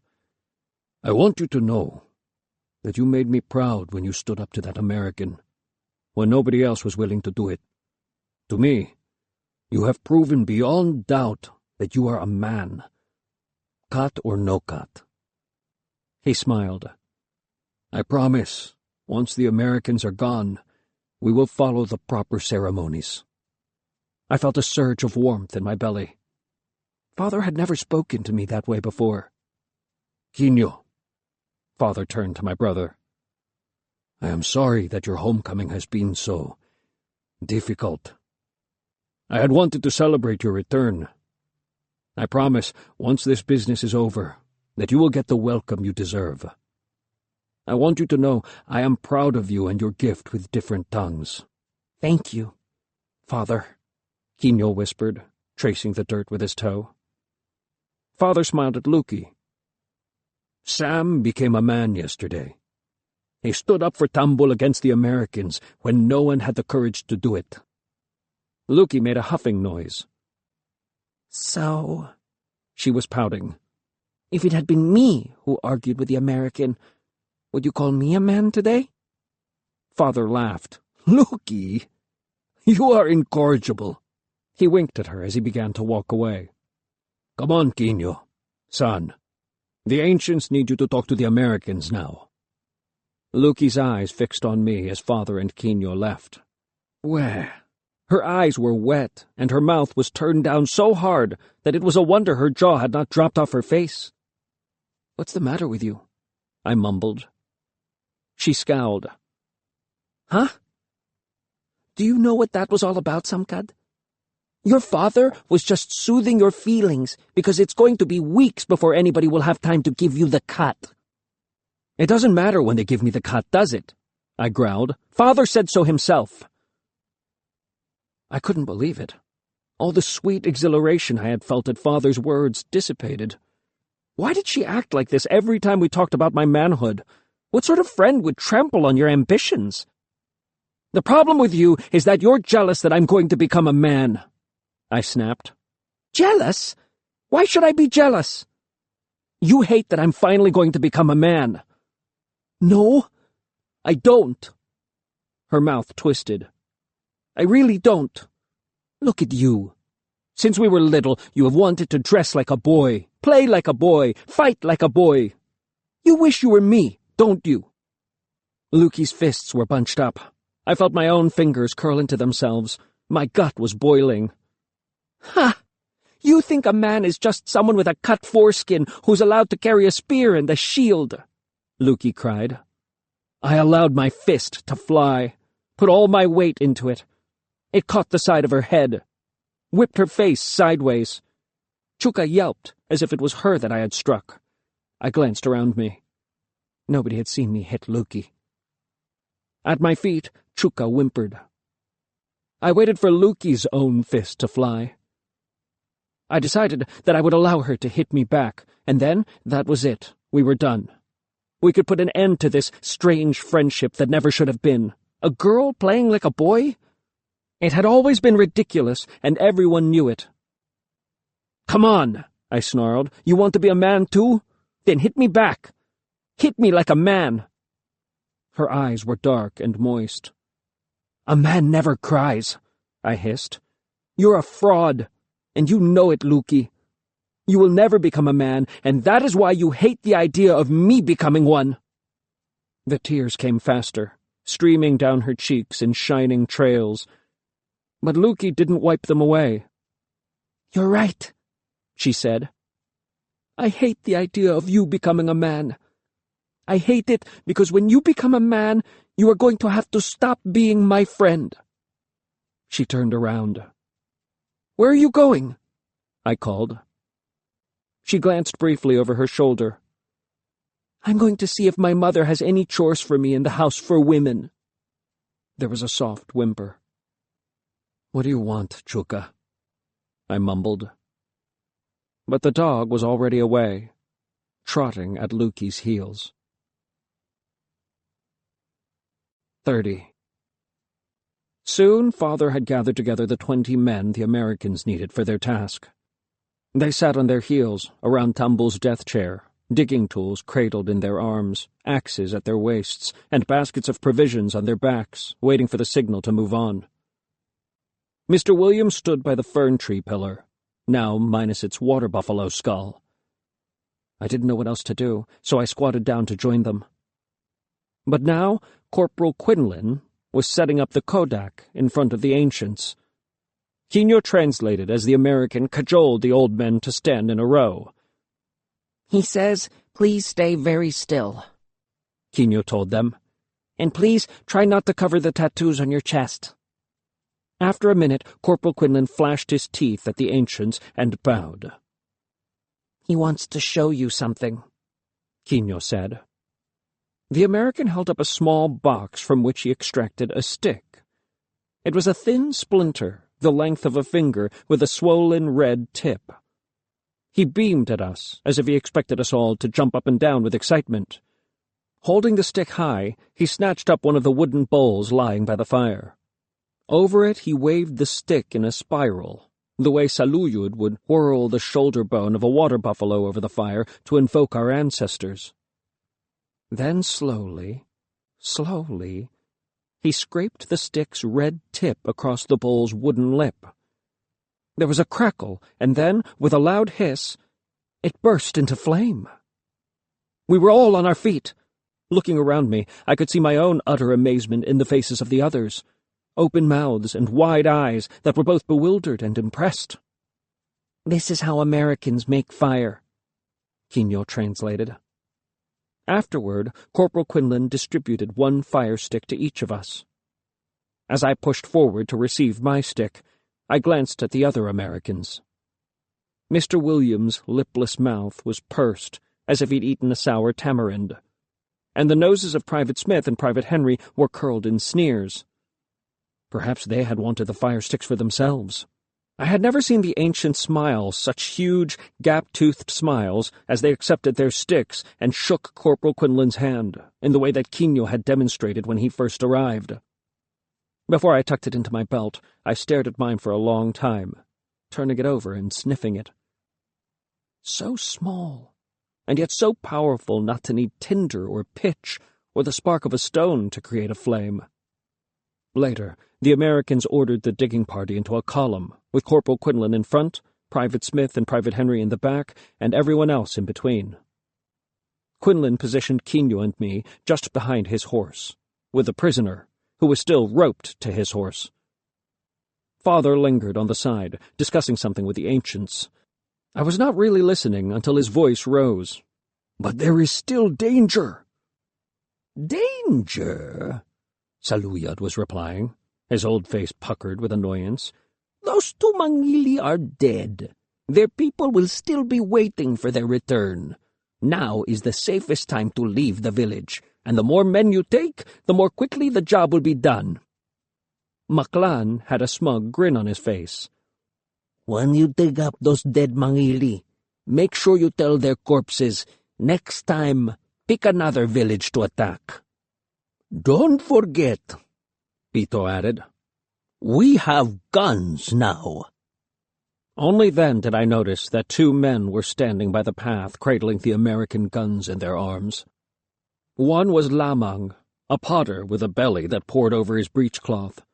The other was Deepa, whose wife had only recently had a baby. Father looked slantways at the 2 and shook his head. "You need more than those 2 to guard the forest." "Each gun is equal to 10 men," Dugas declared. Lamang, catching Father's eye, made explosive noises with his mouth. Father looked away. Then he sighed and rose, waving at Quino and me as he joined the other men in the middle of the column. But he was still worried. I could tell by the creases cutting deep on either side of his jaw. Corporal Quinlan was rummaging in his pack. He grabbed something and hurried around his horse to the prisoner before kneeling on one knee. Curious, I leaned forward to see what he could be doing as he bent over the Lowlander's feet. He was fastening iron bands to the young man's ankles. The bands were connected by a short, heavy chain. Why would he shackle the Lowlander's ankles now? Weren't we just about to set off? Realizing that I was watching, the American smiled warmly as he got back up on his feet. He ruffled Quino's hair, handing him something out of his pocket. Quino exclaimed over it with delight, beaming as Corporal Quinlan turned to mount his horse. Quino held it up to me. He said we should share this. What is it? Sweets. You know, like Mr. William's gumdrop. Here, try it. I shook my head, remembering the shock of the gumdrop on my tongue. Quino put it in his mouth and smiled blissfully. It's really good, he said. Better than gumdrops, but don't tell Mr. William. Corporal Quinlan climbed up on his horse and twisted around, holding his hand high. The two Americans in the back responded with a shout, and Quino translated, his voice shrill above the murmurs of the men. Time to go! He waved goodbye at Mr. William, who waved goodbye back, lipless mouth twitching in a small smile. The way he looked at the other Americans was odd. It was definitely not the gaze of a friend. Chuka was nowhere to be seen. Resentment prickled in my chest. She was with Luki, no doubt. It was just as well. The Americans did not want her around, and she would have been impossible with a prisoner close by. Just as we began to move down the mountain, Corporal Quinlan's horse suddenly bolted forward. It took the Lowlander unawares. He fell on his knees and was dragged a short way. Corporal Quinlan glanced over his shoulders as Quino and I grabbed the prisoner by the elbows and helped him back on his feet. He had to adopt an odd shuffling movement to avoid tripping on his shackles. Down the mountain we went, the hot sun warming our heads and prompting a wave of storytelling from the throats of the men around us. Vivid tellings of long-ago clashes with the Mangili, the number of heads lost and reaped, the valor of the men who had fought. But then we entered the forest, and almost immediately the happy chatter was sucked away, absorbed by the moss that wadded every crevice and dressed every branch and boulder. In that strange, padded atmosphere, the men ceased their chatter, until the only sounds to be heard were the of their breathing, the snort and clop of the horses, the heavy clink of the Lowlander's shackles, and, somewhere up ahead, the murmur of the Tree of Bones. 31. At first, I thought Corporal Quinlan just wanted to make sure that the prisoner was keeping up. The American kept glancing over his shoulder at the Lowlander, whose bare shoulders were bright with sweat as he lurched along. But then I saw the American grin. Yet again he jabbed his heels into his horse. Yet again it jerked forward. Yet again the Lowlander was yanked off his feet. Corporal Quinlan didn't make any attempt to slow the horse down once the Lowlander was prone in the dirt behind him. He just kept urging it on, even as Quino and I chased behind, trying to help the Lowlander back on his feet. By the time we'd managed it, the prisoner was scratched and bleeding and covered with moss and tiny specks of grit. He'd only been up for a few heartbeats when Corporal Quinlan did it again. His horse burst into a trot, and down went the Lowlander, and over again. It was as if the American was two people, the one who made the ancients smile and shook our hands and offered us sweets, and this one, who enjoyed watching his prisoner stumble and fall. You cannot help someone as many times as we got the Lowlander to his feet and still not know his name. Lowlander was one of the languages that Quino carried in his throat, and soon he was collecting little mouthfuls of information about the prisoner. He says his name is Juan, Quino whispered. And then, he says he ran away during a battle. And then, he wants to go home, but his family is dead. You sound like you pity him, I said. Quino shrugged.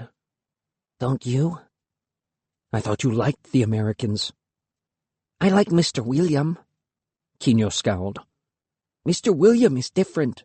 He is not an invader. I mused on this as we walked deeper into the mossy forest. Was it possible to be friends with one American and the enemy of another? Could I, a Bontoc, ever be friends with a Mangili? What was important, I decided, was to retrieve Tambul's head. We only had to get along with the Americans until we had fulfilled our part of the bargain, and then they could go away and leave us alone forever.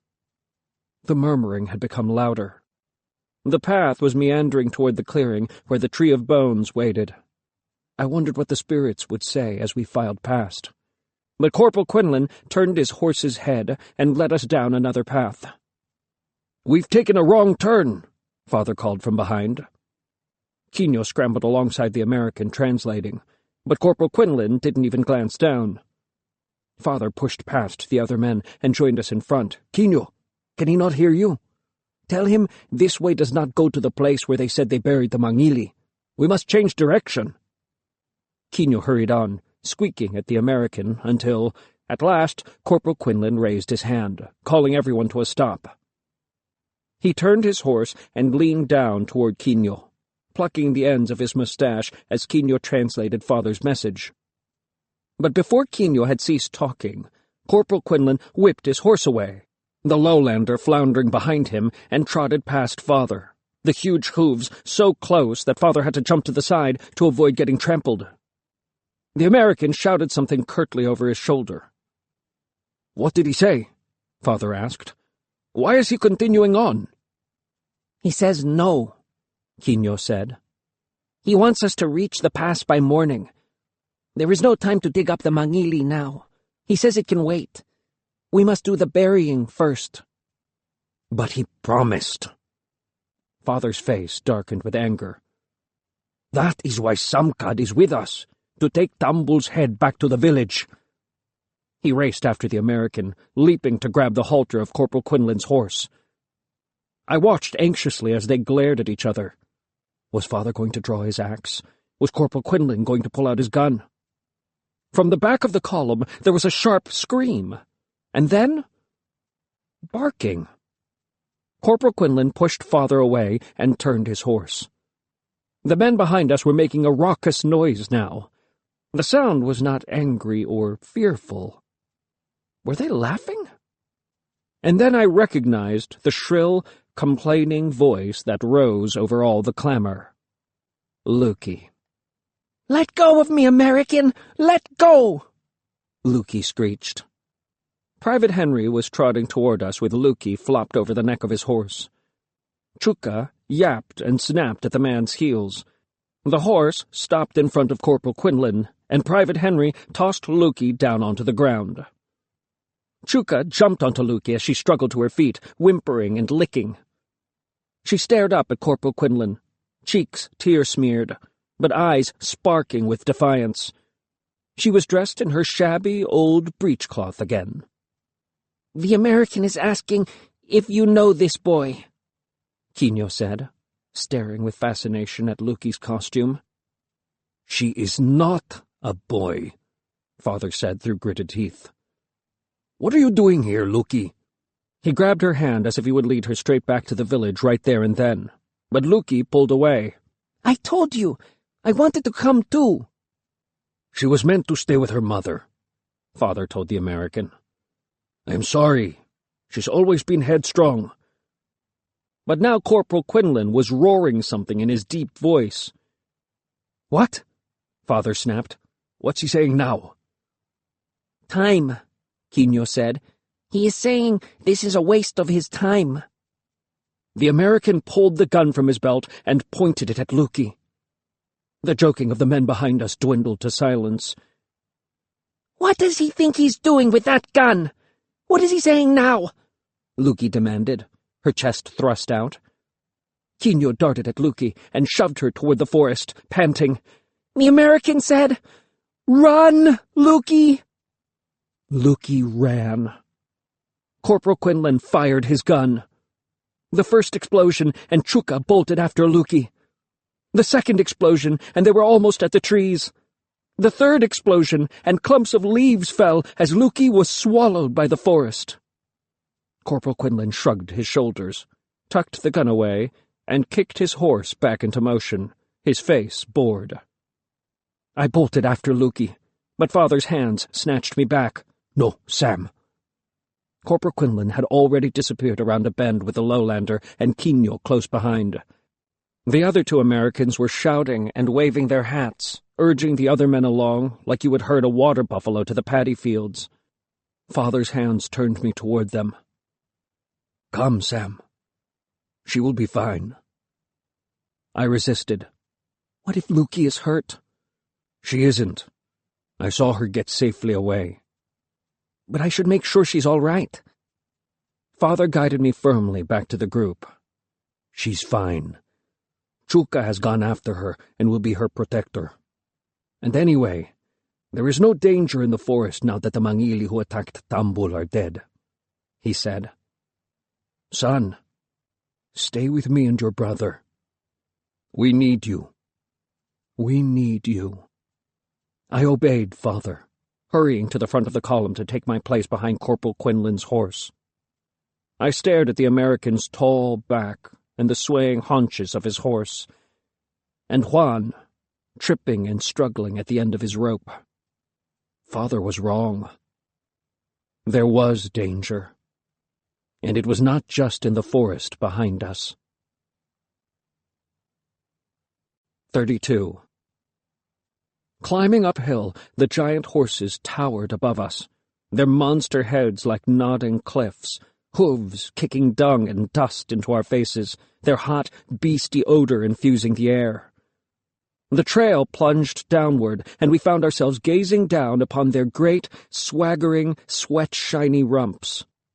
We crossed from one mountain to the next, along narrow traverses so precarious that the Americans had no choice but to dismount and lead their horses.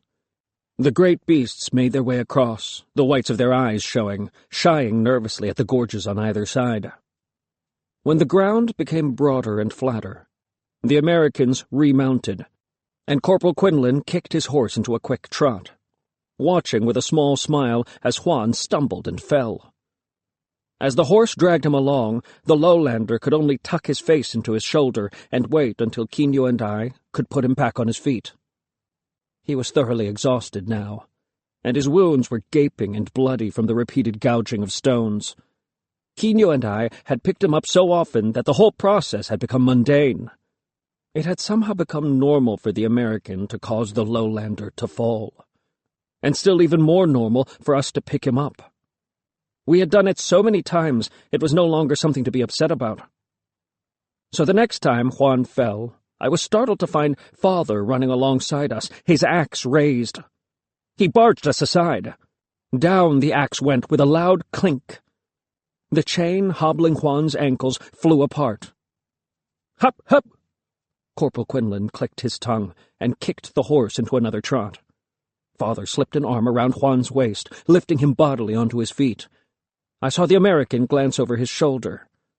His blue eyes became small and hard as they flitted from Father to Juan, now running easily behind the horse, the cut lengths of chain from each ankle clinking against the ground. For a moment, I was afraid he would explode his gun at Father. But he just returned his attention to the trail and urged his horse on. We arrived at a river, fed by springs from higher up in the mountain. The water was an intense blue, and we could see every stone that paved the bed below. It was perhaps waist-high to a man, but it was broad, and the water rushed swift and strong, spitting roughs of foam. The horses reared and bit and complained, pawing the riverbank, flaring their nostrils, their animal smell intensified with their fear. They would not cross. The Americans dismounted, and, through Quino, commanded the men to lead the horses across the river. When Father joined the men surrounding the beasts, Corporal Quinlan wagged a finger at him, smiling. "He says, 'Not you,'" Quino said. "He's got another job for you." The men plunged into the river, clucking and whistling and clutching the horses' manes. The great beasts bared their huge teeth and shook their heads, dragging Juan behind them. We watched on the shore, Father, Quino, and me, standing slightly away from the Americans. It took an age. The animals shied in the crashing water, their hooves beating down on the boiling swirl. Juan gurgled in the water, half swimming, half drowning. At last, the men and horses emerged on the other side. The horses wandered off calmly to crop the grass in the shade, Juan still stumbling behind them. The lowlander threw himself on the ground next to the beasts, eyes closed, his chest rising and falling. The men sat on the grassy banks, eyeing us on the other side. What next? Corporal Quinlan whispered instructions into Quino's ear. My brother's cheek suddenly tinged with red. "What's wrong? What did he say?" Father said. Quino swallowed. He said, "Squat." "Squat?" I said. "Are you sure? What for?" He says, they don't want to get their clothes wet. Quino began to stutter. He says you must carry them over. Quino looked at Father with fearful eyes. I'm sorry. Father was silent. Corporal Quinlan folded his arms across his chest and smirked. Father nodded. He handed his digging stick to me, then unstrapped the basket of food from his back and gave it to Quino to carry. He lowered himself onto his heels. Across the river, the men sat up. Corporal Quinlan swung one leg over Father's shoulder, and then his other leg. Father rose easily, even though the man on his shoulders was more than a head taller than him. The American grinned, swaying ever so slightly, his hands on his hips, surveying the world, as Father stepped into the water, planting every foot with care. I avoided Father's eyes. It would shame him to see me looking. But I needn't have bothered. Father's eyes were resolutely fixed on the opposite shore. Twice more Father crossed the river to fetch an American and carry him across. I tried not to watch, concentrating on making my own way across with Quino, who was holding our provisions basket above his head while I carried Father's digging stick high above the water. When we got to the other side, the men had turned their backs to the river so as not to watch Father's humiliation.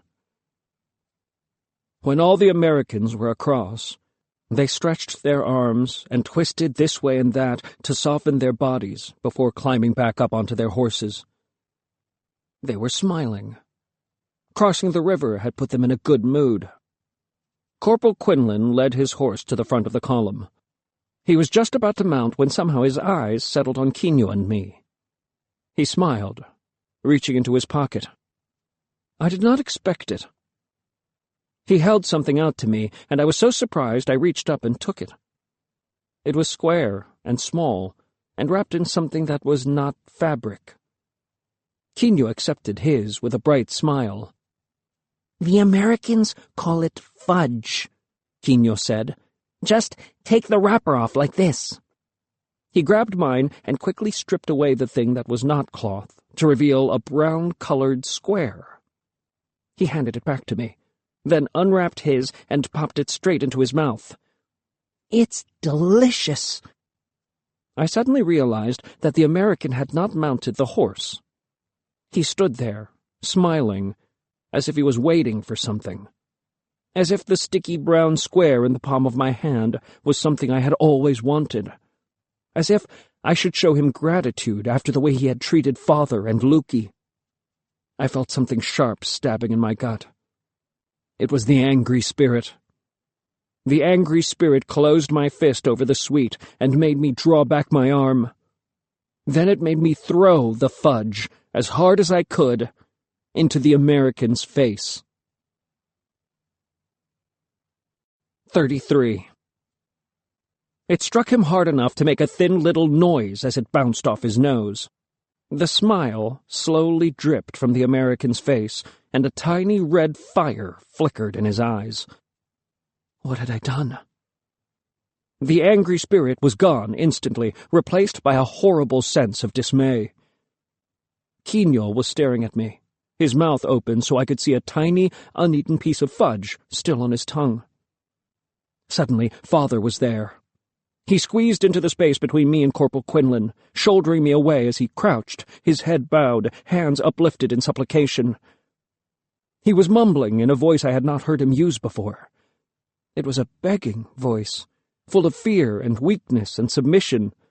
"Please, please, my son is only a child. Translate, Quino.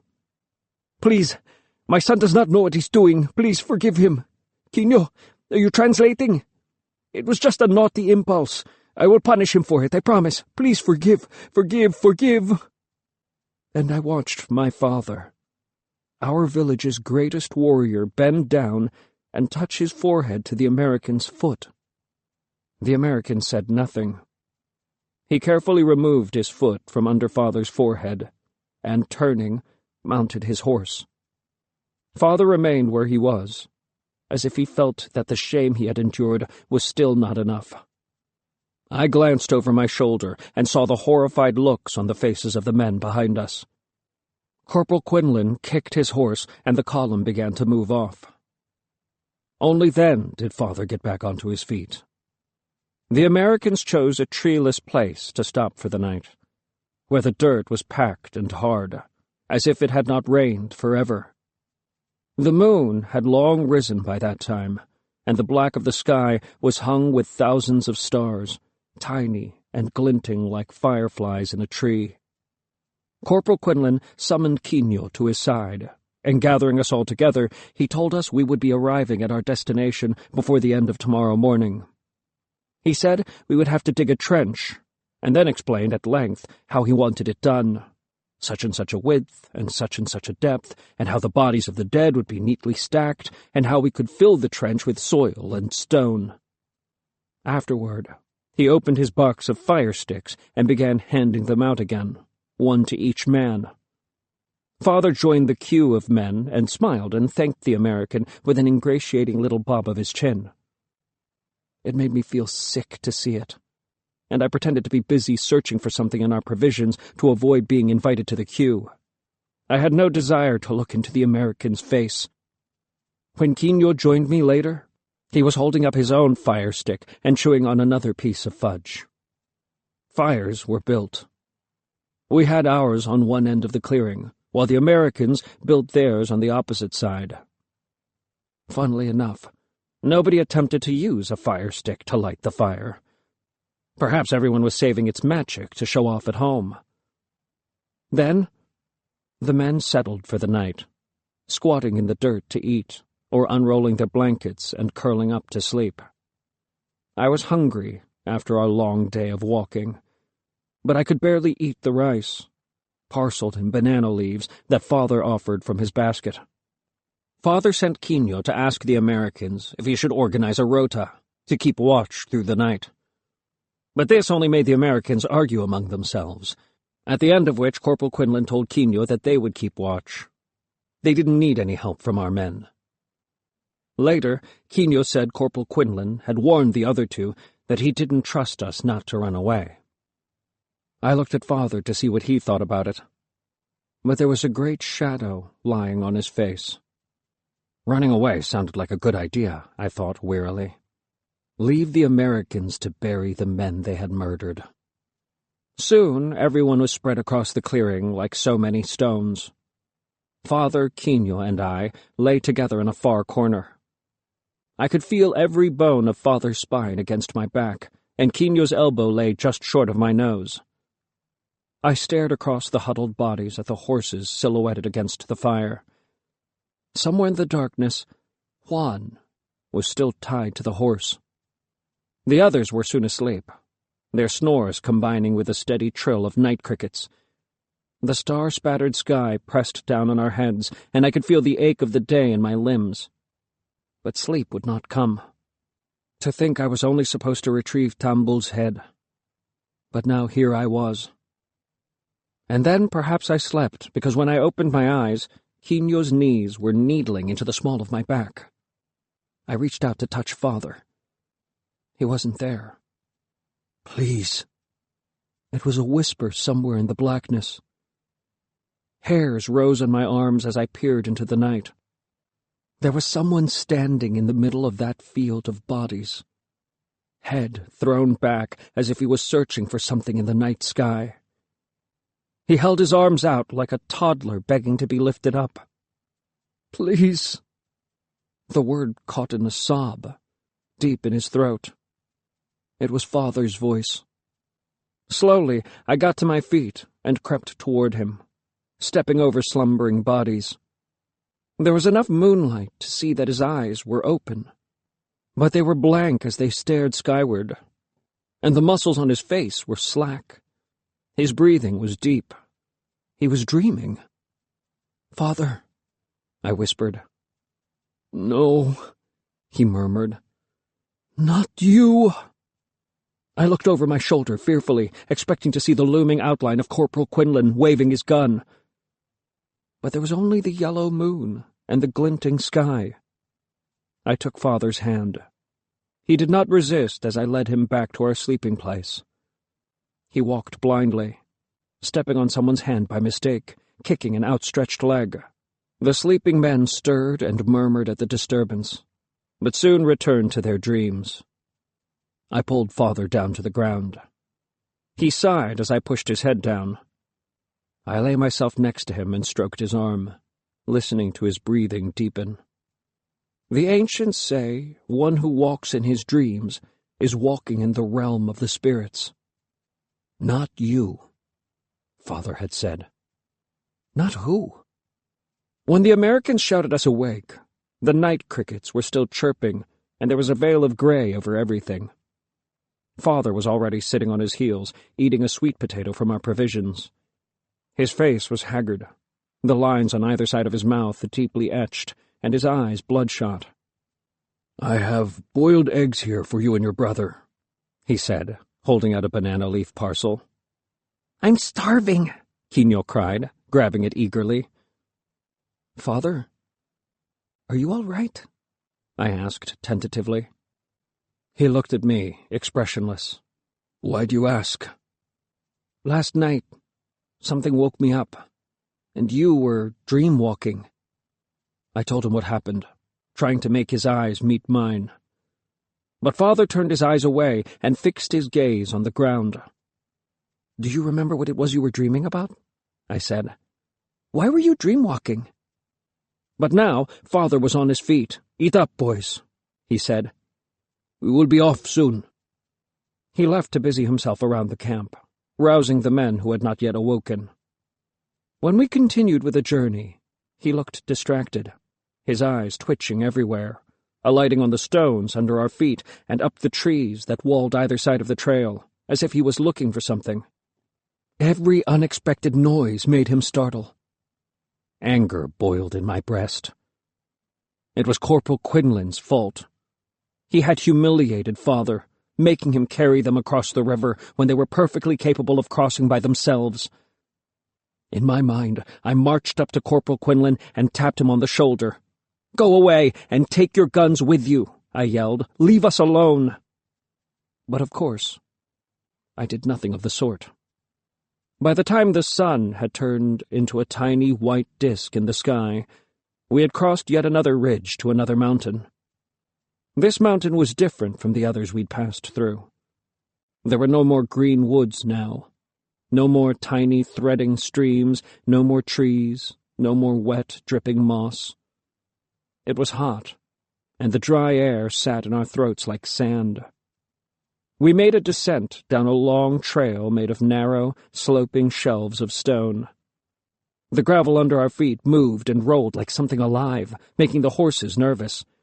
They whinnied and trembled, their hooves slipping and clattering. The Americans were forced to dismount and lead their horses. A fat blowfly hummed near my sweaty head, its sticky wings brushing against my ear. Every time I tried to slap it, it darted out of reach. It didn't take us long to realize that the blowflies were everywhere. circling the rumps of the horses, evading the slap and swish of their tails, humming in and out of the column of men, hovering close over our heads, getting into our eyes and mouths. There were so many, it seemed as if the air had turned grey. And then I noticed the stench. We had endured many odors on the way. Rotting leaves, stagnant water, dung in all its odorous stages, animal urine. But this was different. At first, the men behind us laughed and teased each other, demanding to know who had relieved himself so stinkily right on the trail. But very quickly the smell became so pungent, they had to stop their joking and cover their noses. The Americans shouted something at Quino, and my brother turned to Father. "We have arrived." The steep slope led down to a flat clearing that narrowed to a cut between two mountains with only enough space for a single horseman to pass through. Where were the bodies? There was nothing in the pass but grey logs scattered everywhere and small black clouds of blowflies hovering over everything. And then I realized. It was not wood that was strewn across the rock, but dead men. The blowflies were feasting on the dead. 34. These corpses are just empty shells, I told myself. Their souls had fled long ago. Besides, I never knew these dead men. They were nothing to me. And yet, at the sight of those fly-blown bodies, a terrible sorrow cut into me. It thrust deep into my belly, then twisted up to spear my heart. I clapped a hand over my mouth to stifle the sounds suddenly bubbling up my throat. But it was no use. Tears were streaming from my eyes, and when Quino asked, "What's the matter, Samkad?" I could only shake my head, clamping my lips tightly together to stop the howl threatening to escape. "Sam," Father's voice was gentle. I felt his hand on my shoulder. I pulled away, ashamed of my tears. I wanted to run and hide, but now my knees were shaking, and I had to crouch down on my haunches, both hands covering my mouth, my wet face hidden in my shoulder. These were not our dead. Why did my eyes want to weep for strangers? I rubbed my nose on my shoulder and wished that I had never come. "Corporal Quinlan is asking what is the matter," Quino whispered. "What should I say, Father?" Father didn't answer. He just knelt and put an arm around me. It was a comfort, even though the day was too hot to be so close to another human being. The grief in my throat stilled. "I want to go home," I mumbled. Father held me closer. "Not long now, and we will be going home," he said gently. "When today is finished, we will return to the forest, and the Americans will show us where they buried the Mangili. Then we can take Dambul's head back, bury him complete, so that his soul will find peace in the world of the dead." The Americans' voices were rumbling all around us now.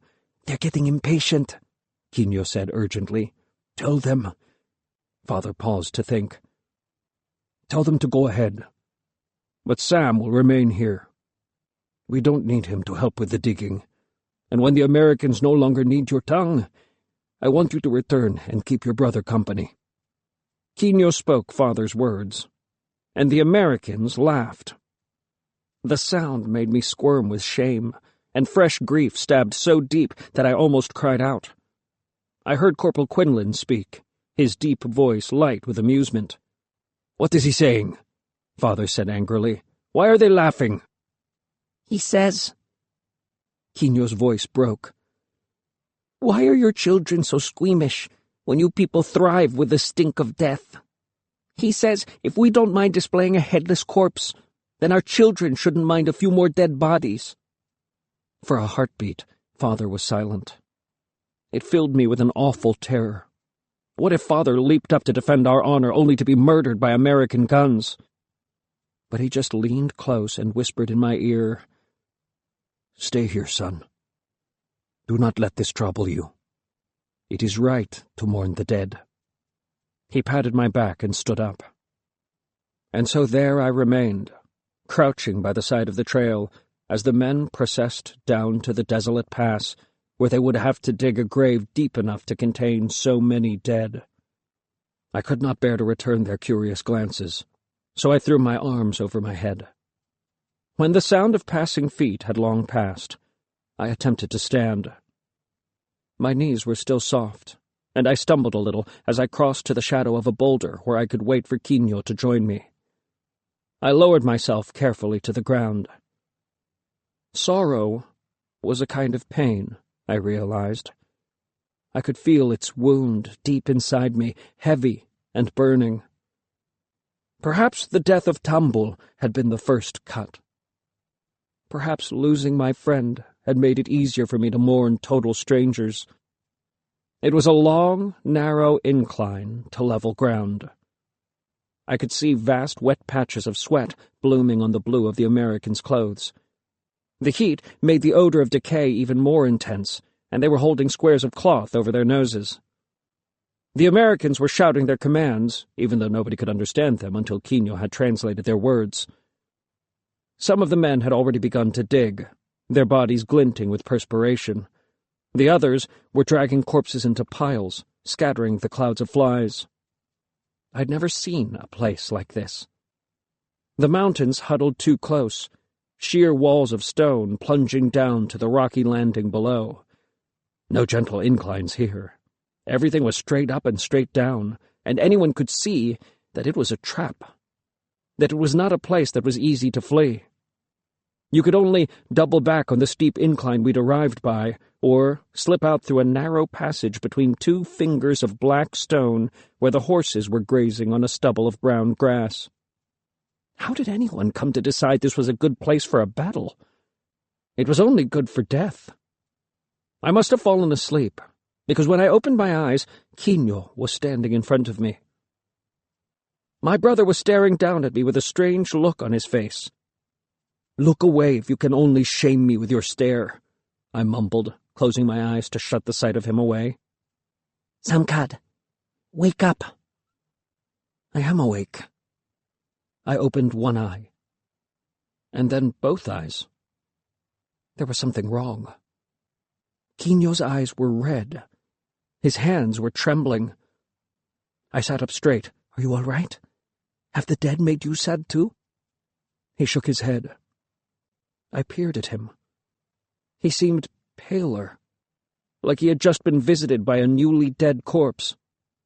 He let out a deep sigh and clenched his fists. "I hate them." "Who?" "The Americans." "I thought they were your friends." "Mr. William is my friend. But these Americans—" He shook his head. "Down in the lowlands, in our village, they made us do this too, you know." "Do what?" "Bury the dead. They marched us to a field where there had been a battle. Men, women, children. They didn't care how old we were. The bodies had been there for a few days and were bloated, arms and legs poking up, rigid. When I closed my eyes, I still see their dead stares. And do you know what was worse? Wherever the dead had lain, the grass had died too." He shuddered. "Afterward, the field was covered with brown patches shaped like their bodies." "Did they give you guns?" He looked away. "We were lowlanders. The enemy. It was a punishment, not a job. Besides, they knew we'd been helping the soldiers of their enemy, feeding them, hiding them. That was why they burned our village." He scowled. "I hate them." I stared at him. "But you ate all those sweets." Quino almost smiled. "Well, I do love sweets." "Why are you here? Don't they need you anymore?" The almost smile faded. "They are asleep.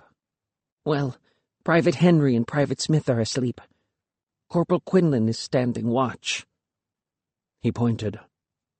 The two Americans were lying with their hats over their faces on the far end of the rocky space. A huge boulder cast a long, cool shadow over them, but the boulder blocked their view of the men at work. Corporal Quinlan sat on the other side of the boulder, keeping watch over the digging men. The horses were still cropping grass by the 2 fingers of rock. I could just see the tiny figure of Juan, crouched behind them, holding his hands over his head to shade himself from the sun. Samkad. There was something in the way my brother called my name that made the hairs rise on my arms. Sam, I have to tell you something. What? Quino took a deep breath. Sometimes the Americans forget I understand them. Private Henry had asked Corporal Quinlan sulkily if they really had to travel all the way back to the village. The American had laughed in response, as if the other man had made the funniest joke in the world. Corporal Quinlan called him an idiot, Quino whispered. Once the job is done, we're going home, he said. Why should we go back to that village, he said. Private, have you forgotten, he said, that we didn't kill the Mangili?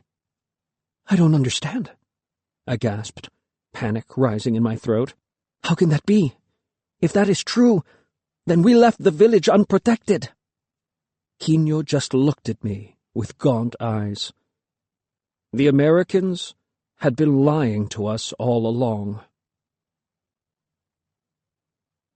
35. I threw myself down the mountain. I had to tell Father. We had to go back. The village was in danger. Sam! Quino cried. Wait! But there was no time to lose. What horrors had already happened while we were calmly meandering from mountain to mountain? You are too late. The thought slipped into my brain. No, I groaned. Let it not be so. But the words drummed in my head like the beat of a gangsa. Too late, too late, too late. How the Mangili must have laughed from their hiding place when they saw us leaping to do the Americans' bidding. The path leveled off a little bit, and I raced on, half shutting my eyes to blur the sight of bodies lying in stacks like logs. Overhead I noticed for the first time carrion birds circling.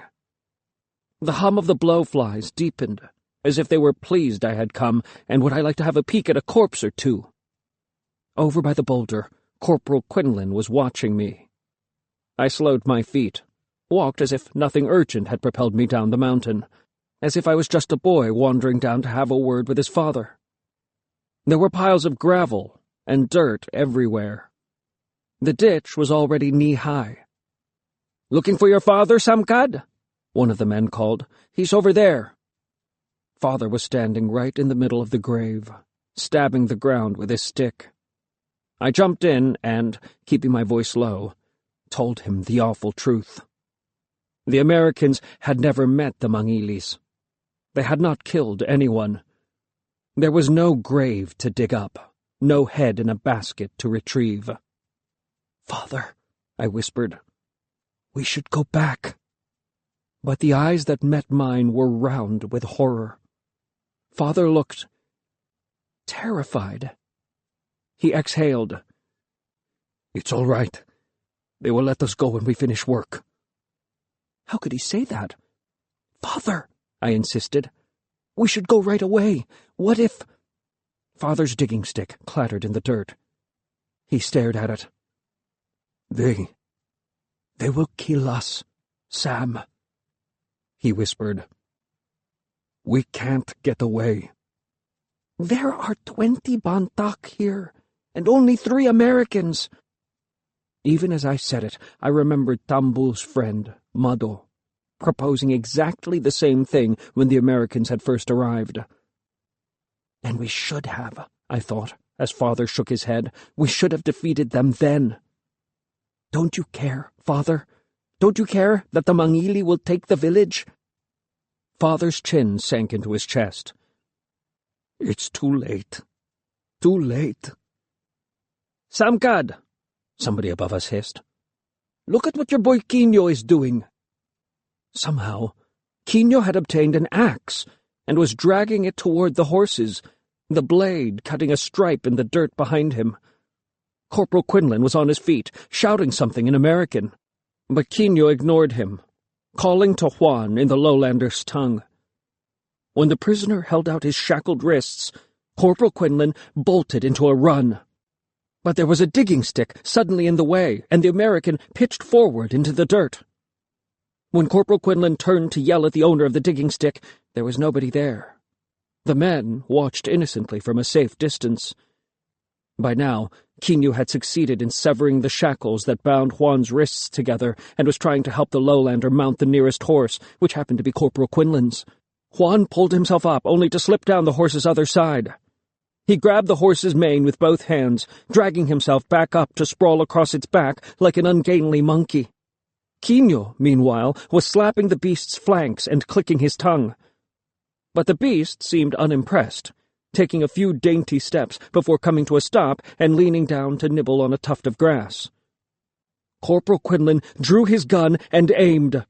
There was a sharp report, but the bullet found no target. A stone had flown out of nowhere and struck the American's elbow, spoiling his aim. And it was too late, because Quino, waving and slapping the horse, had succeeded in herding the beast with a lowlander astride it through the 2 stone fingers to freedom. Corporal Quinlan was roaring like an injured animal. He lifted his gun and pointed it at my brother. But before he could fire, he crumpled, moaning to the ground. He tried to get back on his feet, muttering angrily under his breath. And I swung Father's digging stick again. And this time, when Corporal Quinlan fell to the ground, he stayed there. Quino's face was livid. He ran toward me, screaming.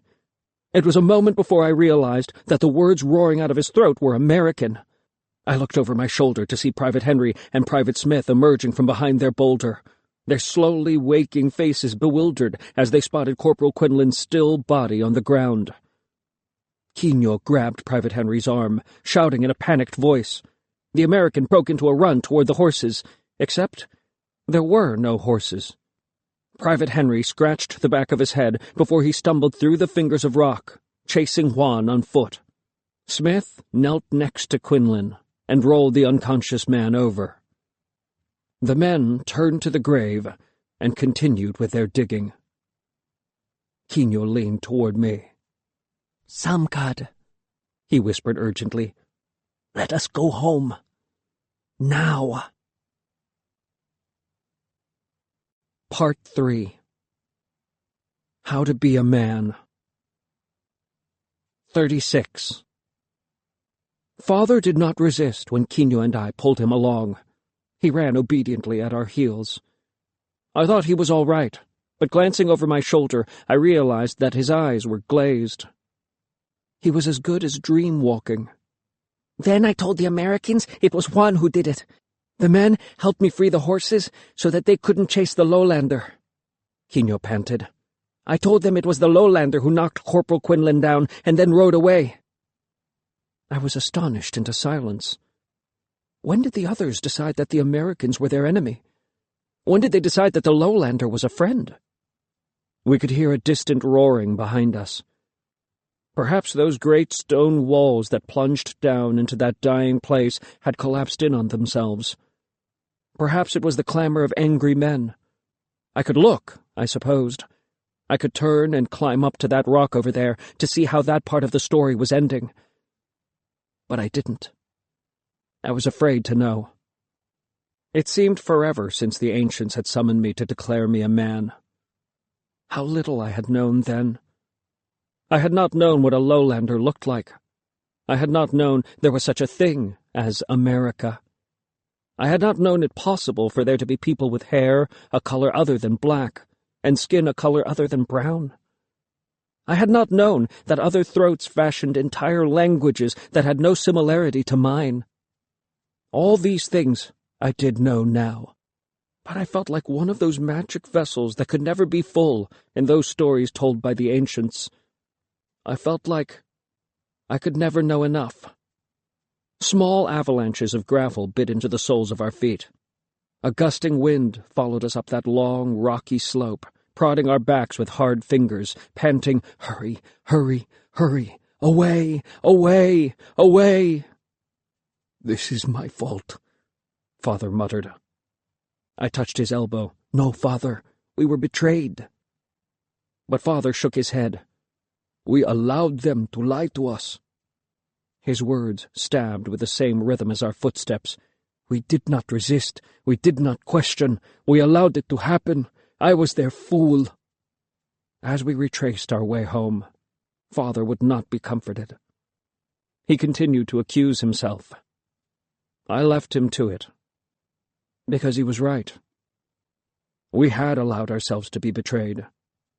How I had preened when Father told me I had become a man. I had believed him, believed that I was ready for it all. But what kind of man would make such an enormous mistake as to believe a lie? With just the three of us, the journey took half the time. Now the traverses between mountains seemed shorter, the gorges shallower. Even the river, as we crossed it, seemed still and meek, the water only gently licking at our feet. Hurry, hurry, hurry.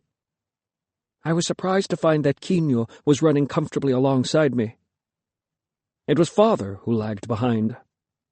The sun was dying by the time we reached the mossy forest. It ignited everything with its last light.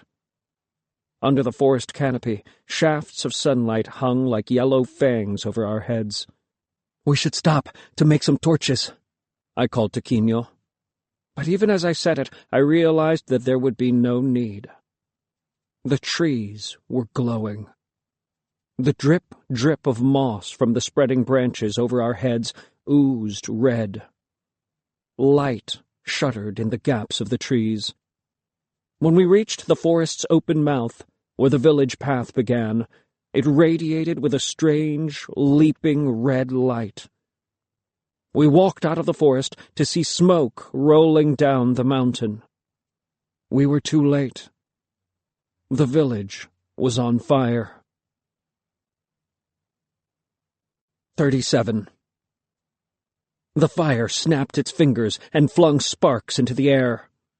I could feel it burning in my eyes. It stained us red all over. Too late, was all I could think, my mind dazed by the smoke and the heat. Too late. There was no village to save, no ancients, no people, nobody. Father fell to his knees. And then he was howling. His face pressed into the dirt, the sound spiraling from deep inside him. I turned away. I couldn't watch his pain. Suddenly, I saw something on the downward path, a quick shadow, blown along by the rolling heat. Then something solid careered into my belly, and suddenly I was gasping with joy. Black fur and pink tongue and desperate, desperate love.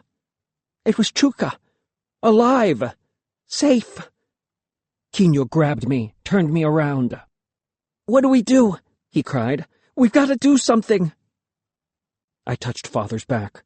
"Father," I begged, "tell us what to do." But only groaning noises moaned from his throat. I stared fearfully at the flames stabbing into the black of the sky. What if there were still people in the village? "We must go in," I said. "People might be trapped and need our help. Quino, help me with Father." We tried to pull Father to his feet, but he was immovable, a stone clinging to the earth. "My fault," he moaned. "All my fault." "Please," I gasped. "Please, Father." I grabbed his elbow, and Quino took Father's other arm, and together we raised him, forced him to put one foot in front of another. Chuka raced ahead. There was a strange pitch to her barking, like a warning, as if she was crying, "Alert! Alert! Alert!" Quino and I had to hold Father up. His body seemed to have no will of its own. Slowly, we made our way to the top, the air burning hotter and hotter as we climbed. Halfway there, we found Chuka waiting next to the bodies of two men, prone on the ground. Their heads had been taken. "Don't look, Quino," I commanded. "Just don't look." But Quino had already looked. Father staggered to one of the bodies, rolled it over. He traced the tattoo of a snake on the man's chest. "Deepa," he whispered. It's Deepa. He touched the other man. This is Lamang. See, he has a small lizard on his shoulder. He bent over, covering his face with his hands, and this time his sobs rose higher. Father's weeping was tempting tears into my own eyes, but I blinked them away. Don't allow yourself to feel, Sam. You must keep going. Come on, Father, I said firmly. Quino and I pulled Father to his feet, and we continued to the top of the slope. Tambul was still there, now collapsed sideways in his death chair. But all the red of the fire had clouded over.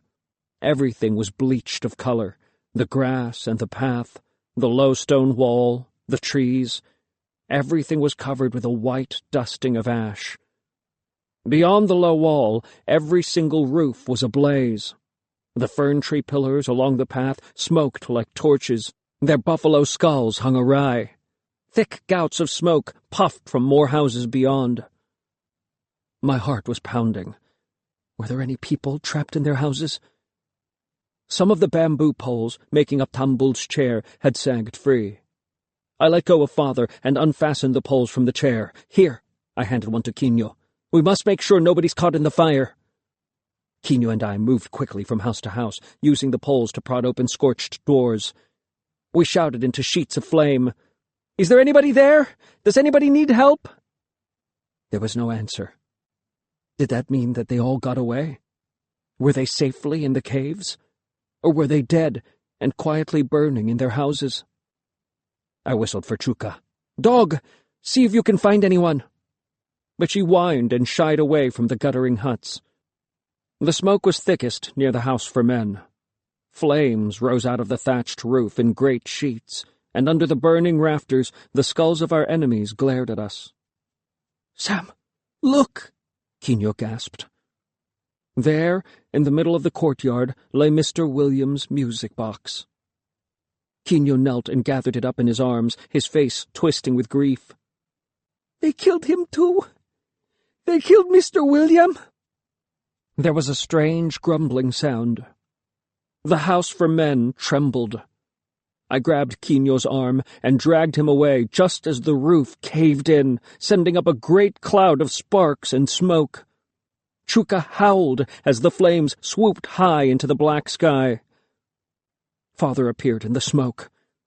We must get away from here. But the music box, Quino cried. It is lost, I said. Come on, Quino. We ran, coughing. Chuka chasing at our heels until the path narrowed and we entered the first valley. The rice paddies flickered spookily in the firelight. Father slowly sat on his heels, his face gaunt. We didn't find anybody in the houses, I said softly. Perhaps everyone managed to flee. Father whispered, The spirits of our ancestors are gone, chased away by the fire. We have no one to protect us now. He tore at his hair as his eyes searched the sky. Mother! Uda! Are you still with us? He covered his eyes. She's not here. I can feel it. She has left us. They all have. I threw my arms around Father, trying to lift him up again. Father, let us go to the cave. Everyone will be there. There is no use. I am no good to anyone anymore, he whispered. I have lost my courage. Quino grabbed his hand, but he pushed my brother away.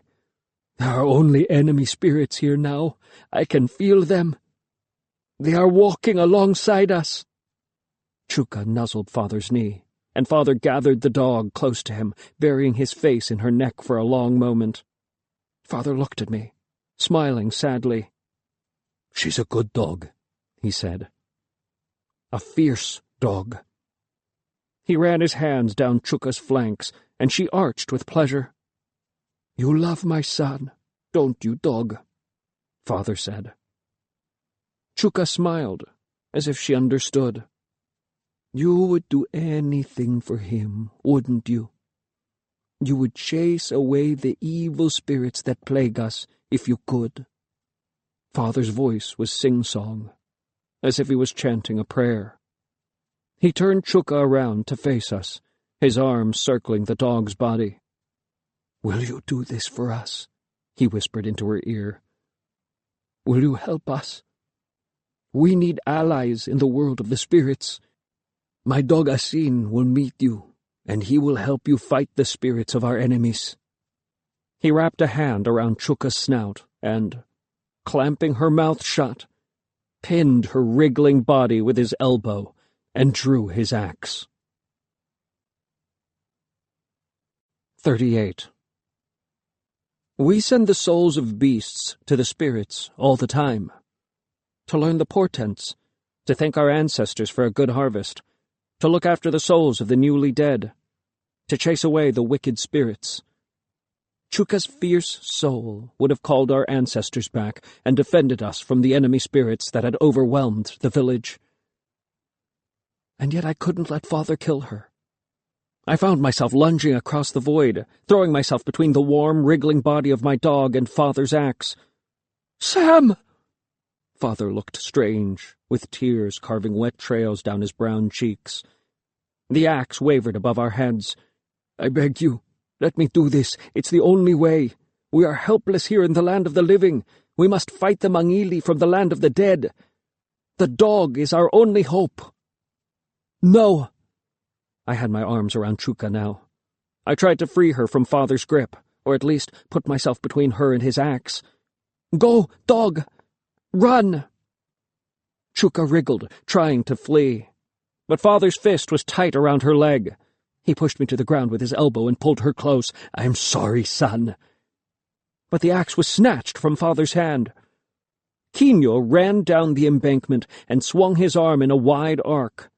The axe sailed into the shadows below us. There was a distant splash. "Foolish boy!" Father cried, fists clenched. Chuka threw herself away from him and scurried down the embankment, disappearing off into the lower terraces. "Run, Quino, to the cave!" I cried, finding my feet. "Father, please, come with us."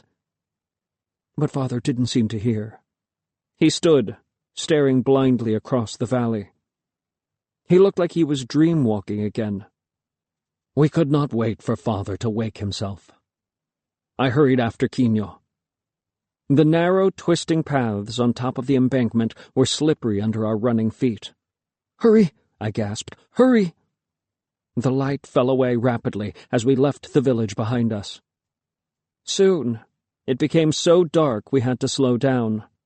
I had walked the terraces often enough to remember the turns of the embankment path, but Quino had never done it before. I took his hand and we crept along, feeling our way. "The ridge between the valley is up these steps," I called.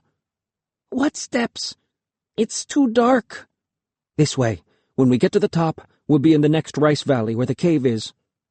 But we had not yet reached the top when a hand clamped over my mouth. A fist closed painfully on my wrist. "Don't go into the valley, Samkad. It's too dangerous." Little Luki breathed into my ear.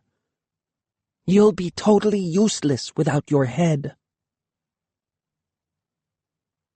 39. The paddy water lay still over my shoulders like a funeral shawl. I could see smoke seething in the sky above us, lit red by fire. But the paddy water was bone cold, and I heard Quino gasp as Luki urged him lower into the water. "Hush," Luki whispered. "They will hear you." I could feel coarse, stalky things under my toes, and my elbow sank deep in mud. Something wriggled over my arm. I closed my eyes, trying not to think of snakes. "Down, down," Luki said quietly. "Get as low as you can." We planted ourselves deep in the paddy. I tilted my head back so that it was just my nostrils and my mouth showing above the black water. Where had Luki been all this time? How had she come to be here? I looked across at my friend. There was nothing to see, of course, just black things against black in the black water. When we were small, running naked in the dirt alleys of the village, it was always Luki I had wanted to play with. Always Lukey I had preferred over the other children, as we copied the grown-ups, banging on gangsas made of sticks and stones, hunting the chickens and dogs as if they were wild boar, taking the heads of our make-believe enemies with our make-believe axes. There was no reason to change the way we played when our elders declared it was time for me to wear a breechcloth and Lukey to wear a skirt. It had not occurred to me that our paths would have to change, even when it came time for the cut, and I was about to become someone else forever. I had not known how to be a friend to Lukey the way she had been a friend to me. The realization brought such an ache to my breast that I gasped. "Shut up," Lukey whispered. "They're coming." I leaned my cheek on some bracken and allowed a slice of ear above the water to listen. I could hear someone groaning, and the soft thud of feet on the packed dirt on top of the paddy wall. I rolled over onto my belly and eased my head carefully over the embankment to look. The glow from the burning village lit 3 men above us on the ridge. One was Mr. William. Even by the wavering light I could see that his face was bruised. One eye was swollen shut. I stared hungrily at the 2 Mangili who were with him. All my life I had imagined what our blood enemy would look like. Father told me the Mangili had bright red lips. They spoke in an alien tongue, and they washed the bones of their dead. But these were ordinary men, golden-skinned, muscled, and black-haired, dressed in breechcloths like any man from Bontoc, with tattoos across their chests. There was a rough shout. One of the Mangili pulled Mr. William down to his knees. The other grabbed him by the hair and yanked his head back with a savage jerk. They were going to take Mr. William's head. But then one of the shadows gathering beside them lunged, headbutting the Mangili who was about to relieve the American of his head. The Mangili toppled into the water. My heart was pounding. It was Father who had struck the Mangili. But it was a clumsy attack, because Father fell into the water too, and, what with the mud and the flailing axe of the Mangili in the water next to him, Father could not get back on his feet, slipping and sliding and falling over in the paddy. By the time the other Mangili thought to swing his axe at Mr. William and finish what they had set out to do, the American had rolled out of reach and into the 2 other men's watery struggle. "Stones!" I yelled to Lukey and Quino, clambering out of our hiding place to grope for missiles on the path. I lobbed a stone at the Mangili still hovering on the embankment, but I got my aim wrong and it struck Mr. William, who dropped into the water. The Mangili pushed Father against the paddy wall. He was too close to swing the axe, so he pushed his body against Father, using elbow and shoulder to batter him.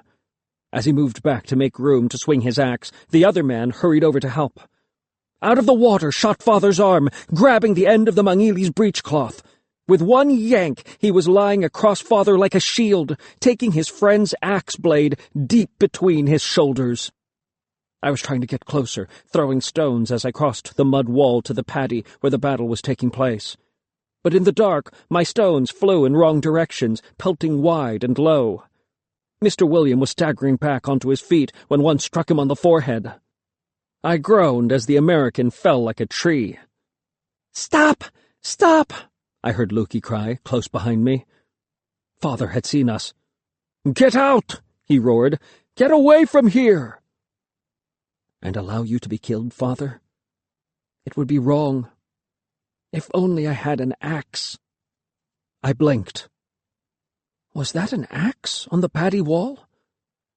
For a heartbeat, I wondered if some helpful spirit had granted my wish. Then I remembered. The dead Mangili had dropped it when Father pulled him into the water. I grabbed it and jumped into the paddy, vaguely hearing Lukey scream, "No, Samka, don't!" A thud, a gasp. I was too late. I stared down to find Father looking up at me, his face a spatter of blood, his eyes fixed on mine, pleading, loving, afraid. His lips moved. What was he saying? What was he trying to tell me? His eyes began to glaze, the lids fluttering down, closing. The waters rolled over his face as he sank into the paddy water. The Mangili was fishing Father out of the water, straddling him. He pushed Father's chin up, baring his neck. He glanced sideways at me. He must have been about Tumble's age, with a similar sinewy build. He was handsome, with a straight nose, full lips, and thick dark brows over dark brown eyes. He was a young man like any other. He laughed at the sight of me. Perhaps he thought it funny, a small boy like me coming to the rescue. Perhaps it was the way I struggled to lift the axe. It was heavy, but I could lift it. I closed my eyes and swung the axe as hard as I could. 40. The ancients are always saying they can't wait to die. When they die, they say their souls are going to join the world of the spirits. No more aches and pains, no more wrinkles, no more mashing your rice because your teeth have fallen out. And once they become part of the invisible world, they can watch over the rice valleys, whispering to the green shoots to grow fat and tall. In the invisible world, they can protect their families from illness and danger. In the invisible world, they can live forever. When Corporal Quinlan forced Lukey back into the mossy forest, it was the spirits who led her to climb a tree, to hide her shame, to weep her disappointment. It was the spirits who made sure she saw the two Mangili creeping through the forest so that she could hurry back to the village to tell the ancients. When Quino, father, and I fled, leaving the men behind with the Americans, it was the spirits who gave them courage to ignore the gun Private Smith's trembling hands pointed at them. It was the spirits who told them to lay down their tools, leave the Americans, and make their way home. There were wicked spirits about as well, whispering to Dipa's and Lamang's ears, so that they laughed and turned their backs on Lukey. It was the wicked spirits who told them their new guns could protect them from any Mangili. But where were the spirits now? Was Father right? Had the fire driven all the spirits away? Were we now orphaned and powerless against our enemies? It was difficult not to think so. It was hard, trudging into the smoking ruins of the village, every building a mangled, smoldering black thing, shelter and hope and safety long evaporated into the stinking air. This was what enemies did. They destroyed homes. The Americans had destroyed the homes of the lowlanders, and now the Mangili had done the same to us. The village was already on fire when little Lukey realized that Mr. William was missing, and so there was no spirit to guide her when she stole out of the cave. No spirit led her through the burning houses where she found the American cowering behind one of the buildings. No spirit to warn her that the Mangili were following as she led Mr. William across the first valley. And when she realized this, there was no spirit to help when Mr. William panicked and was easily caught by the enemy, while Lukey quickly melted into the waters of a rice paddy. We roamed the village in silence, staring hopelessly at the wreckage. Alcos stood silently with her arms around Quino. They had fled to the mountains to escape the horrors in the lowlands, only to find more death and devastation. It is not houses that make a village, but the hearts that beat within it, Saluyad declared, as he shuffled slowly with us. But when the ancients saw the pile of ashes that used to be the house for men, they could think of no more wise words. Suddenly, they had no comfort to give us, no ritual to make. How could they offer up pleas to the spirits if there was nobody there to listen? "Look, Sam," little Lukey said. "What is Chuka doing?" Chuka's head was poking out from under the charred beams of a ruined hut. I waited for her to bound up to me, plant her paws on my chest.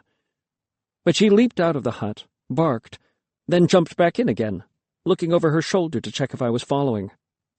"What is it?" I followed slowly. She grabbed a fallen piece of wood and pulled it aside. Deep in its stone pen, safe and unburned, was a pig. It stared up at me with its little eyes and coughed.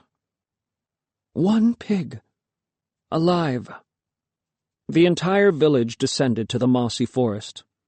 Luki walked with her mother Chochon, and Kinyo with his aunt Agkus. Mr. William trudged behind them, his head bound where my stones had accidentally struck. Kinyo was right. This American was not the enemy. That strange, burning night, I had dragged father out of the paddy. My hands had pressed at the gash in his shoulder, trying to stop his soul from soaking into the shadows of the paddy wall. Too late again, Sabkad, I had told myself. Father was dying, and soon would become one of the uninvited. But then Mr. William was there, tearing strips from his own clothes to bind father's shoulder. He stopped the bleeding, and father did not die. And Mr. William was constantly at father's side now, at the rough encampment that would have to be home until we rebuilt our houses. I looked around me like I was seeing the woods for the first time. Every leaf, every dripping strand of moss, every branch seemed to glow with the new sun's light. Everything was alive. The tree of bones called loudly. "One pig! Alive!" the voices hummed. And men, women, and children, all alive. We stood under the tree and joined the ancients in calling up to the spirit figures that gazed benevolently upon us with their white pebble eyes. It is not houses that make a village, but the hearts that beat within it. This was the thing to celebrate. 41. Father lived to see the village celebrate the three of us children as heroes. He lived to see Kinyo and me safely ensconced in the new house for men, our foreskins cut. He lived to see Saluyad take his buffalo horn with the 3 lemon thorns on it and tap a fine tattoo of a caterpillar across my chest to show that I had defeated my enemy. He lived to see the ancients grant Luki special tattoos on both shoulders that acknowledged her as a fighter. They did offer Kinyo a tattoo as well for his courage, but he didn't want one. He lived to see the village rebuilt. He lived to see Mr. William's house with its wide porch and a blackboard on the wall. He lived to attend 3 lessons on how to speak Mr. William's tongue, but he said he was too old and too ill to learn the new words. He lived, and then he died, because even Mr. William's potions could not heal his festering wounds. Perhaps Mother had become tired of waiting and beckoned his spirit away to join her in the invisible world. Father had a good death, a natural death. We mourned Father correctly. We sat him in his death chair. We covered his shoulders with a funeral shawl. We spoke to his corpse. We addressed the spirits politely and sang the correct songs. And then we buried him next to the house we built after the fire, the house where someday I will live with my wife when I decide to marry. The tree of bones calls. See, see, it whispers. See how Bontoc glows in the morning sun, the green of the terraces, the swirling blue of the Chico River, the jungles that nestle in every crook and elbow of the mountains. See the tiny village, which once sat unnoticed on the mountain's knee, now discovered. See the new road, a white ribbon cutting its way through the old forest. See the new houses springing up along the road.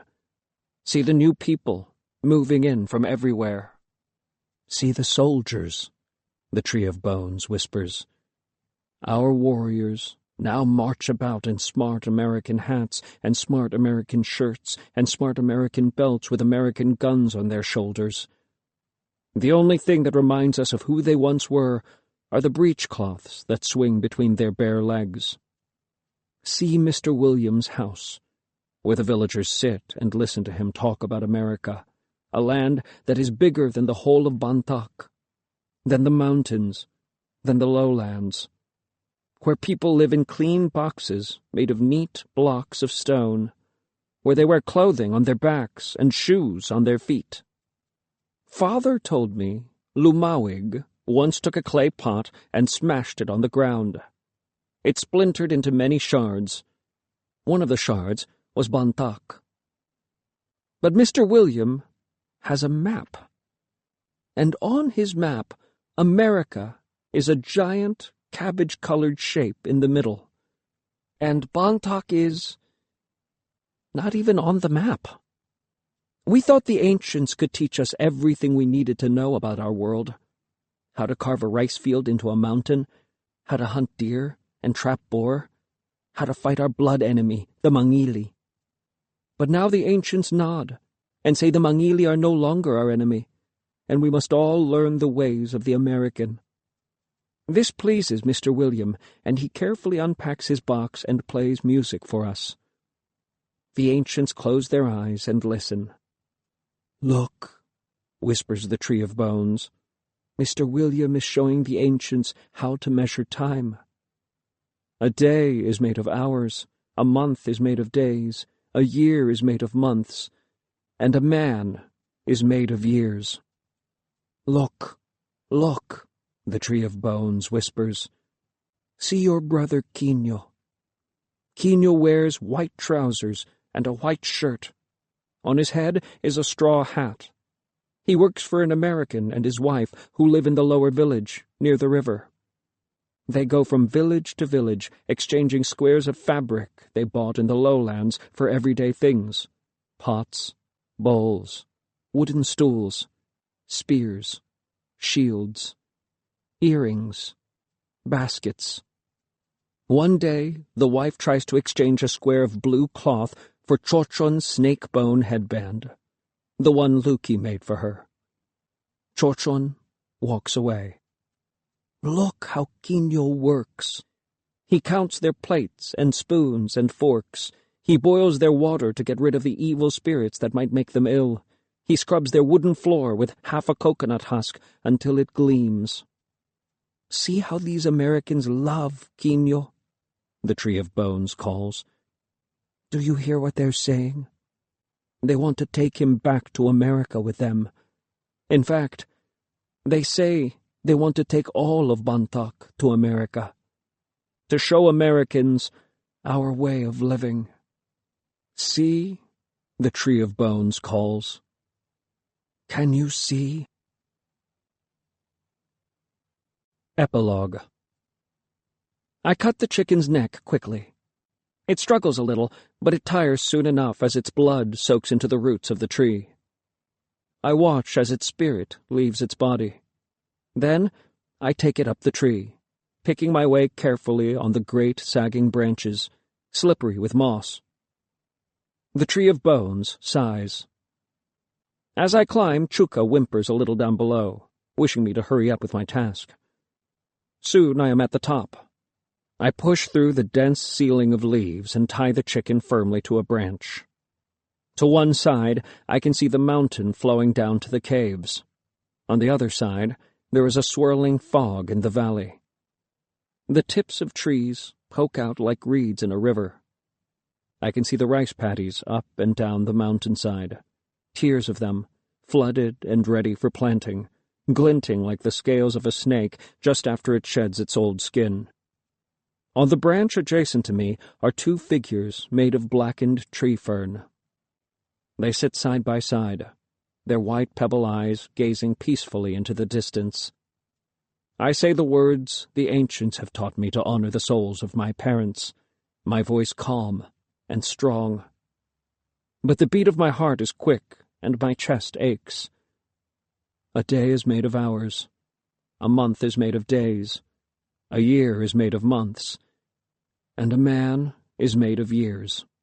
5 years have passed since Father died. And still, whenever I visit the Tree of Bones, I feel like a little boy again, lonely for my mother and father. I whisper goodbye to the spirit figures. The wind gently shakes the tree, and it tinkles its farewell as I make my way down. Samkad. Luki is waiting, just outside the tree's barrier. She is sitting on her heels, her arms wrapped around Chuka's neck. She is wearing a skirt, and her hair is tied back with a string of beads. She is also wearing a white shirt, a gift from an American missionary. It looks bulky and strange, but Lukey seems not to mind. Did you hear, Samkad? Quino's new American is asking who among us would like to go with him and his wife to America. I heard. So, are you going? Quino said he might. Quino wishes he was American. Do you want to go? Lukey shrugs. Maybe. I'd like to see America. Who knows if what Mr. Williams says is true? He could tell us anything, and we would never know if he was making it up. I make a face. America sounds different. What if they make us wear shoes? Or if they take away our axes? What if they make us speak only their language? Haven't you noticed? They're doing that already. She laughs. Anyway, I'm not here to talk about Americans. I wanted to show you something. She holds it up. I frown. It's a plaited vine fastened to a wooden handle. What is it? It's a sling. I made it yesterday. Watch. Chuka complains as Lukey pushes her aside to get to her feet. She loads a stone into the end of the sling and peers at the trees around us. There. See that papaya? The papaya tree has a long, gangly trunk with a head of unruly leaves. It is growing at an angle, bending away from the shadows and reaching for the sun like a pointing finger amid the lush masses of fern trees and shrubs. A single papaya nestles at its neck. Watch. Grasping the handle, Lukey whirls the sling above her head. Snap! The papaya drops to the ground. I grin at Lukey. Great shot. The handle gives it more accuracy and power. Lukey smiles. The early morning sun edges higher, and everything seems to burst into flame instantaneously.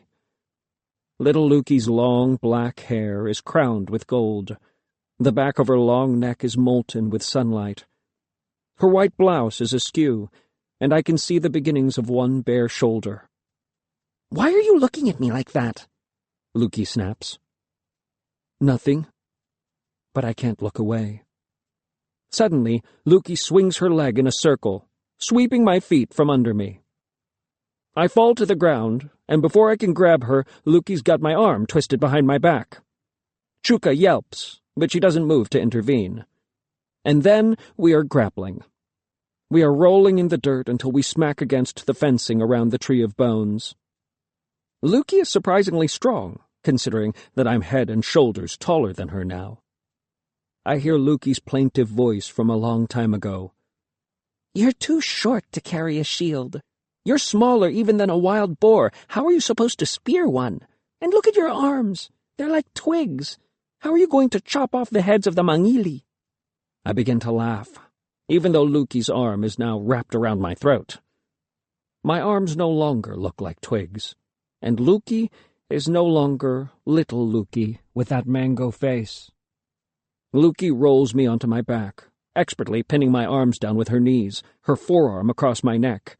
But still I laugh, choking a little because it's hard to laugh with an arm across your throat. Lukey grins. I saw a boar near the caves yesterday when I was collecting firewood, she says. It was huge. Shall we take Chuka and... She raises an arm as if she is throwing a spear. I laugh even harder. Chochon will be furious. Huh! Lukey wrinkles her nose. She'd probably rather that I weave a blanket or bathe a baby or something. And the ancients will demand that you wear the itchiest, most womanly skirt available. She sticks her tongue out at me. I smile. So, shall we meet here after breakfast? She gives me a quick slap on the cheek. I'll be there. And suddenly, she's gone. And there's Chuka, her paws on my chest, frantically licking my face, because my talking to Lukey had made her lonely again. The tree of bones chortles, and somewhere, I can hear the loud squawk of a hornbill.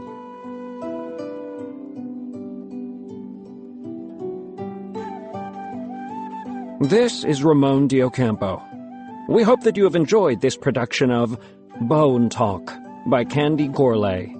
This program was produced at Dion Audio and directed by James Barish.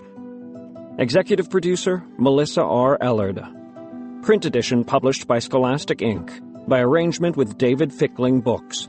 First published in the United Kingdom in 2018 by David Fickling Books. Text copyright 2018-2019 by Candy Gourlay. Production copyright 2019 by Scholastic Inc. All rights reserved.